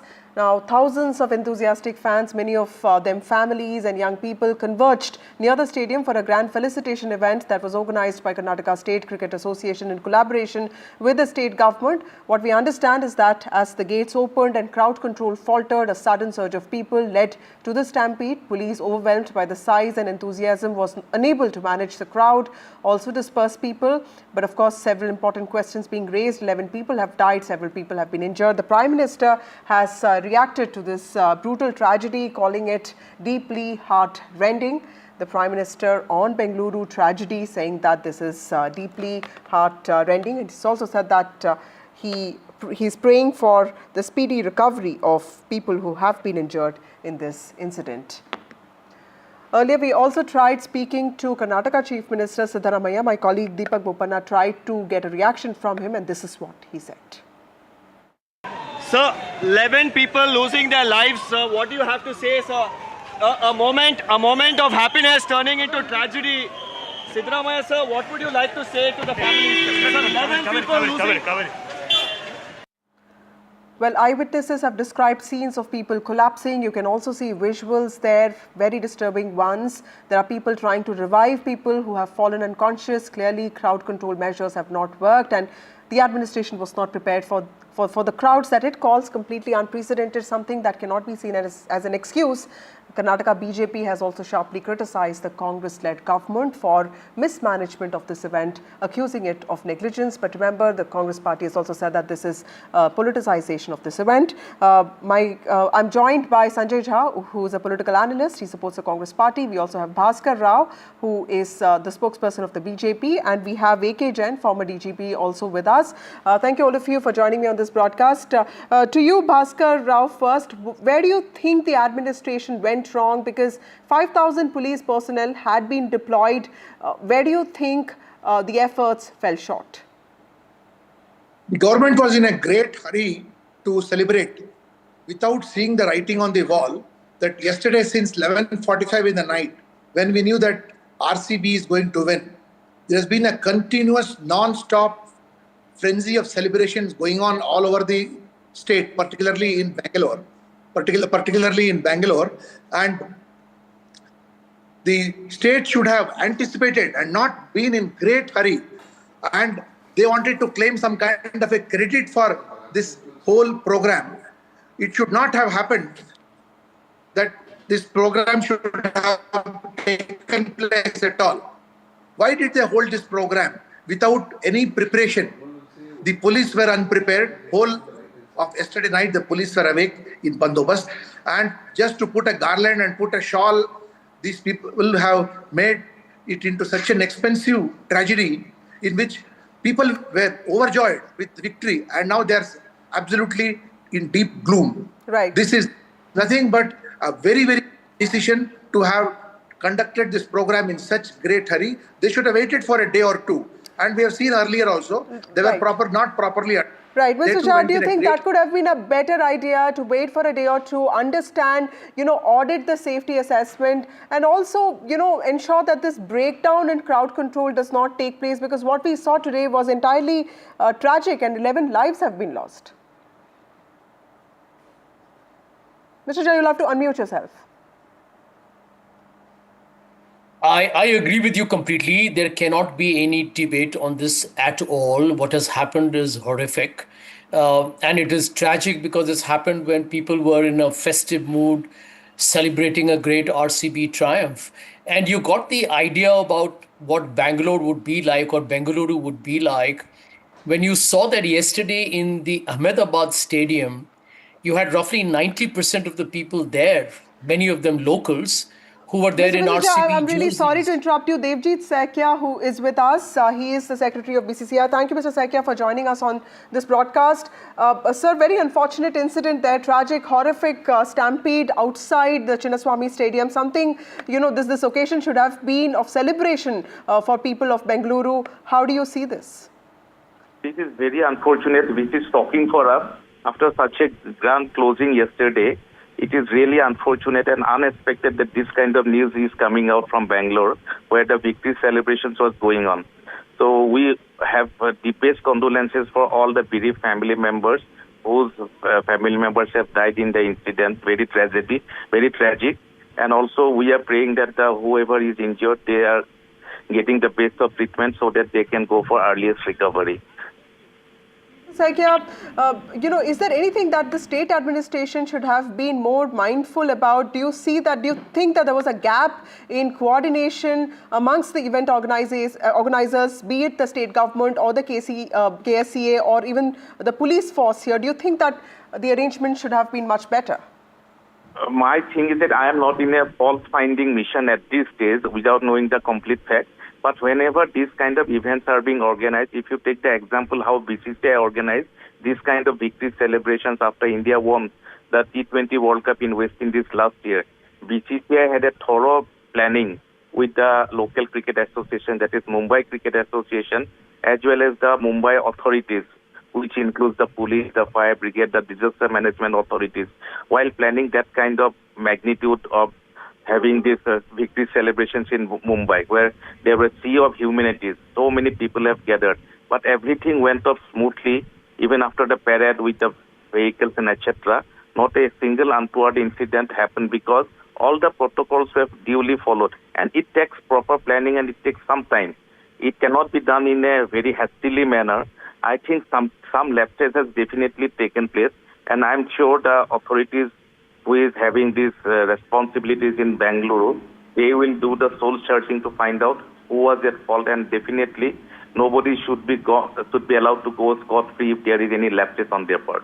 Right. Thank you, Mr. Saikia, for joining us on this broadcast. Also, the clear comparison between the event that was organized by BCCI last year. I know this is not the time to make comparisons, but of course, lessons have to be learnt by all administrations and those in charge to ensure that no crowd is unprecedented when it comes to India, and specifically when it comes to frenzy over sports. With that, it's time for a small break. We'll be back in just a bit.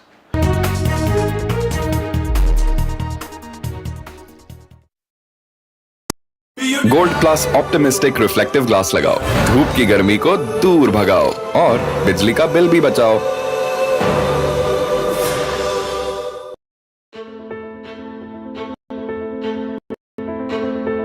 News is not just headlines, it is what impacts you. And news should never be mistaken for noise. What matters is the reality. Accurate, in-depth, and with the right perspective. For over 20 years, I have been a journalist, and never has clarity mattered more than now. At Newsnight, we go beyond the surface.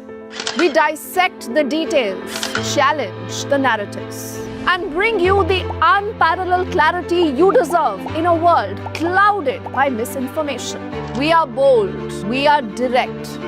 Newsnight, for the news in your interest. Only on NDTV 24/7.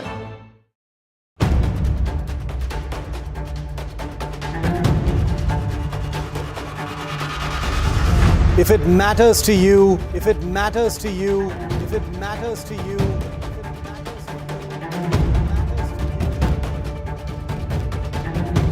it matters to India. It matters to India. It matters to India. And it matters to me. And it matters to me.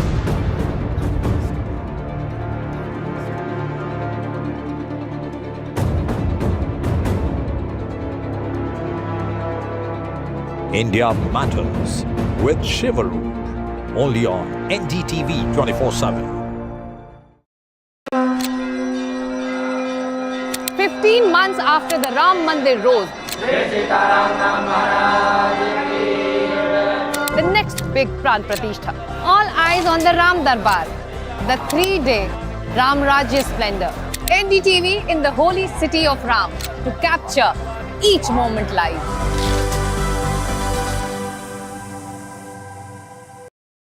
These are the visuals that are coming in. Let's go full frame with it. For every big news story. Now from Jammu. You can't defend the indefensible Ruchira Kamboj, but that's what Pakistan has been doing for a very, very long time. We are sifting through a lot of information. Some is right, some is not right. But I think we are India right tunes in to NDTV.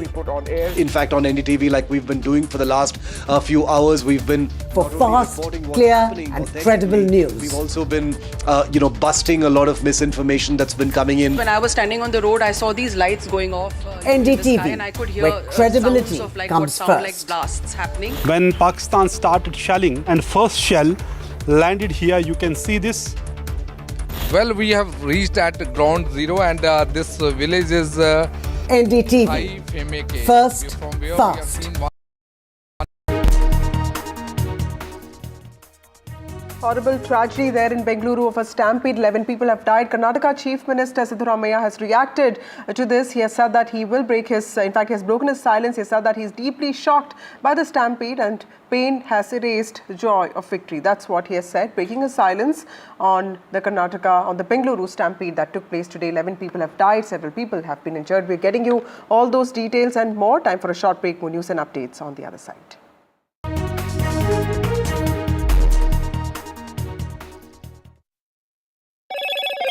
Hello, Moto. Motorola, India's leading AI smartphone brand.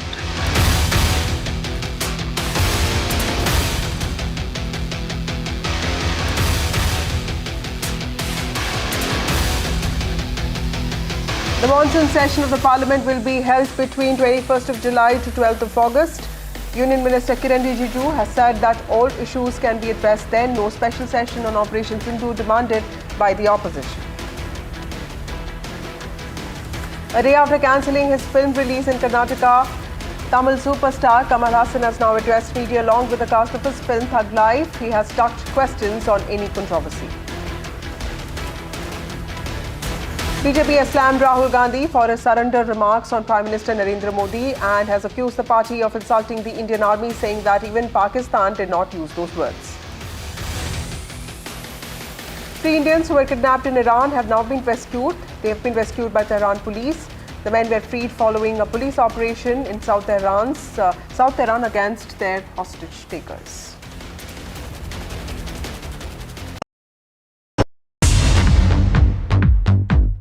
More news that matters. Big exclusive. Tulsi Gabbard gunned down by Pakistan-backed cowards. When you interact with people on ground, you're able to reflect their sentiments much better. More debates that shake the system. More exclusives you won't find anywhere else. Not just another prime time. It's a prime time that's unmissable.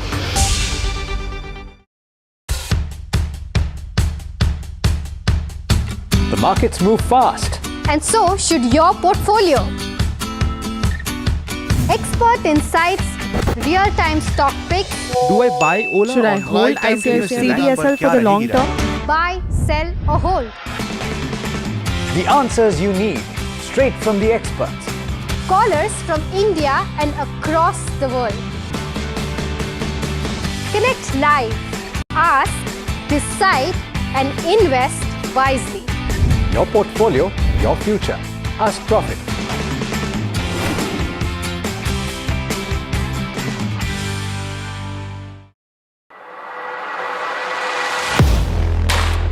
Do you really know the company you invest in? What is the real picture behind presentations and claims? Is the outlook?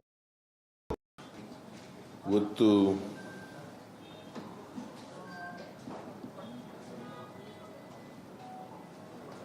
ವಿಜಯೋತ್ಸವ ಆಚರಣೆ ಮಾಡಲಿಕ್ಕೆ cricket association ಅವರು ಕಾರ್ಯಕ್ರಮ ಹಮ್ಮಿಕೊಂಡಿದ್ದರು.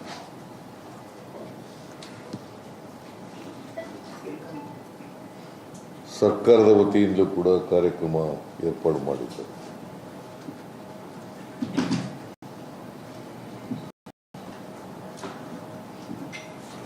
ಅಲ್ಲಿ ಈ ವಿಜಯೋತ್ಸವ ಆಚರಣೆ ಮಾಡ್ತಕ್ಕಂಥ ಸಂದರ್ಭದಲ್ಲಿ ಚಿನ್ನಸ್ವಾಮಿ ಕ್ರೀಡಾಂಗಣದಲ್ಲಿ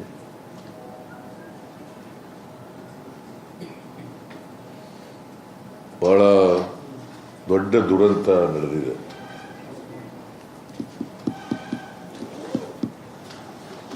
ಜನ ಕಾಲ್ತುಳಿತಕ್ಕೆ ಒಳಗಾಗಿ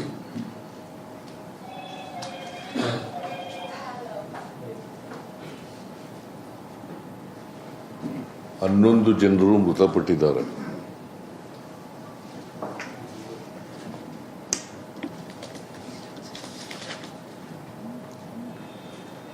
ಮೂವತ್ಮೂರು ಜನರು ನೋವಿಗೆ ಒಳಪಟ್ಟಿದ್ದಾರೆ. ಇಂಜೂರ್ಡ್ 33 ಜನ.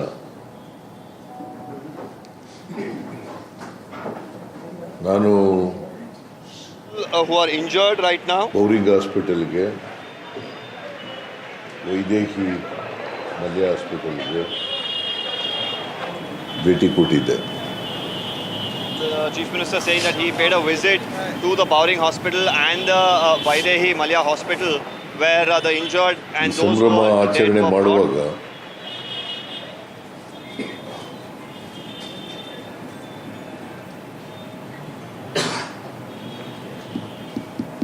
ಇಂಥ ಒಂದು ದುರಂತ ನಡಿಬಾರ್ದಾಗಿತ್ತು. Such a tragedy shouldn't have occurred during the time of celebrations. ಸರ್ಕಾರ ಇದಕ್ಕೋಸ್ಕರ ಬಹಳ ದುಃಖವನ್ನು ವ್ಯಕ್ತ ಮಾಡ್ತದೆ.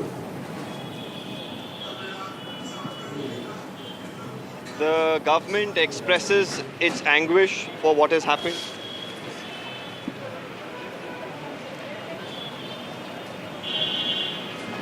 ನಮ್ಮ ನಿರೀಕ್ಷೆಗೂ ಮೀರಿ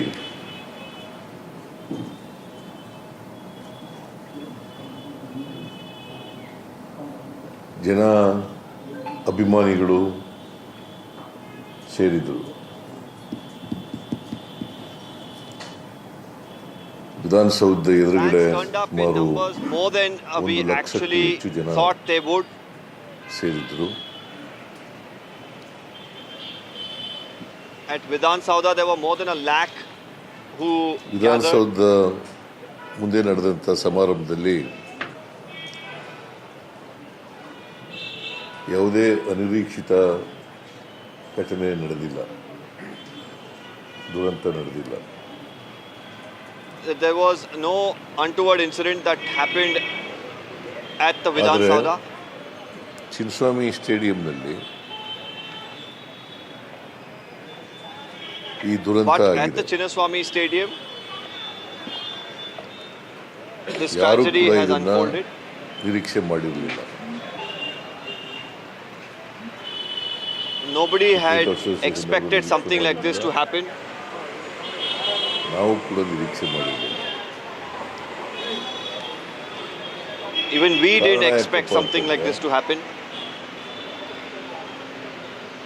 The reason being, ಸ್ಟೇಡಿಯಂನಲ್ಲಿ 35,000 ಜನ ಕೂತ್ಕೊಳ್ತಕ್ಕಂಥ ಆಸನ ಇರ್ತಕ್ಕಂಥದ್ದು. the stadium has a capacity of about 35,000 people. ಸ್ಟೇಡಿಯಂನಲ್ಲಿ ಚಿನ್ನಸ್ವಾಮಿ ಕ್ರಿಕೆಟ್ ಸ್ಟೇಡಿಯಂನಲ್ಲಿ 35 ಆಸನಗಳಿರ್ತಕ್ಕಂಥ ಸ್ಟೇಡಿಯಂ ಅದು. ಆದರೆ 2-3 ಲಕ್ಷ ಜನ ಬಂದುಬಿಟ್ಟಿದ್ದಾರೆ. But the number of people who turned up is estimated to about 2 to 3 lakhs, when the capacity of the Chinnaswamy Stadium was about 35,000. ನಡೆದಿರೋದು ಸಾಯಂಕಾಲ ನಮಗೆ ಬೆಳಿಗ್ಗೆ ಇದನ್ನು ಮಾಡಿರ್ತಕ್ಕಂಥದ್ದು ಕ್ರಿಕೆಟ್ ಅಸೋಸಿಯೇಷನ್. ಹಾಗಾಗಿ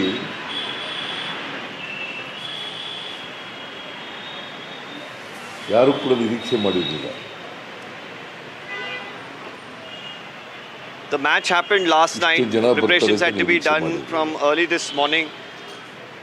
We didn't expect the crowds to turn up in such large numbers. ಸ್ಟೇಡಿಯಂನಲ್ಲಿ ಎಷ್ಟು capacity ಇದೆ ಅಷ್ಟು ಜನ ಬರ್ಬೋದು, ಅದಕ್ಕಿಂತ ಸ್ವಲ್ಪ ಜಾಸ್ತಿ ಜನ ಬರ್ಬೋದು ಅಂತ ನಿರೀಕ್ಷೆ.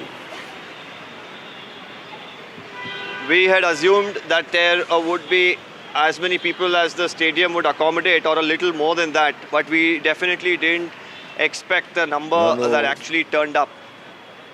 ಸತ್ತ ಕುಟುಂಬದ ವಾರಸುದಾರರಿಗೆ, ಯಾಕಂದರೆ ವಿಶೇಷವಾಗಿ ಹೆಚ್ಚು ಜನ ಸತ್ತಿರೋರು ಎಲ್ಲ ಯುವ ಜನಾಂಗದವರು, ಹೆಣ್ಮಕ್ಳು ಗಂಡು ಮಕ್ಕಳು ಎಲ್ಲ. Most of them who've lost their lives are youngsters.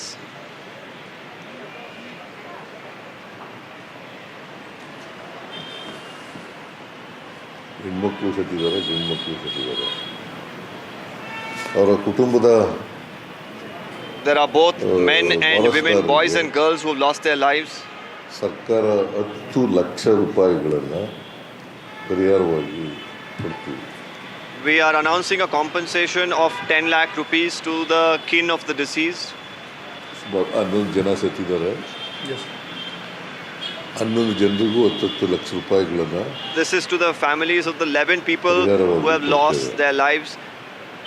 We are announcing a compensation of 10 lakh rupees to the families. Those who have been injured, ಕೂಡ ಉಚಿತವಾಗಿ ಚಿಕಿತ್ಸೆ ಕೊಡ್ತಕ್ಕಂಥದ್ದನ್ನು ನಾನು ಈಗಾಗಲೇ ಸೂಚನೆ ಕೊಟ್ಟಿದ್ದೀನಿ. we will provide free treatment to those who have been ಖಾಸಗಿ injured. ಆಸ್ಪತ್ರೆಯಲ್ಲಿ ಯಾರ್ಯಾರು ಚಿಕಿತ್ಸೆ ಪಡ್ಕೊಂಡಿದ್ದಾರೆ ಅವ್ರಿಗೂ ಕೂಡ both at the private hospital and at the government hospital. ಚಿಕಿತ್ಸೆ ಖರ್ಚನ್ನು ಸರ್ಕಾರನೇ ಭರಿಸ್ತದೆ. ಸರ್ಕಾರಿ ಆಸ್ಪತ್ರೆಗಳಲ್ಲಿ ಅಫ್ಕೋರ್ಸ್ ಬೌರಿಂಗ್ ಆಸ್ಪತ್ರೆ, The government will take care of all the costs for their treatment. ಎಲ್ಲರಿಗೂ ಉಚಿತವಾದಂಥ ಚಿಕಿತ್ಸೆ ಕೊಡ್ತೀವಿ. ಎಲ್ಲ ಗಾಯಾಳುಗಳಿಗೆ 33 ಜನ. This applies to all of those who are injured. Right now, the tally that is with us, as far as the count of the injured is concerned, is 33. We will ensure that we give treatment to all of them free of cost at the hospitals.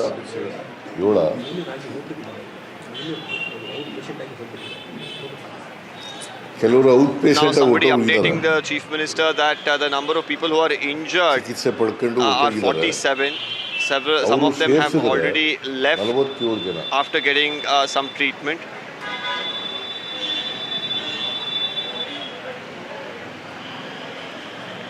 ಅವರೆಲ್ಲರೂ ಕೂಡ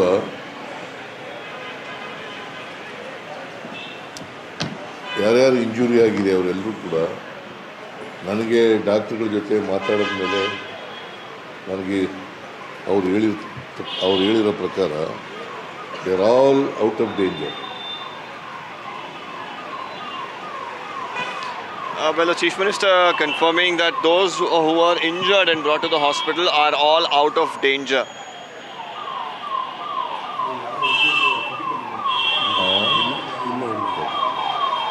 ಆಮೇಲೆ ಅವ್ರಿಗೆ ಬೇರೆ ರೀತಿ ಎಲ್ಲ ಟ್ರಾನ್ಸ್ಪೋರ್ಟೇಷನ್ನು ಮತ್ತು ಊಟದ ವ್ಯವಸ್ಥೆ ಎಲ್ಲನೂ ಕೂಡ ಸರ್ಕಾರನೇ ಮಾಡಿಕೊಡ್ತದೆ. We will also ensure that we make arrangements for their transportation and food and anything else that they would need. ಇದು ಒಂದು ಅನಿರೀಕ್ಷಿತ ದುರಂತ.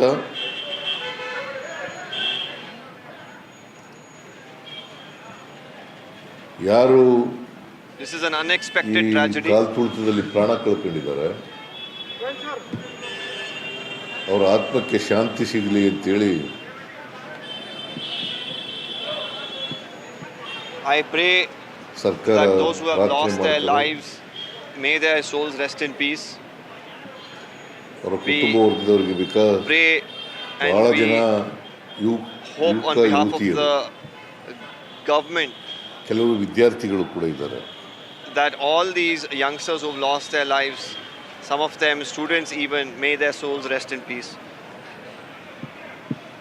ಸೊ ವಾರಸುದಾರರಿಗೆ ಅವ್ರ ಪೋಷಕರಿಗೆ ಅವ್ರ ಸಾವಿನ ದುಃಖವನ್ನು ಭರಿಸ್ತಕ್ಕಂಥ ಶಕ್ತಿ ಕೊಡಲಿ ಅಂತೇಳಿ ದೇವರಲ್ಲಿ ಪ್ರಾರ್ಥನೆ ಮಾಡ್ತೇನೆ.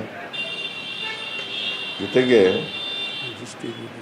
I hope God gives the family strength to bear with this loss. Magisterial ಎಂಕ್ವೈರಿನೂ ಕೂಡ ಆರ್ಡರ್ ಮಾಡಿದ್ದೀನಿ. I hereby also order a magisterial inquiry into what has happened today. ಜಿಲ್ಲಾಧಿಕಾರಿಯಿಂದ ವಿಚಾರಣೆ ಮಾಡಿಸ್ತೀನಿ. ವಿಚಾರಣೆ ಮಾಡಿಸಿ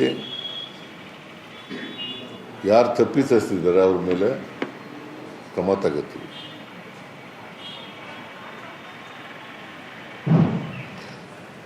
ನಾನು ಯಾಕೆ ಹೇಳ್ತಾ ಇದ್ದೀನಿ ಅಂದರೆ ಇದು ಒಂದು ಅನಿರೀಕ್ಷಿತವಾದಂಥ ಬೆಳವಣಿಗೆ. ಯಾರು ಕೂಡ ಇಷ್ಟೊಂದು ಜನ ಬರ್ತಾರೆ ಅಂತ ನಿರೀಕ್ಷೆ ಮಾಡಿರಲಿಲ್ಲ. ಕ್ರಿಕೆಟ್ ಅಸೋಸಿಯೇಷನ್ ಅವರು ನಿರೀಕ್ಷೆ ಮಾಡಿರಲಿಲ್ಲ, ನಾವು ನಿರೀಕ್ಷೆ ಮಾಡಿರಲಿಲ್ಲ, ಯಾರು ಕೂಡ ನಿರೀಕ್ಷೆ ಮಾಡಿಲ್ಲ.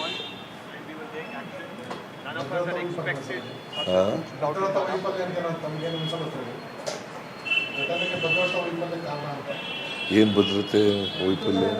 ನೀನು ವಿರೋಧ ಪಕ್ಷದವ್ರ ಥರ ಮಾತಾಡ್ತೀಯಲ್ಲ. ನೋಡಪ್ಪ ಕೇಳ್ರಿ ಇಲ್ಲಿ.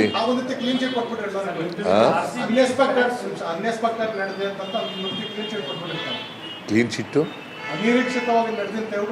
ಅನಿರೀಕ್ಷಿತವಾಗಿ ಬಂದಿದ್ದಾರೆ ಜನ ಅಂತ ಹೇಳಿದ್ದಪ್ಪ. ನೀನು ಸರಿಯಾಗಿ ಕೇಳಿಸ್ಕತೆ ಇಲ್ವಲ್ಲ. ಅನಿರೀಕ್ಷಿತವಾಗಿ ಜನ ಬಂದಿದ್ರು. Including the cabinet minister from the central government are saying that the Congress government here is busy in photo op. They forgot to do their duty today is what the union ministers are also tweeting. No. I do not want to play politics here in this case. BJP people are playing politics. I do not want to play politics. That is why ಅನಿರೀಕ್ಷಿತವಾದಂಥ ಜನ ಬಂದಿದ್ದರೂ ಕೂಡ ನಾನು magisterial ಎಂಕ್ವೈರಿಯನ್ನು ಮಾಡಿಸ್ತಾ ಇದ್ದೀನಿ.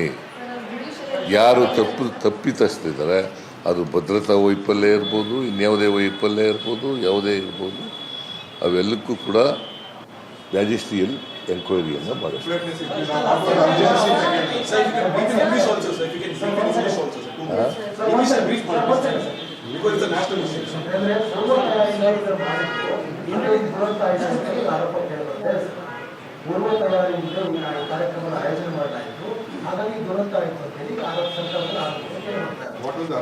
ನಾನು I do not want to defend the incident, the tragedy so happened. I do not want to defend the I do not want to play politics in this. Our government is not going to play politics. See, let us see the outcome of the magisterial report. I will give 15 days time. Sir, is there preliminary information what exactly happened during the stampede? So what created the chaos? Which gate see, ಅಲ್ಲಿ ನಾನು ಈಗಾಗಲೇ ಹೇಳಿದೆ, there are very small gates. Yes. I hope that you have visited the cricket stadium. There are small gates. The people entered through the gates. They have broken the gates. They have broken the gates also. So stampede has taken place. Nobody has expected so much of crowd will come, because the capacity of the stadium is only 35,000 people. Only 35,000 seats are there. But 2 to 3 lakh people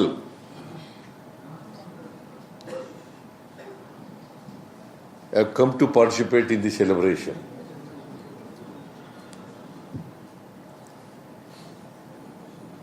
So that is why,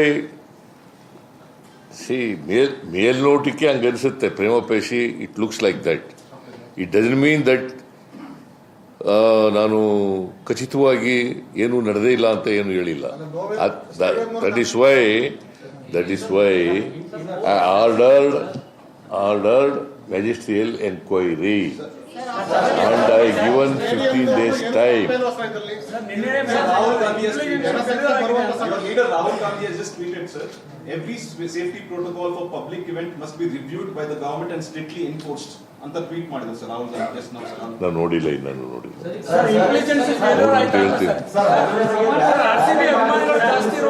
ಒಬ್ಬರು ಮಾತಾಡ್ರಿ, ಮಾತಾಡ್ತಾ ಇದ್ದಾರೆ, ತಾಳಪ್ಪ. ಬೇಡ ಅಂತ ಹೇಳಿದ್ರು ಕಾರಣಕ್ಕೆ ಮಾಡಲಿಲ್ಲ ಅನ್ನುವಂತ ಸರ್. ಅದೇ ರೀತಿ ಗ್ರ್ಯಾಂಡ್ ಸ್ಟೆಪ್ ಮೇಲೆ ಕೂಡ ಕಾರ್ಯಕ್ರಮ ಬೇಡ ಅಂತ ಪೊಲೀಸರು ಹೇಳಿದ್ರು. ಬೆಂಗಳೂರು ಸಿಟಿ ಕಮಿಷನರ್ ಅಲ್ಲಿ ಬೇಡ ಅನ್ನುವಂತ ಹೇಳಿದ್ರು. ಯಾರು? ಬೆಂಗಳೂರು ಸಿಟಿ ಕಮಿಷನರ್ ಅವರು. ಇಲ್ಲ, ನಿಮ್ಗೆ ಯಾರು ಹೇಳಿದ್ರು? DC ಹೇಳಿದ್ರ ಹಂಗೆ ನಿಮ್ಗೆ? ಅಲ್ಲ, ಮೈಸೂರು DC, ಬೆಂಗಳೂರು DC ಹೇಳಿದ್ರ ಹಂಗೆ ನಿಮ್ಗೆ? ಮತ್ತೆ ಯಾರು ಹೇಳಿದ್ರು? ಮತ್ತೆ ಯಾರು ಹೇಳಿದ್ರಿ? ಯಾರು ಹೇಳಿದ್ರಪ್ಪ ನಿನಗೆ? ನೀವು ಇನ್ಫಾರ್ಮೇಶನ್ ಎಲ್ಲಿಂದ ಬಂತಪ್ಪ? ಹಿರಿಯ ಯಾವ ಅಧಿಕಾರಿಗಳು ಕೂಡ ಹೇಳಿಲ್ಲ. ಇದನ್ನ ಮಾಡಬೇಡ.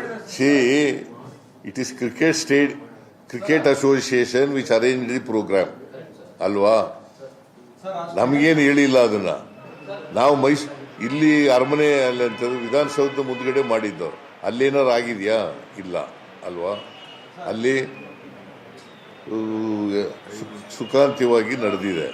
ಬಟ್ ಕ್ರಿಕೆಟ್ ಸ್ಟೇಡಿಯಂನಲ್ಲಿ ಆಗ್ತದೆ ಅಂತೇಳಿ ನಮಗೇನು ಗೊತ್ತಾಗಲಿಲ್ಲ. ನಾನು ಹೋಗೂ ಇರಲಿಲ್ಲ ಅಲ್ಲಿ.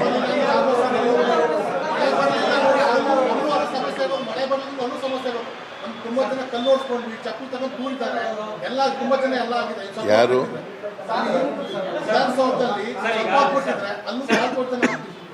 ಏನೋ ಸುಮ್ಮನೆ ನೀವೆಲ್ಲ ಅಲ್ಲಿ ಅಲ್ಲೋ ಇದ್ರಲ್ಲಪ್ಪ ನೀವೆಲ್ಲ.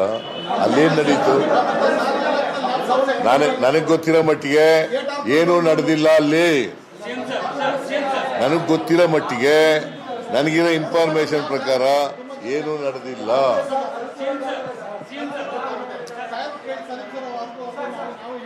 ನೋಡಪ್ಪ, ಈ ಥರದವು ಅನೇಕ ಸ್ಟ್ಯಾಂಪೀಡ್ಗಳು ನಡೆದಿದ್ದಾವೆ. ನಾನು ನಡೆದಿಲ್ಲ ಅಂತಲ್ಲ, ಇತ್ತು ಬೇಕಾದಷ್ಟು ಕಡೆ ನಡೆದಿದ್ದಾವೆ.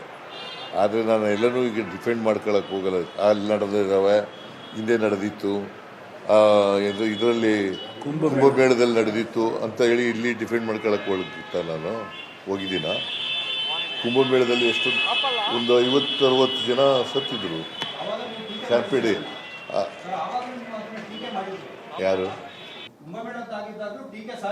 ಯಾರು ನಾನು ಟೀಕೆ ಮಾಡಿದ್ನ? ನಾನು ಟೀಕೆ ಮಾಡಿದ್ನೇನ್ರಿ? ನಾನು ಟೀಕೆ ಮಾಡಿದ್ನ? ಯಾರು ಮಾಡಿದ್ದವರು? ಕಾಂಗ್ರೆಸ್ನಿಂದ ಬೇರೆ. ನಾನು ಮಾಡಿದ್ನೇನ್ರಿ? ಸರ್ಕಾರದಿಂದ ಮಾಡಿಲ್ಲ, ಕರ್ನಾಟಕ ಸರ್ಕಾರ ಮಾಡಿಲ್ಲ. ಸಿಕ್ಕಾಪಟ್ಟೆ ಪಾಪ್ಯುಲರ್ ಇದೆ. ರಾತ್ರಿ ಎಲ್ಲ ಅಷ್ಟು ಜನ ಎಲ್ಲ ಸೇರ್ಕೊಂಡು ಸೆಲೆಬ್ರೇಷನ್ ಮಾಡಿದ್ದಾರೆ. ಇಷ್ಟೊಂದೆಲ್ಲ ಇರಬೇಕಾದ್ರೆ ಅರ್ಜೆನ್ಸಿ ಏನಿತ್ತು ಇವತ್ತೇ ಮಾಡೋದಕ್ಕೆ? ಪ್ರಿಪೇರ್ನೆಸ್ ನೋಡಪ್ಪ, ನಾವು ಕರೆದಿಲ್ಲ ಕ್ರಿಕೆಟ್ ಅಸೋಸಿಯೇಷನ್ ಅವರು. ಹೇಳಪ್ಪ, ಕೇಳ್ರಿ ಇಲ್ಲಿ. ಸುಮ್ಮನೆ ನೀವೇ ನಿಮ್ನೆ ಮಾತಾಡೋದ್ರೆ ಏನು ಪ್ರಯೋಜನ? ಹಿಂಗೂ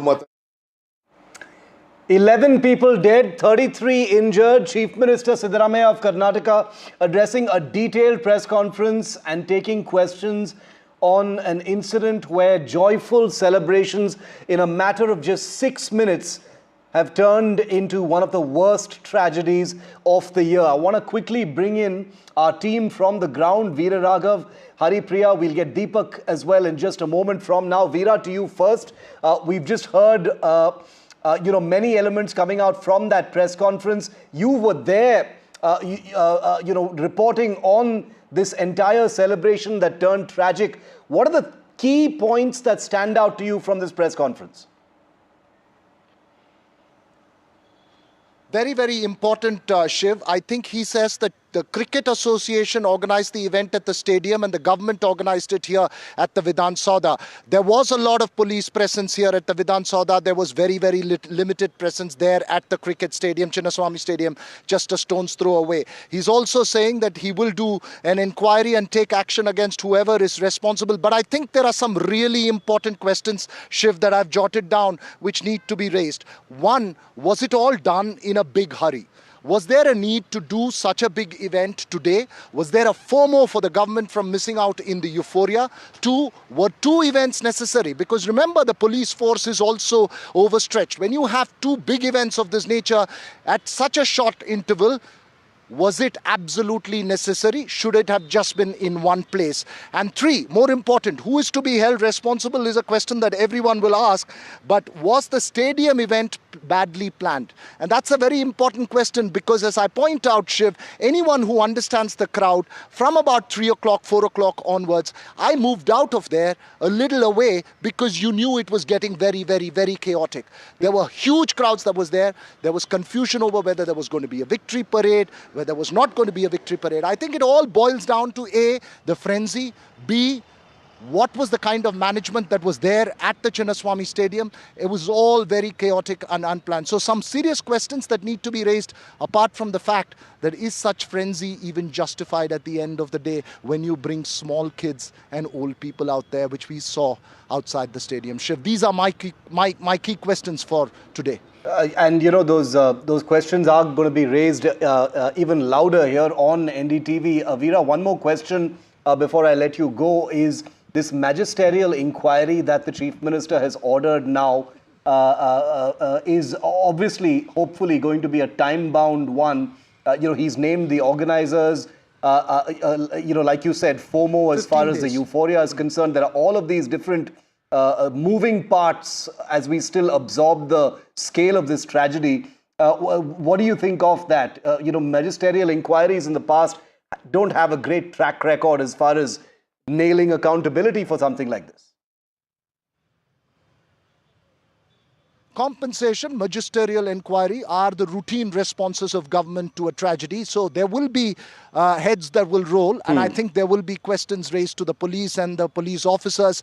But really the question that needs to be raised, and Shiv, I think I go back to this. Last night they won. None of us were prepared for this big a celebration. Not the media, not the press. No one was prepared for this big a celebration. Should you have given more time to the police force to plan an event, maybe a couple of days down the line, with proper structures in place? Did you not anticipate the kind of frenzy that's there, given that cricket is a religion and you know the kind of sentiment the IPL and RCB awakes in Karnataka? Well, you should have anticipated it. And I think at least at 2-3 o'clock in the afternoon, when things were going really awry outside Chinnaswamy Stadium, there was not even traffic directives that were given. There were lots of people, including lawyers from the High Court, who were out, who were stuck in that traffic out there. Buses, BMTC buses stuck there. So I think in many ways, the hurry could have been the key factor for this, apart from the frenzy itself, which one should have anticipated. The rush to cash in on that euphoria, an 18-year wait, none of these were really unknown variables, and yet here we are standing over 11 people who have tragically died. And as the Chief Minister said himself, all of them young people. Veera, I'm going to let you go for just a moment. Thanks very much for those inputs from the ground. Deepak is live with us from the Vaidehi Hospital. Haripriya is from the Bowring Hospital, the two hospitals where the injured and the dead are currently. Deepak, very quickly to you first. A blame game has obviously broken out, but that's not our priority right now. The priority is help to the families and the injured. Can you tell us a little bit about that? The Chief Minister touched upon it, but what sort of injuries are we talking about? Is the death toll likely to go up? I hope not.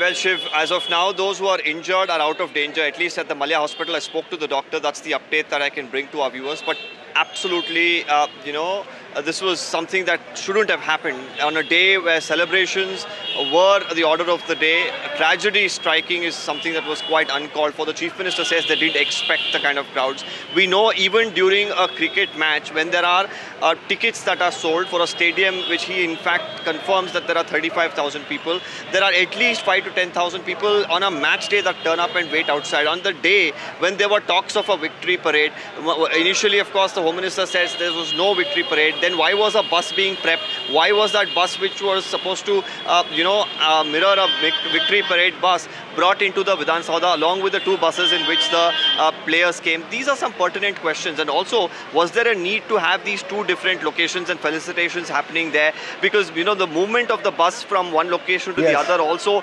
got the crowd really buzzing. And while I was at the Vidhan Soudha, there were bottles being flung at, people. Stones at one point in time started to be pelted. People were getting agitated as they continued to wait. It was an unprecedented crowd, yes, but the situation could have been handled well. They are saying that they didn't have time. If they didn't have time, could they have told the management? Could they have told the organizers, we can't do this right now because the lives of people are more important? These are questions that come up. At the Vaidehi Hospital here, we have the leader of the opposition, R. Ashok, and Chalwadi Narayan Swamy, who've just arrived, met the families. I spoke to some of the family members here. They're not in a condition to really comment, but it is really heartbreaking to listen to their plight. Here you have one of the family members, in fact, speaking. I'm just going to put the mic there so that you could properly listen to what. Yeah, go ahead, Deepak. ಅದೇ ಸರ್ಕಾರ ಇವಾಗ chief minister ಬಂದಿದ್ರು, home minister ಬಂದಿದ್ರು, ಅವ್ರು ಹೋದ್ರು ಬಂದ್ರು ನಾವು ಒಬ್ಬೊಬ್ರು ಸಾಕೊಂಡಿರ್ತೀವಿ. ನನ್ನ ಮಗನ ಕರ್ಕೊಂಡು ಹೋಗ್ತೀನಿ, ನನಗೆ ಕಳಿಸ್ಕೊಡಿ ಸರ್, ಇವತ್ತೇ ಬೇಕು, ಇವತ್ತೇ ಕರ್ಕೊಂಡು ಹೋಗ್ತೀನಿ ನಾನು. ನೀವು ಇಲ್ಲಿ ನಾಳೆ ಅವನಿಗೆ ಪೋಸ್ಟ್ ಮಾರ್ಟಮ್ ಗೀಸ್ಮಾರ್ಟಮ್ ಏನು ಬೇಡ ಸರ್, ಆಗೋಗ್ಬಿಟ್ಟಿದೆ. ನನ್ನ ಮಗನ ಕಳಿಸ್ಕೊಡಿ ದಯವಿಟ್ಟು, ಅದೊಂದು ರಿಕ್ವೆಸ್ಟ್ ಮಾಡ್ಕೊತೀನಿ. ನೀವು ಇಲ್ಲಿಟ್ಟು ಅವನ್ನ ಅಲ್ಲಿ ಮಲಗಿಸಿ ನನ್ನ ನಿಲ್ಲಾಗಿ ನಾವು 1 ಅವರ್ ಬಿಟ್ಟು ಅವನು ಇರ್ತಿರ್ಲಿಲ್ಲ. ಒಬ್ಬ ಮಗನ ಸಾಕೊಂಡಿದ್ದೀನಿ, 22 ವರ್ಷ ಅವನಿಗೆ ತುತ್ತು ಕೊಟ್ಟು ಸಾಕಿ, ಇವತ್ತು ನಿಮ್ಮ ಒಂದು ಧೋರಣೆಯಿಂದ ಇಲ್ಲಿ ಬೀದಿನಲ್ಲಿ ಹೆಣ ಆಗಕ್ಕೆ ಮಾಡಿಬಿಟ್ಟೆ. ನನಗೆ ಕೇಳ್ದೆ ಬಂದಿದ್ದೆ, ದಯವಿಟ್ಟು ಅವನನ್ನು ಇವಾಗನೇ ನನಗೊಂಚೂರು ಮಾಡಿ ಕಳಿಸ್ಕೊಡಿ. ಆಗೋಗ್ಬಿಟ್ಟಿತ್ತೆ, ಬರೋದು ಹೋಗೋದು. ನಿಮಗೆ ಎಷ್ಟು ಕೋಟಿ ಜನಗಳಿದ್ದಾರೆ, ನನಗಾಗಲ್ಲ. Well, emotional really, and he's saying that politicians are coming and going. All that he wants now is for, the mortal remains of his son, 22-year-old son, to be just handed over so that he could go back home and lay his son to rest. He's saying that, he does not want to wait here, wait for more formalities to occur, and that's the only request he's making as politicians come and go. The Chief Minister was here a while ago. There have been other officials. Now the BJP leaders are here. They're saying we don't need all this. You have the people, but I have only one son. It's very emotional, and it's the same scene with the other families who are inside. They're completely taken aback. They didn't expect this. Some of them didn't know that their children would turn up here. Some of them knew. Some of them were thinking that it is just going to be a moment of celebration. Nobody, remotely thought that this could turn into such a big tragedy that has unfolded now in Bengaluru. Absolutely heartbreaking, absolutely heart-rending scenes outside the Vaidehi Hospital where Deepak has just brought us that report from. You saw that father absolutely inconsolable. I cannot even put into words what families like his are feeling at this point of time. In a matter of 6 minutes, that's how long the stampede apparently lasted. They've lost their sons. Their children have been snatched away from them. All of it thanks to a complete lack of planning. I'm going to play out that for you again in just a moment. There are more families, and we will, once there is permission, identify those who've been lost in this horrible tragedy. On the right-hand side of your screen are those pictures, ghastly pictures of endless pairs of footwear, the grisly remnants after that fatal stampede outside the Chinnaswamy Stadium. With those pictures, many people have been injured. 33 have been injured. Many of them are currently in oxygen, but it's good to tell you that they are all out of danger right now. 11 people is an unacceptable figure of death on a day that was supposed to be about celebration. Haripriya, my colleague, is also outside the Bowring Hospital in Bengaluru, where some of the injured have been admitted. Can you tell us what's happening there, Haripriya? These are two hospitals that are not very far, I assume, from where the tragedy took place. Right, that's right. We have about 14 to 16 people who are injured coming in that have come in here, and the confirmed death toll as of now from this particular hospital is 7. Even all I see is ambulances coming in, and even to get here, the ambulances are facing heavy traffic and just getting stuck and getting here by difficulty.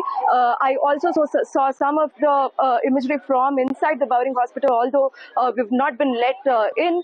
Some of the imagery that was seen and the video seen suggests that there's a lot of things happening there. People are been rushed with stretchers, and there's a lot of family members waiting around there. And also got to speak to someone whose kin is injured inside. While we question here and ask the government, and while the government also has some announcements to make, all they're doing right now is regret. They just regret that they came out and this has happened to them. They rather stay home is what I heard, and they're not much in a situation to talk much about what they're going through right now. As the political drama here continues as well, all the ministers that have been named so far were also at Bowring to take stock of the situation. Okay. The opposition, the leaders in the oppositions have heavily questioned.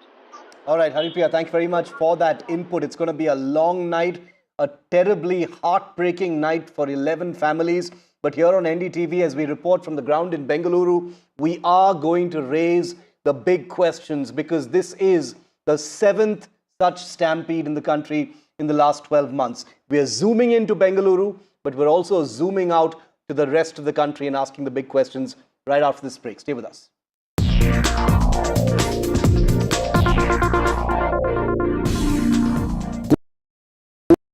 That's huge. That is a biggie. It's out of it. Gold glass clear glass, car हो या near, सब कुछ दिखे clear. If it matters to you, if it matters to you, if it matters to you,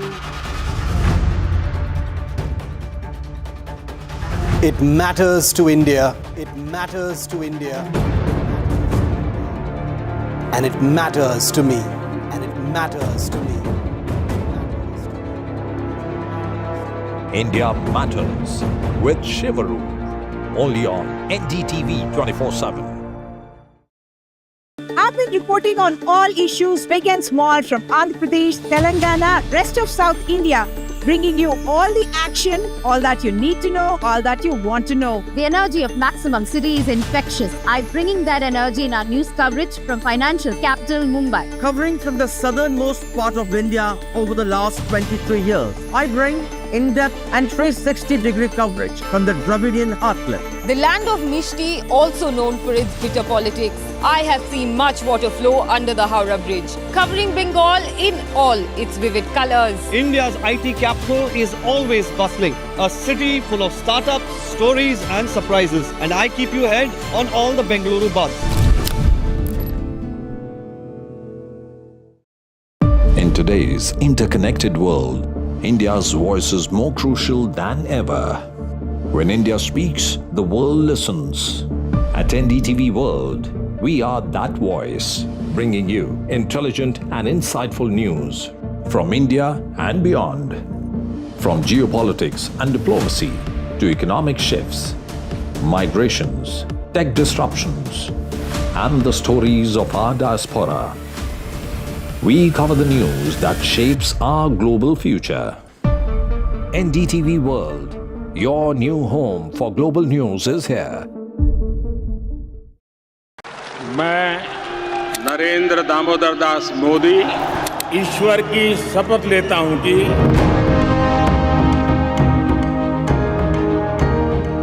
NDA सरकार में हम अगले 10 साल में विकसित भारत के सपने को साकार करके रहेंगे।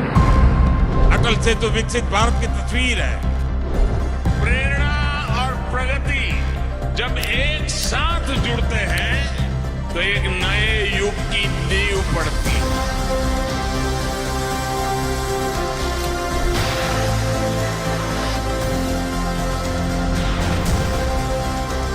भारत माता की That's huge. That is a biggie. It's out of there. Gold glass clear glass, पार हो या नियर, सब कुछ दिखे clear.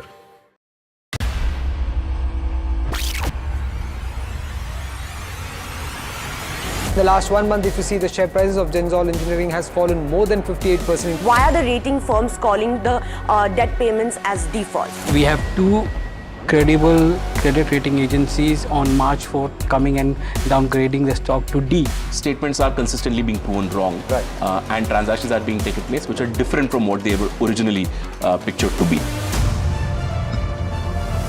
The company claimed it would roll out 6,400 electric vehicles.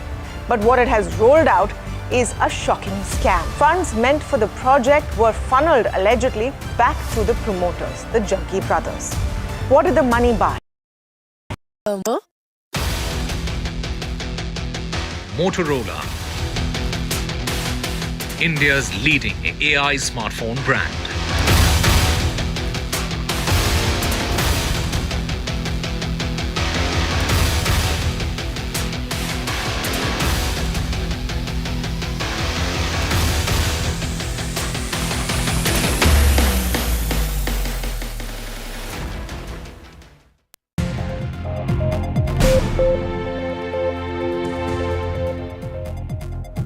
"11 lives lost at the last count.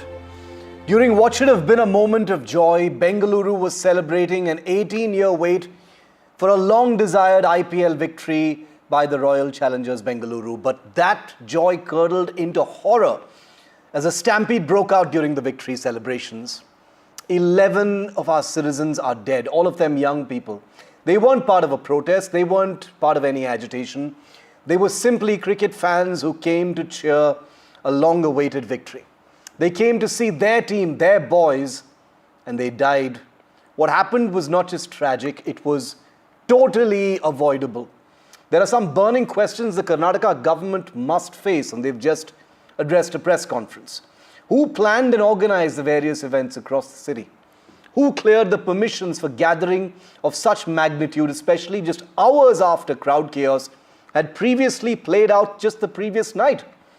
What was the advice given by the Bengaluru police on expected crowd size and how to manage them? Was any of it even followed? Is the government trying to pass the buck on to cricket organizers? What was the rush to celebrate? Why this breathless push to do a grand ceremony within 24 hours of the IPL final? Who in the government pushed this through? Where was the basic first aid infrastructure? Where were the ambulances, the stretchers, the crowd control ropes, the evacuation plans? And above all, how does the Karnataka government justify continuing with its RCB Felicitation ceremony even after people had died just minutes earlier in the same context? What signal does it send when state machinery chooses a cricket ceremony over saving lives? Is cricket now officially more important than governance, more urgent than accountability? The fact that the Congress government in Karnataka finds itself cornered is clear in how Chief Minister Siddaramaiah chose to completely dodge NDTV's direct question on this tragedy before his press conference. He had no answers, no explanations, just a silent walk past before the press conference. Sir, 11 people losing their lives, sir. What do you have to say, sir? A moment of happiness turning into tragedy. Siddaramaiah, sir, what would you like to say to the families? Sir, 11 people losing. And now we have the inevitable political blame fest. The BJP is pointing furious fingers at the Congress. But let us not forget this. When it comes to stampede deaths in India, no party has clean hands. In Delhi, in Hathras in UP, in Hyderabad, during the Kumbh Mela in Uttar Pradesh, in Tirupati, people have died needlessly in stampedes caused not by criminals or terror attacks, but by pathetic planning and non-existent preparation. The pattern, viewer, is unmistakable and the deaths are identical in their cause. Chaos, absence of safety, zero foresight, governance systems being in a hurry. We need to ask ourselves, is it really fair to put this tonight on cricket fans as some are doing? Can we blame them for turning up to celebrate a once-in-a-generation moment for their team? Sure, crowds must act responsibly. But when lakhs gather and there's no system to handle them, is it the people who should be held to account or the state authorities who permitted all of this to happen? The truth is simple. Just as the buck stopped with the Yogi Adityanath government in UP for the fatal stampede at the Kumbh or in Hathras, and with Chandrababu Naidu for the stampede in Tirupati, today the buck stops with the Siddaramaiah government in Karnataka. That's right. We do not take sides. We hold governments accountable no matter which party they belong to. Not somewhere else. Right here, right now. 11 people are dead. That is the undisputed fact tonight, viewer. And that is the only statistic, as far as I am concerned, that matters. I want a view from those who are not only in the political sphere, but those who've also been in positions of power in the past, in Karnataka and elsewhere. Sanjay Sahai, his former ADGP of Karnataka, Ashok K.M. Gowda is a spokesperson of the Karnataka BJP, Syed Asad Abbas, the political analyst. He supports the Congress party. Mr. Sahai, I want to come to you first. A magisterial inquiry has been ordered. All the placeholder things have been said. What is your first impression of this? It seems even to the untrained eye that this entire celebration was done in a hurry. There seems to have been some kind of a systemic eagerness to celebrate as quickly as possible, be part of the entire euphoria, and somewhere basic preparations and planning simply fell off the table.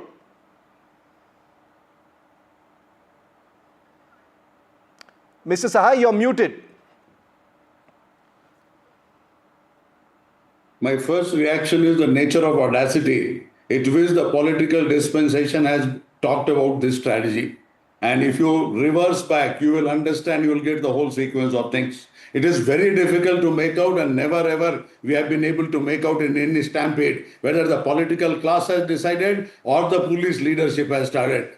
Till the time we don't know who has decided, this game will go on. Couple of points before we come to the professional part of it. That the crowds gathered and nobody was aware of it. First is that event itself is not a government event. So that sort of a disassociation has already been done. 35,000 people is the capacity of Chinnaswamy Stadium. 2 or 3 lakh people came. They came from the skies that all of a sudden you have 2 lakh, 3 lakh people. And are we as professionals not able to differentiate between 2 lakhs and 3 lakhs? Yeah. And like those flights coming late, so the flight has come late, so it will depart also late in the very same manner. Crowds gathered, so this incident happened or this tragedy happened. You see the trees, you see the fences, you see things all around the place. Literally, there is absolutely no police presence of a kind which is required for crowd management. What was there at Vidhan Soudha? I have no idea. What we are seeing with regards to Chinnaswamy Stadium, primarily on the visuals, though I stay in Bangalore, I don't think any nature of crowd management there. We can see only mismanagement all around the place. And I just want to, I want to remind all of our viewers that this is the 7th. I was just counting with my team. This is the 7th such stampede event in this country in the last 12 months. 182 people in total have died in stampedes in just the last 12 months. We've got those instances there on your screen. It seems like nothing really ever happens. I'll come back to you, Mr. Sahai. I want to talk about the technical aspect in just a bit as well. But Ashok Gowda is part of the opposition BJP in Karnataka. Mr. Gowda, the Chief Minister has ordered a magisterial inquiry. The BJP is, justifiably raising questions over this because we have seen the Congress party also raise justifiable questions when stampedes have taken place in BJP-ruled states. Are you satisfied with the announcement that there will be a magisterial inquiry? Absolutely not. Actually, the heads should be rolling of Home Minister in Karnataka and the Chief Minister of Karnataka, because or the DCM who actually said this is an event which is to honor the RCB, which is our team. When it was our team for him yesterday night, it should have been the same thing in even today when the incident has taken place. Part 1, part 2. Yesterday, I was also there in the city center, traveling across to my home, which is 5 kilometers away, where I was watching the match. In the entire 5 kilometers, 4 places were jammed. And in fact, I called the police control room and I asked them what kind of a law and order is set, because after winning, RCB winning, there will be this kind of a kiosk which will be set up in the city. And there was absolutely kiosk in the roads, and there was only 1 police jeep and only 2 policemen to guard thousands of people. Yesterday, we all had an experience. After that, in fact, in the afternoon at 1 o'clock, I was sitting in MS building, which is adjoining to the Vidhan Soudha, where the procession was supposed to start. And in spite of that, there was no policeman at all across MS building or Vidhan Soudha or even towards the stadium. I traveled through that road, in fact, just before hours before this incident happened. And believe me or not, it was pathetic and chaotic and absolutely mismanagement of the Home Ministry and the Chief Minister. I'm not going to blame the police department, because the police department will listen to the orders of the bosses. When they can arrest the people who are active in social media, like me or anybody else of BJP, then the same thing will apply to the policemen when they are acting upon their bosses. You're saying the political leadership is responsible. We'll come to whether there were any lapses on the police's side in just a moment. But Syed, bringing you in on this right now, these are reasonable questions. I have just named. You just saw me naming Hathras, Goa, Tirupati, so many other, Kumbh Mela. Let us accept that in this country, stampedes do happen. But tonight, we need to talk about Bengaluru. And accountability needs to be fixed. That ceremony continued even after those deaths were happening. It seems like the government was obsessed with honoring RCB rather than devoting its entire resources towards, containing the damage of 11 deaths. I've always believed if there is great power, there needs to be accountability and responsibility. There are no two ways about it. The same reason why Honorable Chief Minister of Karnataka, Shri Siddaramaiah ji, did not attend the celebrations there, but he headed straight to the Bowring Hospital. The fact of the matter, I've been a Bengalurian all my life. I waited 18 years for this victory. This victory coming in, this celebration, jubilation has turned into pain, has turned into tragedy. The fact of the matter, me being a Bangalorean, I can tell you I am shattered today, devastated today to learn that 11 of my city mates have been killed by this incident. The fact is, yes, absolutely, sir, I agree with you. We need to speak of accountability, and accountability needs to be fixed. The same reason why Honorable Chief Minister Siddaramaiah ji has called for a magisterial level probe, independent probe, and given ultimatum of 15 days. And I'll tell you, Shiv, with full authority, responsibility, as a citizen of this beautiful city, that all those who are responsible must and should be fixed, heads must be rolled. But one, with heart jod ke Shiv, with my folded hands, I'd like to appeal to my friends of the BJP to kindly do not politicize this. Why? Because Siddaramaiah ji in his press conference said, I am not defending this. But Syed, the Congress, see, this whole thing about politicizing, I have a problem with this. Because the Congress has also politicized when Hathras happened, when Kumbh Mela happened. They were dancing around saying, cancel the Kumbh Mela, stop it, you are not able to do this. Now the Congress is saying, don't politicize, don't politicize. I will answer that. We are a democracy, everything should be politicized. I will answer that. The fact politicized on the front, if Chief Minister of the Congress government Siddaramaiah is defending this, he has clearly stated in our language of Kannada that he is not defending this incident. Also, my friends of the BJP are saying yesterday that the police were not deployed, they are not doing the job. Respected sir, Karnataka police is one of the finest in the country that we have. And let me tell you, police are human beings like you and I. But Syed, this is no day. This is no day to issue these placeholder defenses right now. There are 11 people who are dead. For God's sake, Ashok, I'll come back to you, Mr. Syed, in just a moment. Ashok, you had your finger up. What would you like to say? I'm just saying, Syed is a reasonable guy. I know him very well. But I am saying that today is not the day to make these sort of boilerplate statements. 11 people are dead. Lapses have happened, possibly criminal negligence, whether it is at the political level or the police level. But Ashok Gowda, you're saying it's only the politicians. Now the point is, see, there are 2 points. One point is about the judicial inquiry and another point is about the compensation. Compensation, 10 lakh rupees is what the compensation getting paid to for a Kannadiga. Whereas the 25 lakhs was paid to the person who died in Wayanad because of the stampede which happened through by an elephant from Karnataka. See what kind of a contrast it is. What kind of a contrast? The young people have died. The person who is less than 25 years, there are all the people who are 25 to 11 people who have died are younger than 25 years. Meaning to say, they had lot of career in their life and they had, their parents had planned lot of things. And imagine the kind of the planning what they could have done for their careers.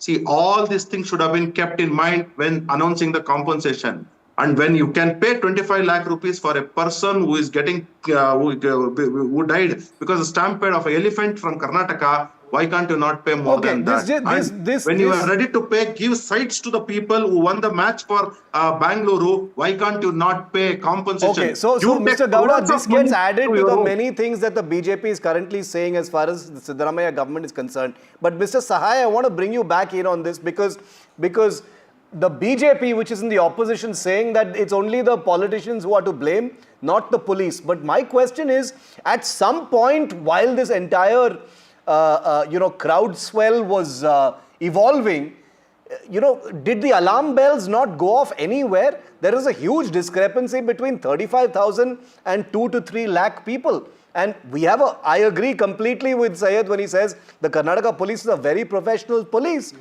Something should have gone off. There must have been some measures. See, first and foremost, we will come back to the professional aspect of the police and where they fumbled or they fumbled all the way from beginning to the end is a different story. First, I'd like to tell that all these stampedes which are happening all across the country, none of the state governments have ever thought to put their minds together and the political class to think of that crowd management is a very serious affair and their police should have the capabilities of crowd management. We presume and we believe that all the police people have the capability of crowd management. If that were so, there was no need of a RAF. It's a specialized force. I'm still not aware as to in how many states we have professional crowd management people. Leave aside the crowd management people. Even your SDRF, NDRF is not in place. So we're not talking about what happened this time, which I think enough and more has already been talked about in last couple of hours itself. Now coming back to police planning. What was the police planning as far as the Chinnaswamy Stadium is concerned? The Honorable Chief Minister has talked about that nothing happened, Vidhan Soudha and everything was hunky-dory. So when you say that we thought 35,000 or 40,000 or 50,000 people will come and 2 lakh have come, they have not fallen from the skies, correct? And we have people who are experts in traffic management, in metro passenger movement, and we have AI cameras all around the place here in Bangalore itself, right? So absolutely nothing was put in place. Absolutely nothing was put in place. So what does your visual show? Let's talk specifics then, Mr. Sahai. Who do you blame today for what has happened? Who do you blame today for what has happened? It works in tandem.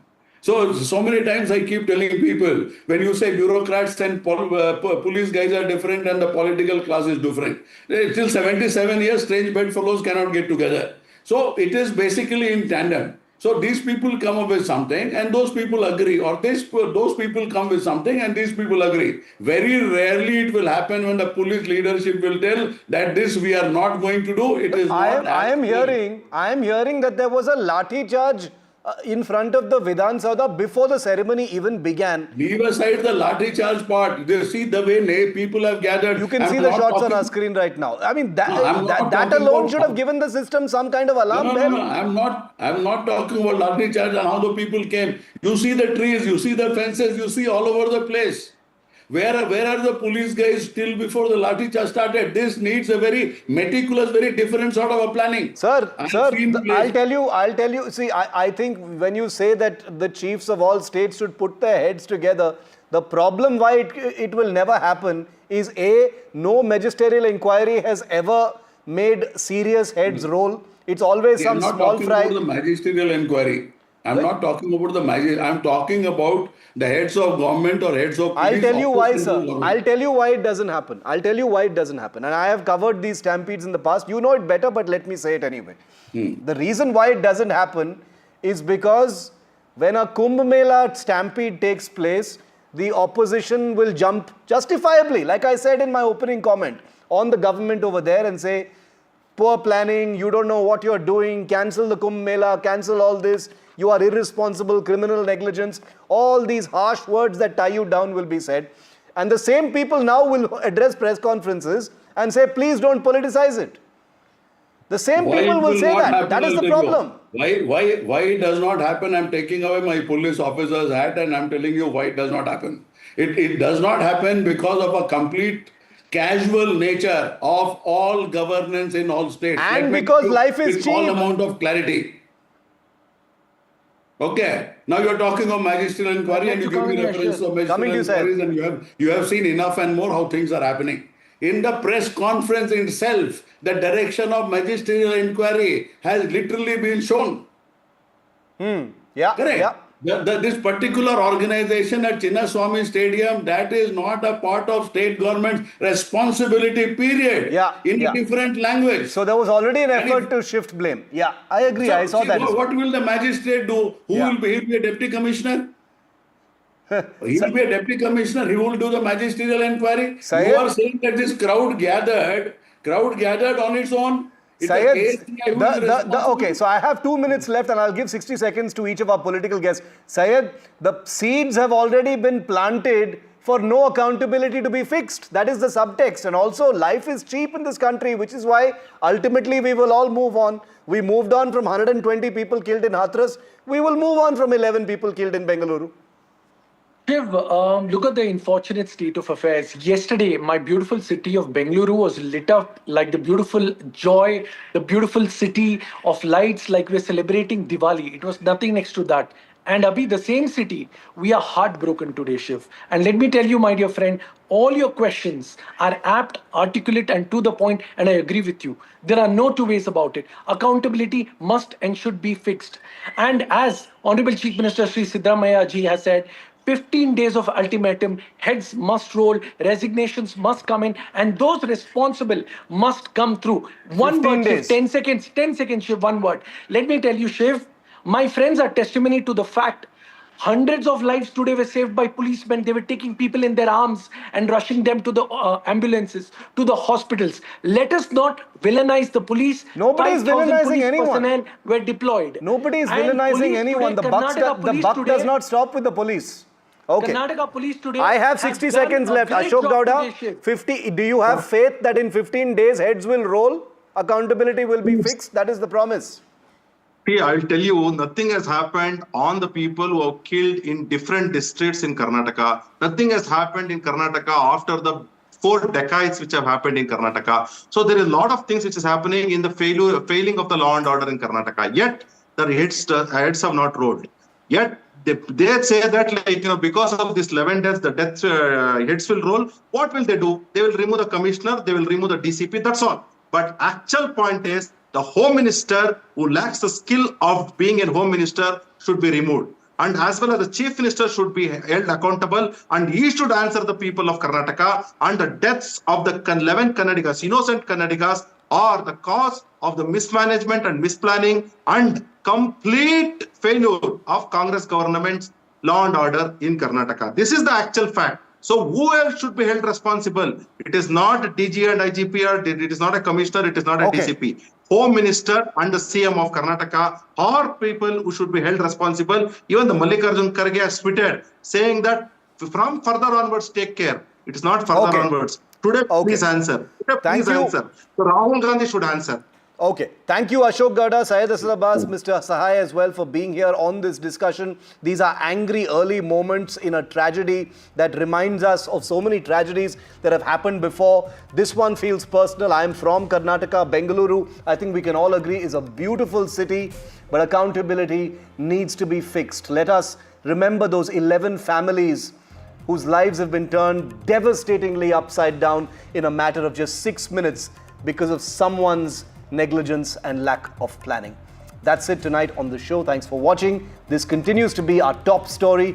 Vishnu takes it forward after this break.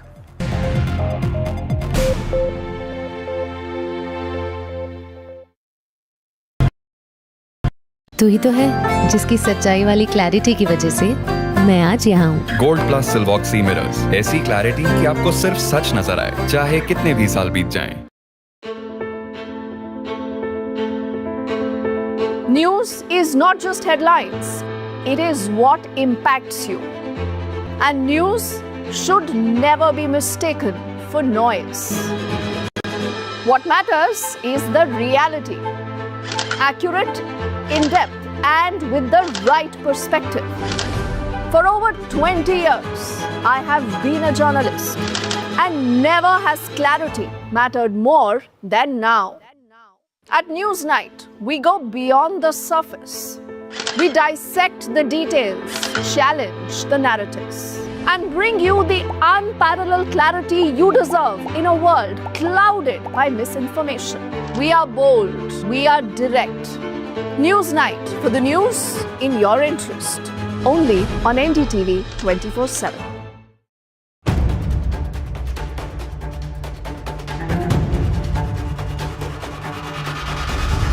If it matters to you, if it matters to you, if it matters to you,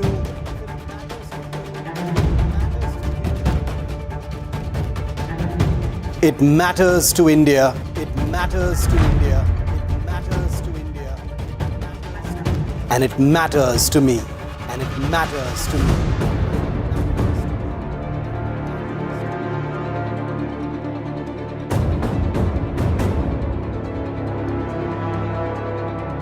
India Matters with Shivaru, only on NDTV 24/7.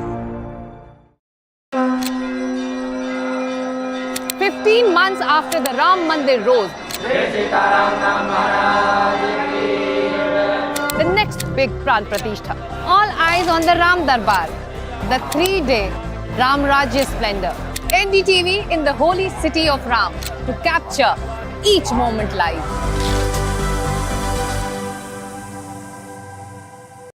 So these are the visuals that are coming in. Let's go full frame with it. For every big news story.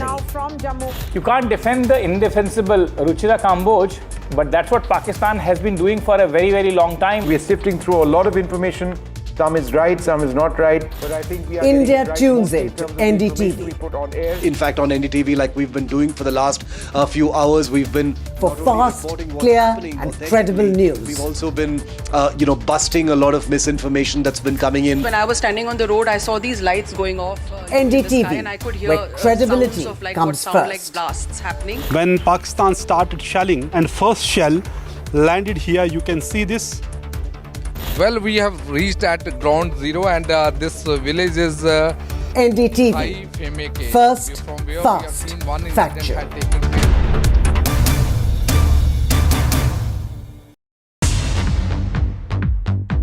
More news that matters.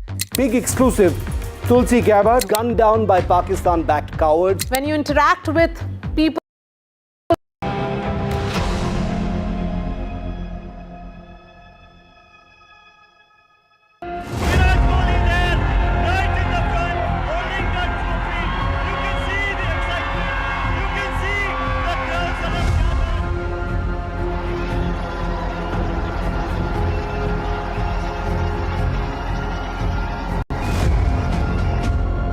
a lot of people, pretty sure they tried their best, but nobody could handle it. There were a lot of people.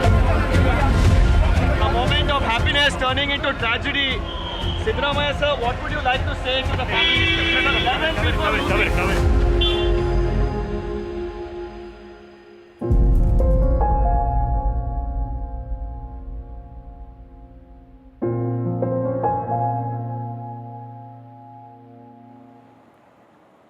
Good evening. The frenzied celebration in Bengaluru over the RCB winning the IPL after 18 long years took a tragic turn, with at least 11 people feared dead in stampedes at 2 locations.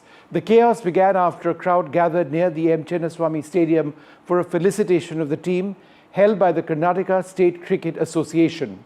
2 of the 11 people who died during another frenzied crush on the premises of the Vidhan Soudha, where the RCB squad proceeded from the airport to meet Chief Minister Siddaramaiah. Visuals showed the police shifting injured and unconscious people to a nearby hospital. Many people who came to watch the celebrations fainted amidst the stampede. This is what eyewitnesses are saying. The Karnataka Deputy Chief Minister D.K. Shivkumar has said the crowd was uncontrollable. I apologize for the overcrowding. That's what Mr. Shivkumar said. We arranged more than 5,000 personnel. This is a young, vibrant crowd. We cannot use the lathi on them. Let's just take a look at this report before we go across to our correspondents who've been non-stop tracking every aspect of this tragedy.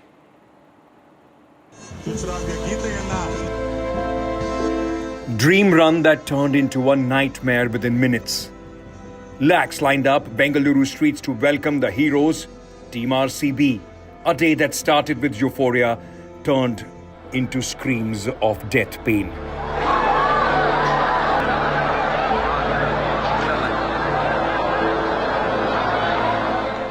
A stampede, uncontrolled, unexpected, unforgivable. At least 11 lives lost. The official victory parade was called off in view of the crowds, but lakhs of fans still showed up. No crowd control, no barricades, no plan. ज़्यादा भीड़ था, rush था, सब तरफ आदमी चढ़ रहे थे एक दूसरे के ऊपर। तो पुलिस ने फिर भी काफ़ी अच्छा काम किया, पर संभाला, फिर भी भीड़ कंट्रोल नहीं हो पा रहे थे। To be honest, we couldn't even get into the stadium because the crowd was so much. Police were around, but I'm pretty sure even they couldn't handle it. There were a lot of people. Pretty sure they tried their best. We are not sure as of now. Yeah. I mean, anyway, we tried there, but we couldn't go, even though we had passes. I'm sure we couldn't do much. Just minutes later, even as families waited to identify the dead, the Felicitation ceremony went on. The stage lit up, players posed, grief and death outside, celebrations inside. The capacity of the stadium is only 35,000, but 2 to 3 lakh people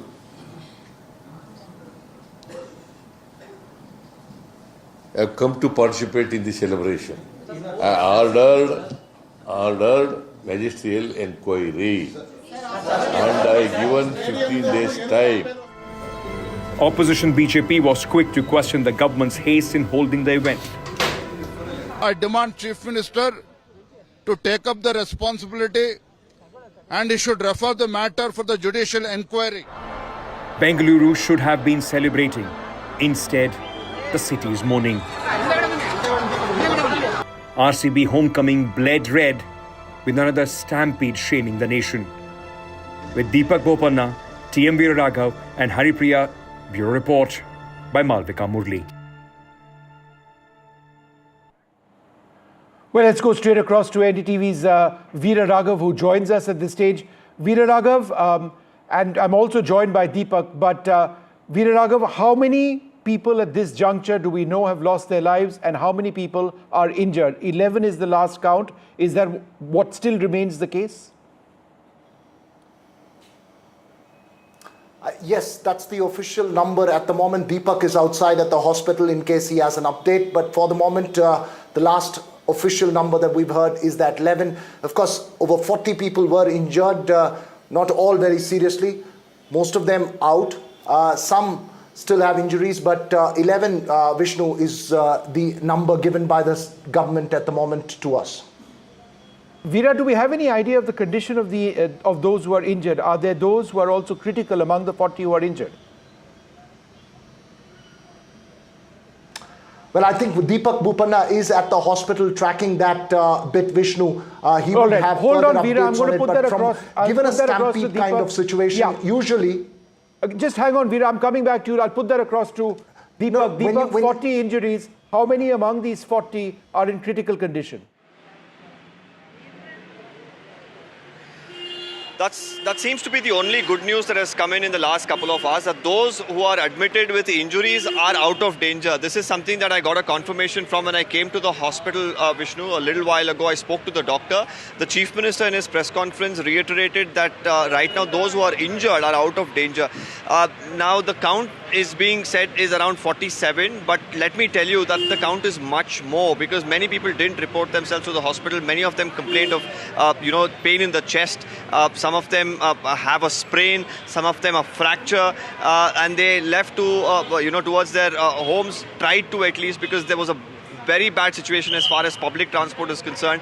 From about 4:15, I'm told that the gates of the Vidhan Soudha metro station, Cubbon Park metro station, MG Road metro station all closed. There was a frenzy even inside the metro station, overcrowding that happened. People even for the last 15 minutes were trying to get home because they were not getting cabs, there were no buses. The families who are inside the Vaidehi hospital as we speak, completely distraught, and I was trying to of course speak to several of them, but they do not want to come on record at this point in time, because it has been a very emotional moment. In fact, the Deputy Chief Minister was expected a little while earlier. The DC of Bengaluru, now I'm told, he has just visited and left from the hospital. We'll try and get in a word. The regional channels right now, of course, trying to speak to him.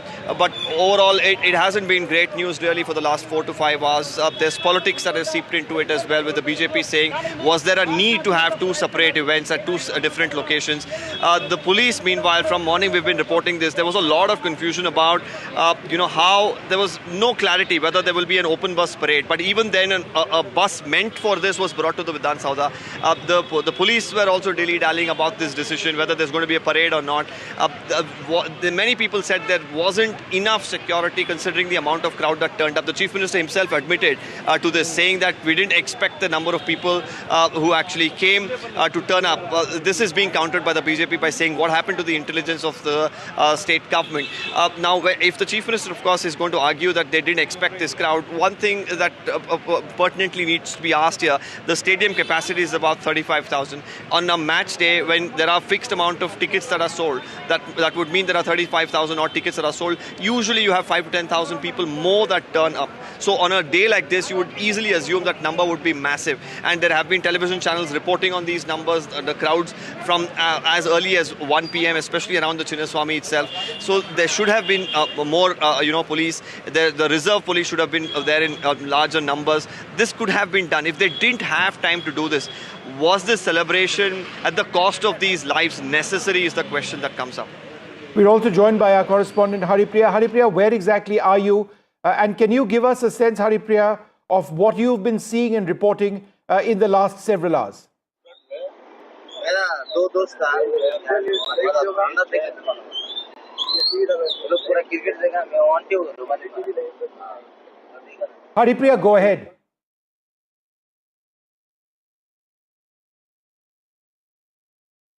Boring Hospital's mortuary. I'm here at the Boring Hospital's mortuary where people were brought in after the stampede happened. As far as we know right now, there are about 14 to 15 cases that have been admitted here, people who are injured and are under observation, and about 7 people are declared dead. I spoke to multiple people here, also spoke to someone who lost his niece, who was just about to enter 10th standard. People are in heavy despair here. It's just shock, and it's just that they regret coming out here. I also have someone here with me whose friend is injured. I'll just get him to talk to us and tell us what happened there. क्या हुआ आपके दोस्त के साथ वहाँ पे? मेरा दोस्त मेरा पैसा लगाया. आप वहाँ पे कैसे गिरे आपके? नहीं, मैं टीवी में देख रहा था. मैं पैसा लगाया उन्हें. पैसा लगा रहे बाद में कितना 1 लाख रुपए लगाया. वो गिरे वहाँ से वो?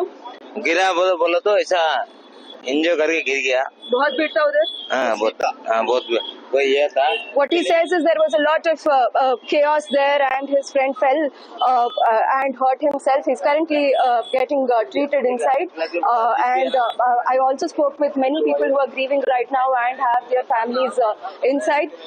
It's ghastly indeed what is happening here. All right, let's just go quickly back to Deepak at this stage. Deepak, there's a lot of action happening behind you. Can you tell us what you're seeing? Are there more injured people being brought in? What exactly is taking place? At the Vaidehi Hospital, we've seen a beeline of politicians over the last couple of hours. We've seen the Chief Minister himself make his way here. Now we have the leader of the opposition, R. Ashok, another family member here who's absolutely distraught. These are emotional scenes once again. He was here earlier. He was talking about how he just needs the mortal remains of his young 22-year-old son. Now once again weeping before the cameras and saying, we do not want this to continue. They just want the mortal remains to be handed over. He's completely uncontrollable right now, and one can imagine how the situation has been for the family over the last a few hours. Right now, of course, we do not want to really ask any questions to the family members, considering the kind of emotional trauma that they're going through. It has been very difficult for them, as you would expect. They've lost a loved one, that too a young child. Most of the people who've lost their lives in this tragedy are youngsters. Some of them in college, some of them, going to work. They were there to celebrate their favorite team. They were there to celebrate that win that came after 18 years. Little did they know that such a tragedy would unfold. Now, there is more clarity really coming in as to what really happened at that gate. There was initially an announcement that tickets need to be bought, but people were struggling to get these tickets while thousands had already gathered. There was an announcement, I'm told, that was made that people would be allowed to enter for free. The gates began to be opened slowly, but the crowds were so massive that there was a lot of pushing and pulling that was happening at that location.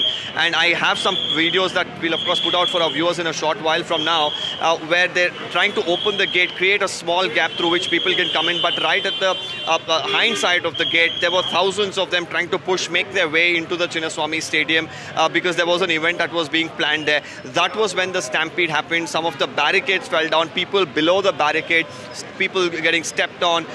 Immediately, of course, the police tried to defuse that situation, but we've already seen what has happened after that. 11 people tragically losing their lives. The doctors tell me that when they were brought here, there was no sign of life. They did everything to really, in terms of whatever medical options that they had, they explored all of them, but to no avail. All right. Viraraga, let me come back to you. What I found most shocking was the statement that there were 2 to 3 lakh people who showed up when the Chinnaswamy can host only 35,000 odd people. Where was the state police? Where was the state intelligence? How could there have been a failure at this colossal level? Well, you need to go back into how this whole thing unfolded there, Vishnu. I think that's the real key question. Was there a hurry to organize an event of this nature? Because the match ends last night, no one knew about what plans were going to play out today. And then suddenly you were told that there was going to be a victory parade. The police were in a frantic hurry.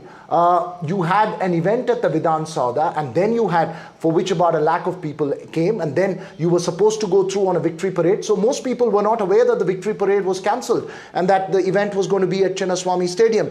And there was very little police presence outside Chinnaswamy Stadium, not even a traffic diversionary order at that time, because when I was there from 2 to about 5 o'clock, there were buses that were stuck in the middle of the entire crowd. The crowds just started taking over that road. It's an arterial road in Bengaluru, if you know the city. On the one side, Cubbon Park, on the other side, Chinnaswamy Stadium. And what Deepak was pointing out, the gates was what everyone was trying to get at.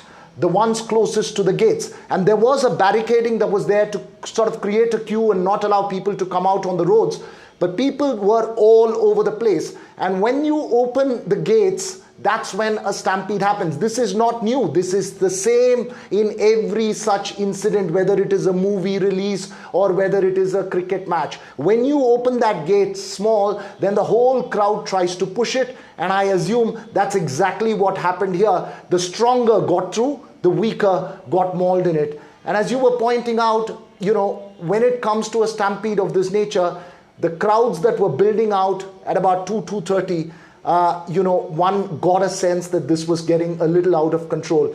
Fortunately, they didn't have that victory parade. Had that played out, it could have been much worse. The entire road was obviously completely jammed. So there are 2-3 very important questions, Vishnu. One is, was there a hurry to organize the event? Was there a FOMO, as they call it, of missing out on the euphoria? Were 2 events necessary? Because the police force is highly stretched. At the Vidhan Soudha, you got 1 lakh people, and then you have to immediately have an event at the Chinnaswamy Stadium. It would have been a nightmare for the police force. 4, and I think this is an extremely important one, should the celebrations have gone on, because the tragedy and the news of it started flowing out around 6 o'clock. Should the celebrations have gone on? Should there have been remorse and cancelling? Well, these are all multiple questions that but Veera, let's can just raise take that tonight, last, but just no for the answers. benefit of our viewers, Veera. All right, Veera, I'll come back to you. Deepak, go ahead. People injured. You met the families of those who are injured. You know, of course, we heard some of them. They're completely emotional right now. The Chief Minister saying, let the BJP do politics, we'll do our work. What do you have to say? We don't want politics. BJP told to CM, you done the celebration. We are not told any, you do celebration. Why are you blaming me? You came to a hospital. Just 2 minutes. You went away. I am from last 1 hour I am in the hospital. They want dead bodies. You are not given my son life. You give me early dead body. They are asking, they are crying from last 1 hour. I heard one of the family members were saying, please hand over the body as soon as possible. What you done? I called all the DCs, DGP, Salim, and Dean of Medical College. I telephone. Immediately you have to do. Immediately give the at least body. You are not give the life. At least you give the body. This is the shame to the Congress the Chief party. Minister, while he had a press conference, also said that they didn't expect the kind of crowds that turned up. They thought that 35,000 is the capacity. A little over can come up, but they didn't really expect the kind of crowds that actually came in. You know, you don't know anything means. Why are you a CM, become the CM? You are not expecting, you are not expected crowd. How you become the CM? Another thing I want to ask is the Chief Minister also said that he does not want to bring politics into it. He does not want to compare other stampedes. He talks about the Kumbh stampede. He says there 50 to 60 people as well died, but he does not want to draw parallels here. And he says stampedes are happening. We don't expect from the CM. Bombay happen, celebration. Any death happen? In Calcutta, celebration last year. What could have been done better according to you? Sure. Let us tomorrow 11 o'clock. What is your problem? You do tomorrow 11 o'clock. The players come. They will take rest. Morning 11 o'clock. Make the arrangement, security, everything. Why 2 programs you done? One of the reactions that came in is that some of the players were not available. Some of the foreign players were flying away from the country, and that's why they had to do it today. No, that is the reason. That is they are telling. Now they are telling, coming to Bengaluru now. They are staying in Bengaluru now. What happens to tomorrow? Well, thank you. So, I say okay, anything, players not available, anything. At least arrangement, you do arrangement. What is the problem doing the arrangement? No police. Every police in the Vidhan Soudha. No police in the street. It is not failure of the police. It is not police of the officials. It is a failure of the government. You made the mistake. This is the murder of this government. This is the government is the responsible of this death. They are the death. They want a celebration credit. Yes, you want the celebration credit. Take this also.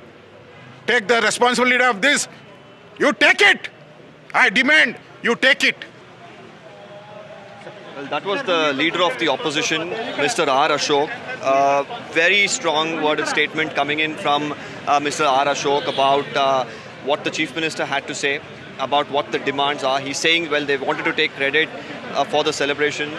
Now let them take credit, or rather let them take the responsibility for the lives that have been lost. And also saying that arrangements were not made, talking about how police were all deployed around the Vidhan Soudha, nobody there around the Chinnaswamy Stadium, various other aspects that he touched on upon. All right, Deepak, just be with us. We've got some new footage which is coming in now of the stampede as it took place. Let's run these images.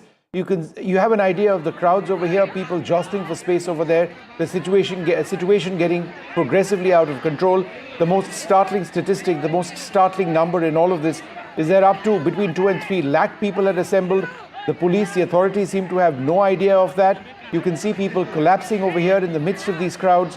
11 people at least have lost their lives. 47 people have been injured. But the number of those with injuries, perhaps even severe, maybe significantly more than that.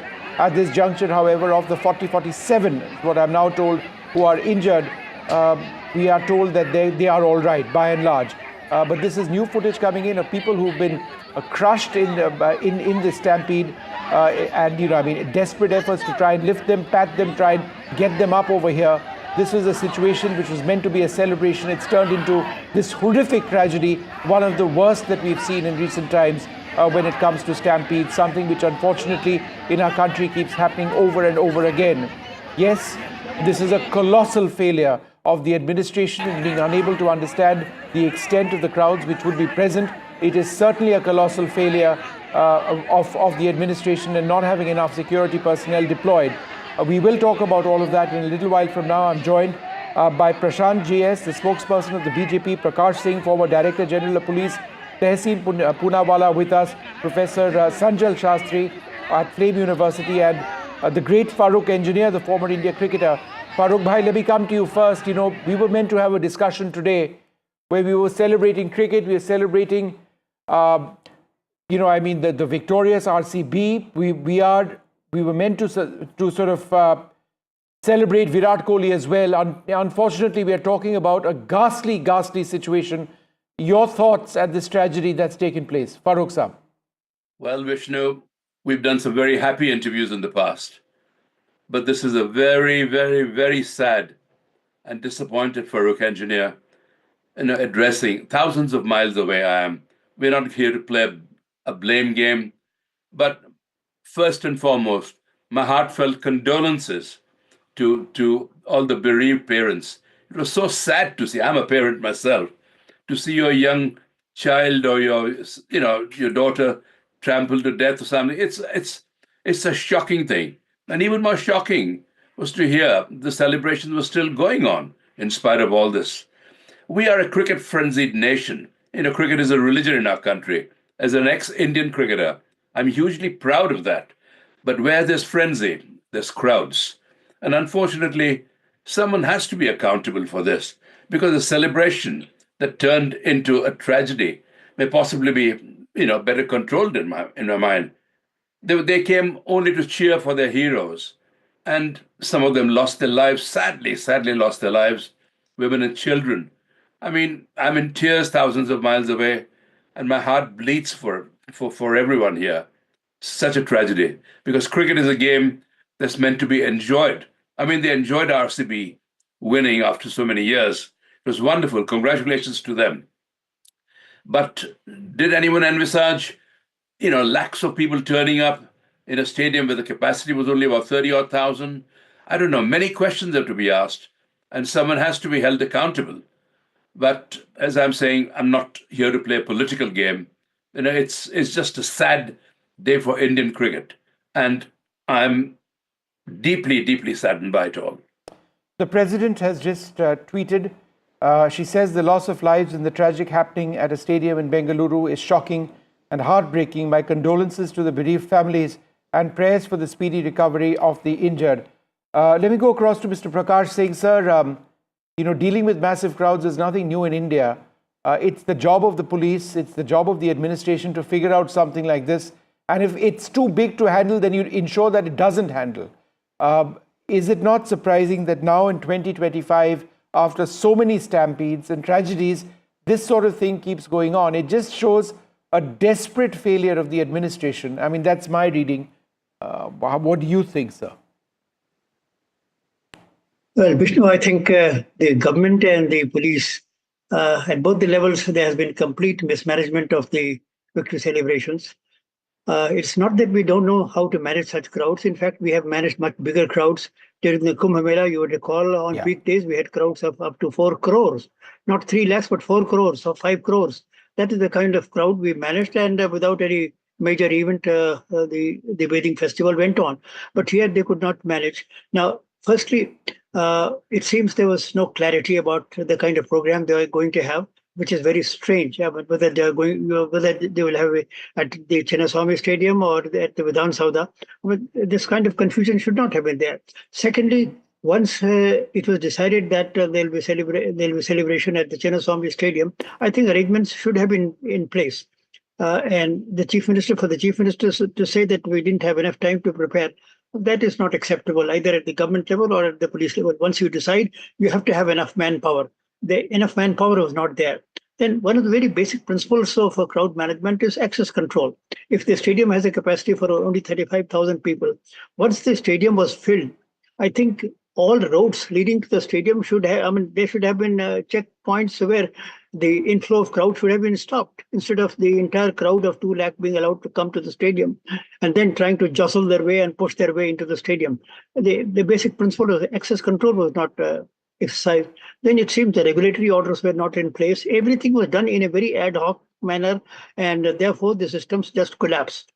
And there was no evacuation plan. There was no emergency protocol. I saw on the TV screen the ambulance there was no passage for the ambulance. With great difficulty it could steer its way to evacuate the dead and injured. So it was a completely mismanaged show by the government and the police, and there can be no justification for this kind of thing. The Indian police know very well the crowd, the art of crowd management, but here I think there has been a lot of confusion about the decision at the decision-making level, what will be held. There was no anticipation about the kind of crowd. There was no assessment about the crowd. You have drones these days, and the drones could have warned that people are sort of heading towards the stadium in large numbers through different routes. Those routes could have been blocked. So I take your point, sir. It's just unbelievable how things spiraled out of control. Tehseen Poonawalla, I know you aren't affiliated with the Congress party. The reason I say so is because there is nobody from the Congress over here, because they chose not to be part of this particular program, presumably other television programs. Isn't that a huge disappointment when there is accountability, when there are people who want to ask questions? There's nobody from the Congress to answer them. Vishnu, at the onset, I want to extend my condolences to the family members of those who've lost their lives, and to everyone who's injured. I wish them a speedy recovery. I agree that this shouldn't have happened, and what a celebration turned into a tragedy. Today is not a day to do politics. I was on NDTV even when the stampede at the Mahakumbh happened. Mr. Prakash Singh may not remember this, but there was a stampede, and on the same day flowers were showered. And I didn't do politics then, I will not do politics now. Let me just put 3 or 4 things across. In the last 1 year, Vishnu, your opening remarks have been almost a slap in the face. India's seen multiple tragedies of stampedes, be it in Uttar Pradesh in 2 events, be it in Telangana, here in Bengaluru, and other such places. And I think that there has to be now a national protocol set in place of how crowd management happens. I do agree with Mr. Singh. With the advent of drones, AI technology, we can close off routes. There are better management systems that could be put in. No police, no officers would want a tragedy of this sort. I do hope what the Honorable Chief Minister said, he's not shirked responsibility, he's come in the front. He said a magistrate inquiry in 15 days. I believe the organizers there should be an FIR, they should be looked at and they should be punished. Accountability must be set, no if, no but. We cannot be a nation that allows our people and lives to be lost this way, be it in any part of the state. And I hope that those political parties that are today acting like vultures will actually come down and help, because these are the same language they used when I was on NDTV about the Kumbh tragedy, when I said, no, we should stay and help. I hope today they know how to do politics. Prashant GS, the question that Tehseen asks is it a time to do politics? How would you respond to that? Krishna, firstly, condolences to the family members of the deceased. And this is a very unfortunate event. But now, if anybody, either from Congress or a Congress supporter now tries to link it to what has happened in the past, saying that this happened, therefore this is justified, this is again even inhumane to justify this action because something else has happened in the past elsewhere. So therefore, now this is complete mismanagement on part of the government. Who organized the event in Vidhan Soudha? Did the RCB management request Siddaramaiah and Shivkumar saying we are coming, please felicitate us in Vidhan Soudha? No, it was a government protocol. Government said you come here, and they were there. And then who allowed more people onto the roads? And I think NDTV was also one of the channels which is reporting continuously from the morning, especially after 1 p.m., 2 p.m., saying that how the crowds have swelled up in and around the stadium, which means even a bystander will realize that there are at least 5 times more number of people on the road than the stadium can accommodate. No measures were taken by the police to barricade. People knew the routes were publicized, so they will come from HAL airport to Vidhan Soudha. There was no barricading. The routes in and around the stadium were not barricaded. People have taken longer hours to reach. That's one thing. But look at the tragedy and the loss of life. Who's responsible now? Is it government? And who, first of all, gave the permission to host this event? Who's taken the permission? Those questions have been answered. And the buck stops with the CM, the DCM, and the Home Minister, because the DCM is the Bangalore in charge minister. And if they're claiming that they estimated only 5,000 people to come, like the DCM has said on one of the channels, it's again intelligence failure. When the media has reported continuously that there were more than 1 lakh people in and around the stadium, to say that only 5,000 were expected is a grossly incorrect statement being made only to fulfill their ego, because they knew the stampede had happened. The celebrations continued inside. I'm sure the players have not been informed that such a tragedy has struck and people have lost lives, or else the players would have walked out of the felicitation themselves, because no player, how much ever bigger the victory they have achieved, they will not want to celebrate on the deathbed of their fans. I'm sure Farooq Engineer will agree with me on this, saying that no cricket player would want to celebrate when a fan has died. And without informing the players, you continue to felicitate them. The photo op was required for the Congress. We will not be out of place to say this is state-sponsored murder of the cricket-loving public in India. And this is not an understatement. This statement can be taken on record that this is state-sponsored. All these inquiries can go on, but the loss of life cannot be compensated. Especially youngsters have lost their life. Children have lost shocking. their life. 1 second. Who's Let me go across to Professor Shastri as well, who's been waiting. I'll come back to you. Professor Shastri, one of the points that Prashant GS was mentioning is that who organized this? How did they organize it? In what manner did they organize it? Were people informed about what exactly was expected? The organizers have a lot to explain as well, right? The Karnataka Cricket Association has a great deal to explain. Should we not be looking at them as well? Yes, of course, Vishnu. I think the KCA, the state administration, the police, I think, because I myself was following this event very closely, and since morning, there was no real clarity of what's going to happen.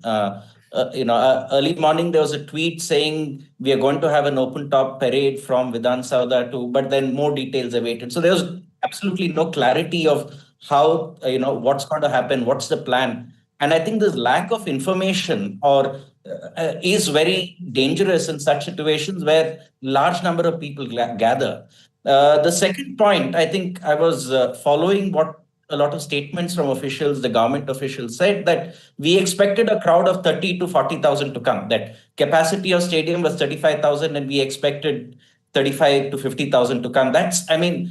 Anyone who follows cricket, anyone who follows this franchise will know that the kind of craze this franchise has, the kind of support base it has, the moment you say there's going to be an open house at Chinnaswamy Stadium, you should have expected this.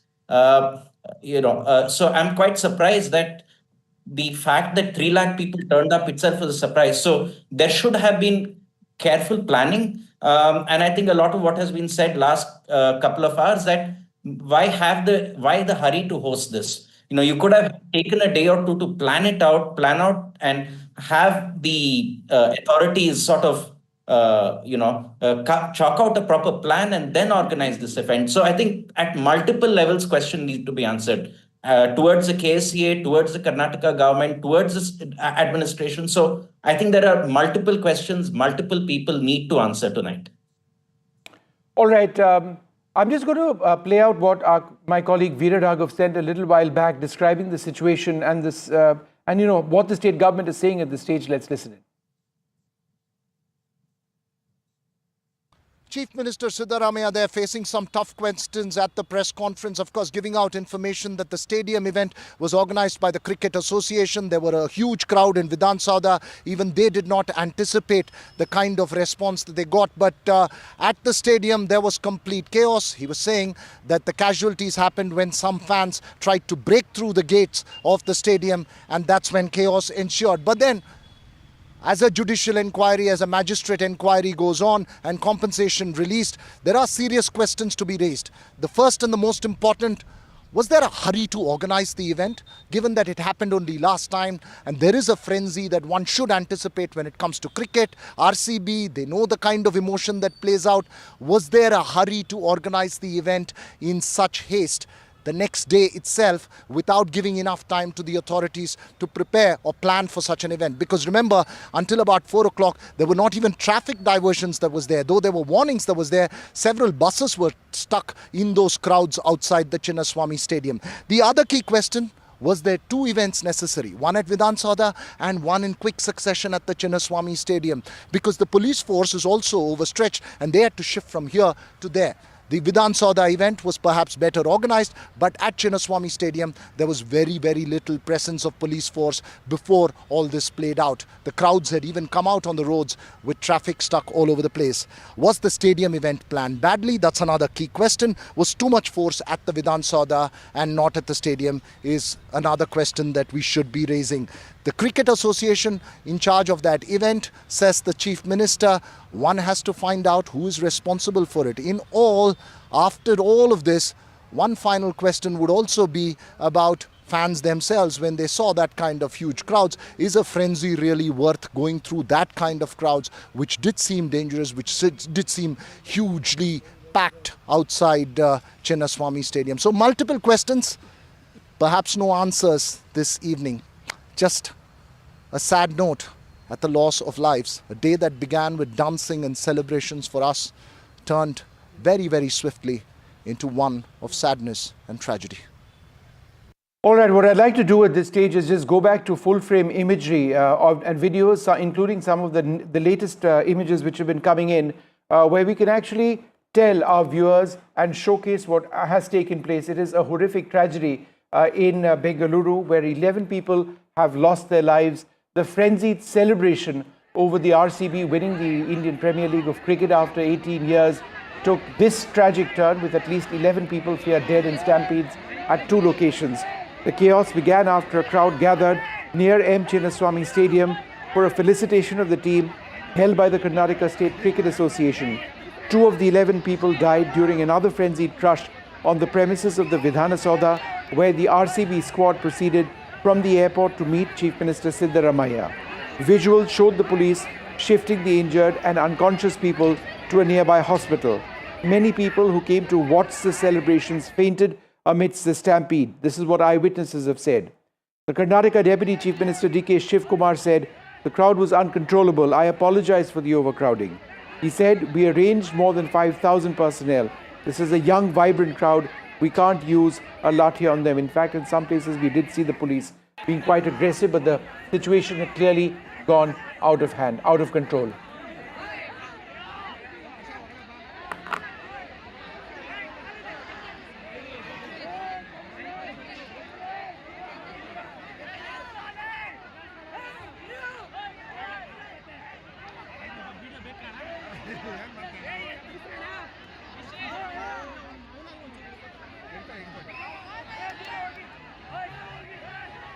All right, I'd like to go back. Do we have Harish Bijur with us? Okay, we don't have Harish with us. Farooq Engineer, I'll come back to you for final comments as we look at all of this. Throughout your career, Farooq Saab, you would have encountered massive crowds in the 60s and the 70s. There has often been incidents of violence and arson in Indian cricket stadiums. I remember in Eden Garden in the late 60s or early 70s, there was a horrific incident. But, you know, I mean, it's awful when something like this happens. You know, the passion of cricket is something that runs our country, but it requires a great deal of management to control. And that's I remember it something really that's well, never the Eden happened. Gardens. Yeah, go ahead. You were playing in that test match. I also remember that I had my pads on. You know, I was batting in West Hall, bowling in the macharas, as you call them, the stands that were built above the stands. I mean, there were more tickets sold than the capacity. There was 100,000 in the stadium, another 100,000 trying to get in. With the result, you're going to get problems. My vivid imagination of Wes Hall and Charlie Griffith running from the two gaps while we were all being taken to the hotel in our coach. And I saw these two guys running like slaves, literally, with thousands of people behind them, just trying to, not to hurt them, but just to touch them or just have a closer look at them. And I told the coach driver, just go near them, and we picked them up. I said, Wes, where are you going?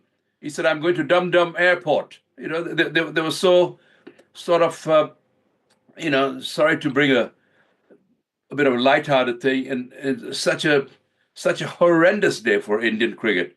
I mean, I'm deeply, deeply, deeply saddened. And once again, my heartfelt sympathies to just see the parents there crying. I'm not here to play political blaming who is who and all that, but something better could have been done, better could have been organized. Maybe the celebrations could have been delayed a bit. You know, maybe the police should have had more time to make more arrangements. I mean, there are several questions being asked today. Several questions will be asked, and several questions ought to be asked, because we don't want another tragedy like that. And we don't want the wonderful name of cricket to be tarnished in the international world. We are a proud nation. We Indians love our cricket and are extremely proud of it. You know, and we don't want the wonderful name of cricket to be tarnished with such a tragedy. And it is a tragedy to see young boys and girls trampled.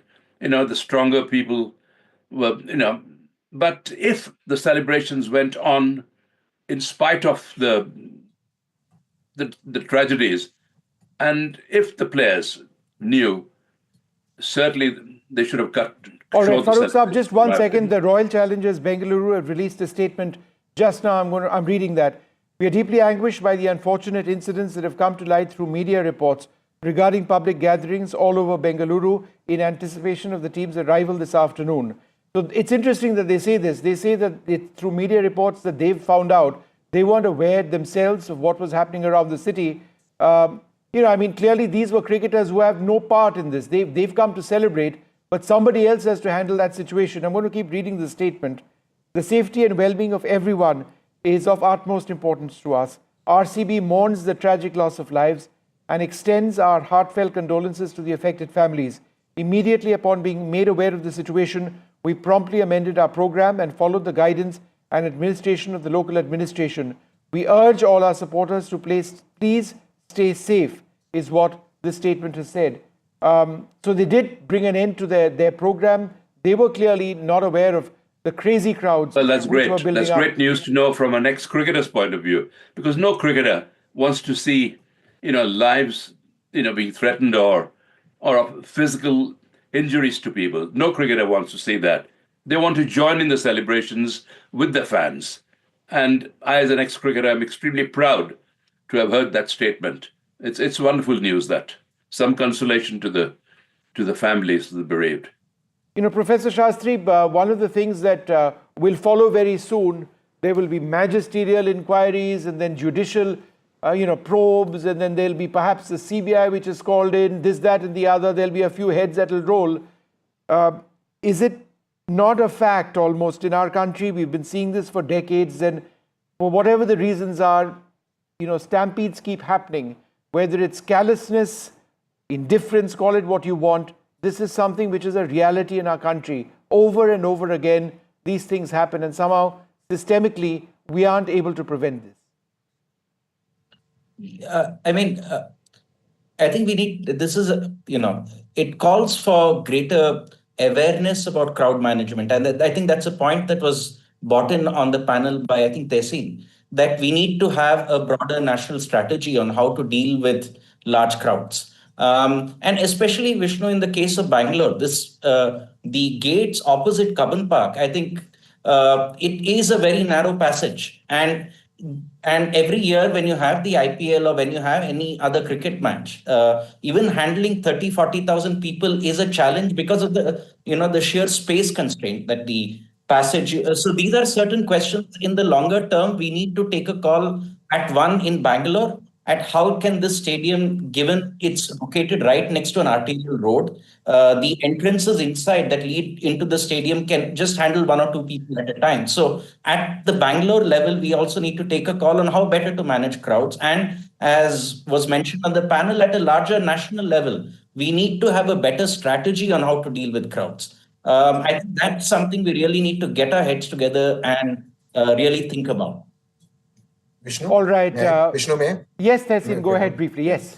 No, so like I said earlier in the earlier segment, that we do need a national policy on crowd management, which should be SOP set up by the union government or the union home ministry, as may be, without politics, which have to mandated be followed. And then, as the earlier panelist said, at a local level, they can be tweaked based on local geography, local sensitivities, etc., etc., etc. But, there is also one more thing we need to look at. And I'm very glad that RCB put out the statement. In the case of the stampede in Hyderabad, if you remember, where an actor was involved, and I was sort of got in touch with the government.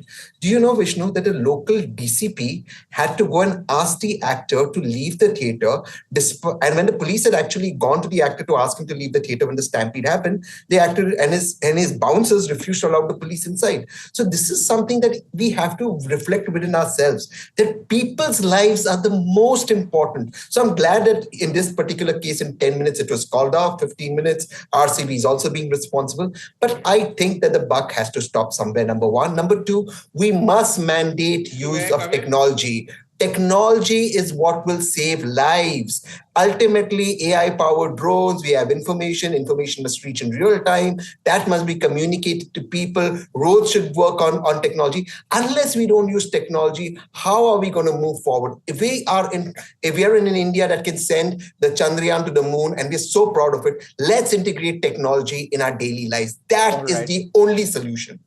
All right, well, we're going to take a short break, coming back with the very latest, many more reactions coming in. I'll read out that RCB reaction as well in the next few minutes. Do stay tuned.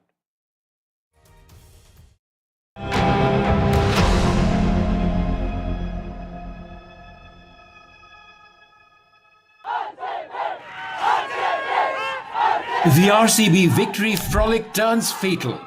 Bengaluru's joy turns deadly. Celebrations and frenzy cost the lives of fans who were desperate to enter the Chinnaswamy Stadium. The darkest day for cricket nation. जो यहाँ पर नारा लगा रहे हैं, इनमें से कई को ये पता भी नहीं होगा कि कितने लोगों की डेथ हुई है. Nobody could handle it. There were a lot of people. Who's to blame for these deaths? 11 people losing their lives, sir. What do you have to say, sir?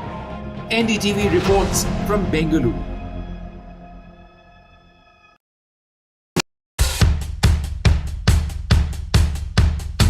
The markets move fast. And so should your portfolio. Expert insights, real-time stock picks. Do I buy Ola? Should I hold CDSL for the long term? Buy, sell or hold.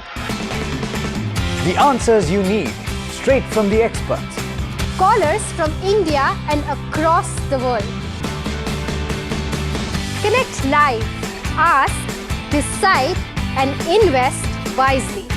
Your portfolio, your future. Ask Profit.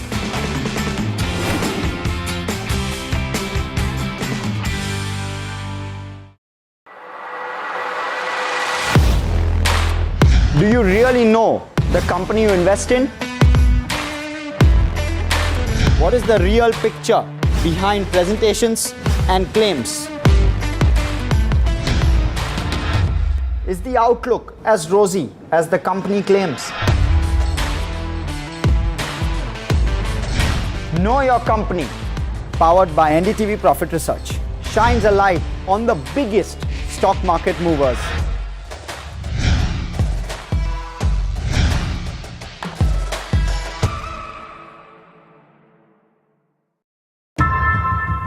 How often have you turned